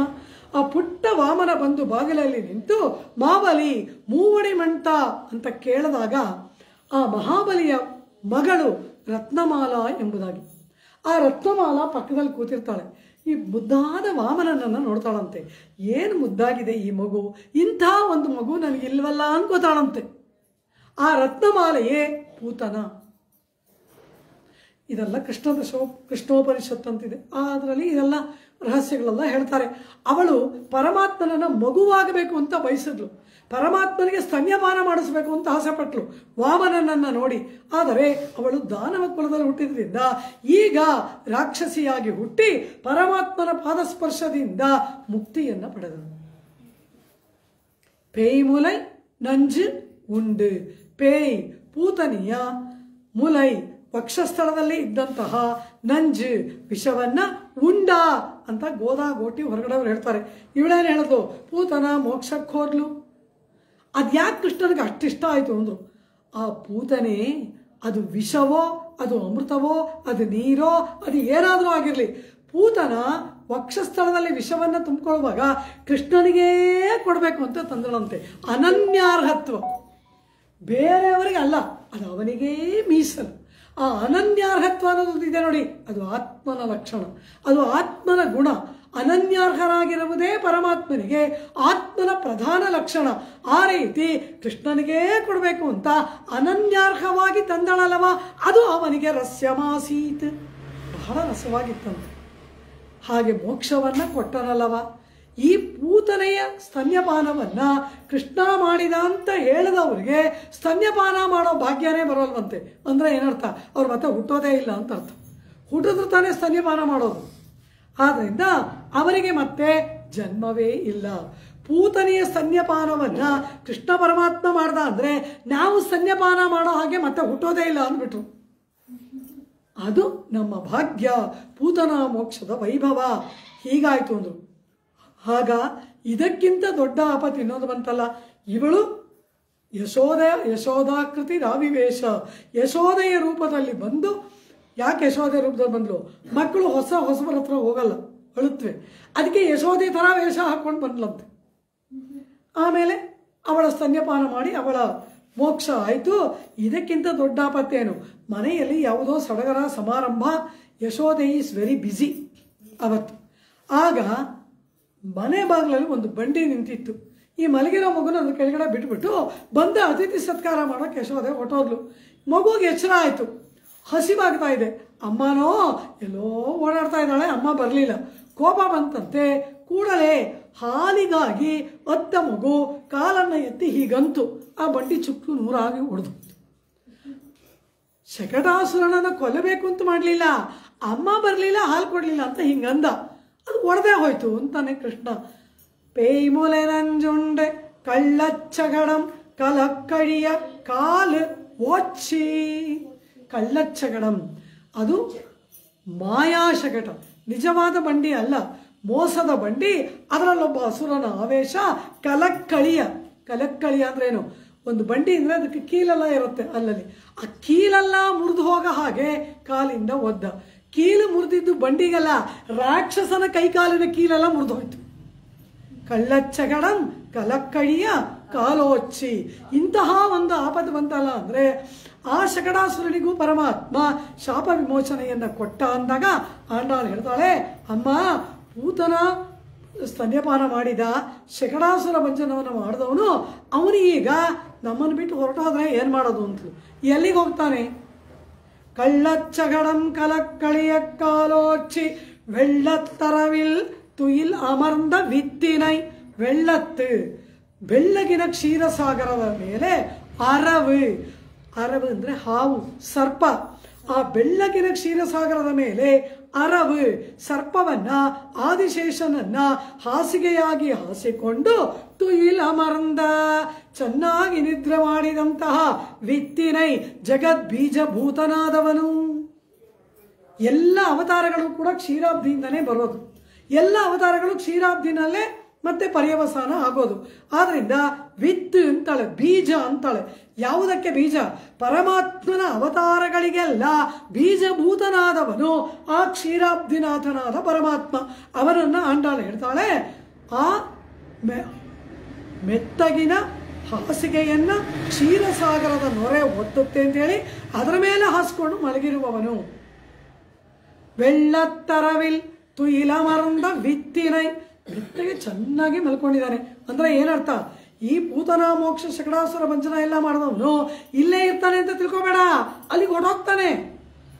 ಆಗ ನಾವು ಯಾರನ್ನು ಪಡೆಯೋದು? ಯಾರನ್ನ ನೋಡೋದು? ನೆನಪು ಮಾಡ್ತಾಳೆ ಅವನು ಅಲ್ಲಿಂದ ಬಂದಿದ್ದಾನೆ ಅಂತ. ವಿತ್ ಅಂದ್ರು. ಬೀಜ ಯಾವುದರಲ್ಲಿ ಇದ್ರೆ ಅದು ಮೊಳಕೆ ಹೊಡೆಯುತ್ತೆ. ನೀರಲ್ಲಿ ಇರಬೇಕು, ಜಲ ದ್ರವ ಪದಾರ್ಥದಲ್ಲಿ ಇದ್ರೆ ಬೀಜ ಮೊಳಕೆ ಹೊಡೆಯುತ್ತೆ. ಅದಕ್ಕೆ ಪರಮಾತ್ಮ ಹಾಲಿನ ಸಮುದ್ರದಲ್ಲಿ ಮಲಗಿದಾನಂತೆ, ಒಂದು ಬೀಜ ಅಂತೆ, ಅದಕ್ಕೆ ನೀರಲ್ಲಿ ಮಲಗಿದಾನೆ ಅಂತ. வெள்ளத்தரவில் துயில் அமர்ந்த வித்தினை உள்ளத்து கொண்டு முனிவர்களும் யோகிகளும் மெல்ல விழுந்தறியನ್ನ பேரரவம் உள்ளம் புகுந்து ಕುಳಿರ್ದೆ. ಅಂತಹ ಆ ಪರಮಾತ್ಮನನ್ನ ಪ್ರಾತಃ ಕಾಲದಲ್ಲಿ ಬ್ರಾಹ್ಮ ಮುಹೂರ್ತದಲ್ಲಿ ಮರಣಶೀಲರಾದ ಗುಣಾನುಭವ ಮಾಡುವ ಮುನಿಗಳು, ಕೈಂಕರ್ಯಪರರಾದ ಯೋಗಿಗಳು, ಇವರೆಲ್ಲರೂ ಕೂಡ ರಾತ್ರಿ ಶಯನ ಮಾಡಿಕೊಂಡಿರ್ತಾರೆ. ಬೆಳಗ್ಗೆ ಏಳುವಾಗ ಎಲ್ಲರೂ ಕೂಡ ಬೆಳಗ್ಗೆ ಏಳುವಾಗ 7 ಬಾರಿ ಹರಿರ್ ಹರಿಹಿ ಅಂತ ಹೇಳ್ಬೇಕಂತೆ. ಹರಿನಾಮ ಸ್ಮರಣೆ ಮಾಡ್ತಾ ಹೇಳ್ಬೇಕಂತೆ. ಊಟ ಮಾಡುವಾಗ ಗೋವಿಂದ ಅನ್ಬೇಕಂತೆ, ಮಲ್ಕೊಳ್ಳುವಾಗ ಮಧುಸೂದನ ಅನ್ಬೇಕಂತೆ. ಇದೆಲ್ಲ ಹೇಳಿದ್ದಾರೆ. ಹಾಗೆ ಪ್ರಾತಃ ಕಾಲದಲ್ಲಿ ಏಳುವ ಕಾಲದಲ್ಲಿ ಹೀಗೆ ಕ್ಷೀರಸಾಗರದಲ್ಲಿ ಮಲಗಿಕೊಂಡ ಆ ಪರಮಾತ್ಮನನ್ನ ಮುನಿವರ್ಗಳು, ಯೋಗಿಗಳು, ಋಷಿಗಳು, ಕೈಂಕರ್ಯಪರರಾದವರು, ಮನನಶೀಲರಾದ ಮುನಿಗಳು ಕೂಡ ಮೆಲ್ಲಗೆ ಹೇಳ್ತಾರಂತೆ. ಹೇಗೆ ಅಂದ್ರು? ಗರ್ಭಿಣಿ ಸ್ತ್ರೀಯರ ಹಾಗೆ ಹೇಳ್ತಾರಂತೆ. ಛಟ್ ಅಂತ ಹೇಳಲ್ವಂತೆ. ಯಾಕೆ ಅಂತ ಕೇಳಿದ್ರು. ಒಳಗಡೆ ಹರಿ ಇದಾನಲ್ವ, ಹರಿಮಂದಿರಮಿದಂ ಶರೀರಂ, ಇದು ಹರಿಗೆ ವಾಸಸ್ಥಾನ, ಹರಿಯ ಮಂದಿರ. ಹಾಗೆ ಒಳಗಡೆ ಹರಿ ಇದಾನಲ್ವ, ಅವ್ರಿಗೇನಾದ್ರೂ ನೋವಾದರೆ ಅಂತ ಹೇಳಿ ಮೆಲ್ಲ ಎಳೆಂದೆ, ಮೆಲ್ಲಗೆ ಗರ್ಭಿಣಿ ಸ್ತ್ರೀ ಹೇಳೋ ಹಾಗೆ ಹೇಳ್ತಾರಂತೆ. ಹಾಗೆ ಎದ್ದು ಹರಿಯನ್ನ ಪೇರರವಂ ಹರಿರ್ ಹರಿ ಹರಿರ್ ಹರಿ ಎಂಬುದಾಗಿ ಹರಿನಾಮ ಸಂಕೀರ್ತನೆಯನ್ನು ಮಾಡ್ತಾರಲ್ಲ, ಈ ದೊಡ್ಡ ಶಬ್ದ ನಮ್ಮ ಕಿವಿಯಿಂದ ಹೃದಯವನ್ನು ಹೊಕ್ಕು ಕೃಷ್ಣ ವಿರಹದಿಂದ ಕಮರ್ಪಿಳಂದ ಪೋಲೆಯಿಂದ ಉಳ್ಳಂ ಕುಳಿರ್ಂದದೆ. ಕೃಷ್ಣ ವಿರಹದಿಂದ ಬೆಂದು ಹೋದ ನಮ್ಮ ಹೃದಯಕ್ಕೆ ತಂಪಾಯಿತಲ್ಲ ಸಖಿ, ಆ ತಂಪು ನಿನಗೆ ತಿಳಿಯಲಿಲ್ಲವಾ? மெல்ல விழுந்தறியನ್ನ பேரரவம் உள்ளம் புகுந்து ಕುಳಿರ್ಂದೆ ಎಂಬುದಾಗಿ ಆ ಯಾರೋ ಒಬ್ಬ ಮುನಿ, ಯಾರೋ ಒಬ್ಬ ಯೋಗಿ, ಹರಿ ಅಂದ್ರೆ ಅದಂತ ದೊಡ್ಡ ಶಬ್ದವ ಅಂದ್ರು. ಒಬ್ರಲ್ಲ, ಲೋಕದಲ್ಲಿರುವ ಎಲ್ಲ ಮುನಿವರ್ಗಳು ಯೋಗಿಗಳು, ಪ್ಲೂರಲ್ ಇದೆ ಅಲ್ಲಿ, ಮುನಿಯುಂ ಯೋಗಿಯುಂ ಅನ್ಲಿಲ್ಲ, ಮುನಿವರ್ಗಳು ಯೋಗಿಗಳು ಅಂತಿದೆ. ಅಂದ್ರೆ ಏನು, 8 ಕೋಟಿ ಜನ ಹರಿನಾಮ ಸಂಕೀರ್ತನೆ ಮಾಡ್ತಾ ಇದ್ದಾರೆ. ಅಷ್ಟು ಕೋಟಿ ಜನ ಮಾಡಿದ್ರೆ ಅದು ಎಂಥ ದೊಡ್ಡ ಶಬ್ದವಾಗುತ್ತೆ. ಅದು ನಿನ್ನ ಕಿವಿಯನ್ನ ತಲುಪಲಿಲ್ಲವಾ? ನಮಗೆ ಎನ್ ಶವಿಯಿನ್ ಒಳಿ ಪುಹುಂದು, ಕಿವಿಯ ಮೂಲಕ ಹೃದಯವನ್ನ ತಲುಪಿ ಪುಹುಂದು ಕುಳಿರ್ಂದು, ಕೃಷ್ಣ ವಿರಹದಿಂದ ಬೆಂದು ಹೋದ ಹೃದಯಕ್ಕೆ ತಂಪಾಯಿತಲ್ಲ ಸಖಿ, ಆ ಅನುಭವ ನಿನಗೆ ಬರಲಿಲ್ಲವಾ? ಹರಿನಾಮ ಸಂಕೀರ್ತನೆ ಶಬ್ದ ಕೇಳಲಿಲ್ಲವಾ? ಇದು ಪ್ರಾತಃ ಕಾಲದ ಸಂಕೇತವಲ್ಲವಾ? ಇನ್ನೂ ಮಲಗಿದೆಯಲ್ಲ. ಪಿಳ್ಳ ಎಳುಂದಿರಾಯ್. ಪ್ರಹ್ಲಾದ ಹಿರಣ್ಯಕಶಿಪು ಅವನಿಗೆ ಕೊಡಬಾರದ ಶಿಕ್ಷೆ ಎಲ್ಲ ಕೊಡ್ತಾನೆ. ನೀರಲ್ಲಿ ತಳ್ಳೋದು, ಬೆಂಕಿಯಲ್ಲಿ ಸುಡೋದು, ವಿಷಪ್ರಾಶನ ಮಾಡೋದು. ದೊಡ್ಡ ಪರ್ವತದ ಮೇಲಿಂದ ಆ ಪ್ರಹ್ಲಾದನನ್ನ ಹಿರಣ್ಯಕಶಿಪುವಿನ ಸೇವಕರು ಕೆಳಗೆ ತಳ್ಳುತ್ತಾರೆ, ಅವನನ್ನ ನಾಶ ಮಾಡಿಬಿಡಬೇಕು ಅಂತ. ಹಾಗೆ ಪ್ರಹ್ಲಾದ ಬೀಳ್ತಾನಲ್ಲ, ಹೇಗೆ ಬಿದ್ದ? ವಿಷ್ಣು ಪುರಾಣದಲ್ಲಿ ಪರಾಶರ ಮುನಿವರಿಯರು ವರ್ಣನೆ ಮಾಡ್ತಾರೆ. ತತಸ್ತಂ ಶಿಕ್ಷಿಪು ಸರ್ವೇ ಬಾಲಂ ದೈತೇಯ ಕಿನ್ನರಾಹ ಪಪಾತ ಸೋಪ್ಯಧೋಕ್ಷಿಪ್ತ ಹೃದಯೇನ ಉದ್ವನನ್ ಹರಿಂ. ಹೀಗೆ ಕೈ ಹಿಡ್ಕೊಂಡು ಬಿದ್ದಂತೆ ಪ್ರಹ್ಲಾದ. ಪರ್ವತದ ಮೇಲಿಂದ ಕೆಳಗೆ ತಳ್ಳಿದಾಗ ಹೀಗೆ ಕೈ ಹಿಡ್ಕೊಂಡು ಬಿದ್ದಂತೆ. ಕಾರಣ ಏನು? ಹೃದಯದಲ್ಲಿರುವ ಹರಿಗೆ ನೋವಾಗಬಾರದು ಅಂತ. ಹೃದಯೇನ ಉದ್ವಹನ್ ಹರಿಂ. ಎಂಥ ಒಂದು ಪ್ರತಿಕ್ಷಣ ಪರಮಾತ್ಮ ಒಂದು ಆ ಇರುವಿಕೆಯ ಸಂಬಂಧವನ್ನು ಅನುಭವಿಸ್ತಾರೆ.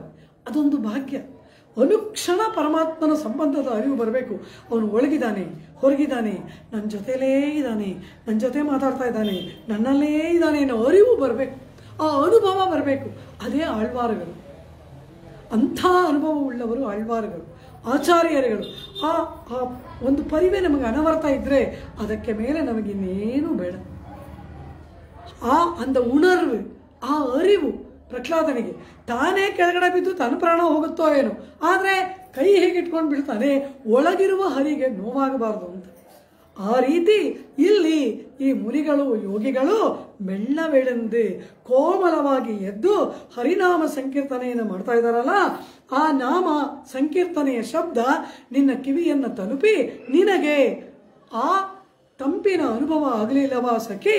ಪಿಳ್ಳಾಯಂದಿರಾಯ್ ಎಂಬುದಾಗಿ ಆ ಭಗವದ್ ವಿಷಯಕ್ಕೆ ಹೊಸಬಳಾದ ನಾಯಕಿಯನ್ನ ಆಂಡಾಳ್ ಸುಪ್ರಭಾತ ಹಾಡಿ ಎಚ್ಚರಿಸ್ತಾಳೆ. ಈ ಪಾಶುರದಲ್ಲಿ ಅನೇಕ ರಹಸ್ಯಾರ್ಥಗಳು. ಈ ಪಾಶುರ ಮಾತ್ರವಲ್ಲ, ಮಾರ್ಗಳಿ ತಿಂಗಳಿಂದ ವಂಗಕ್ಕಡಲ್ ತನಕ ರಹಸ್ಯಾರ್ಥಗಳೇ.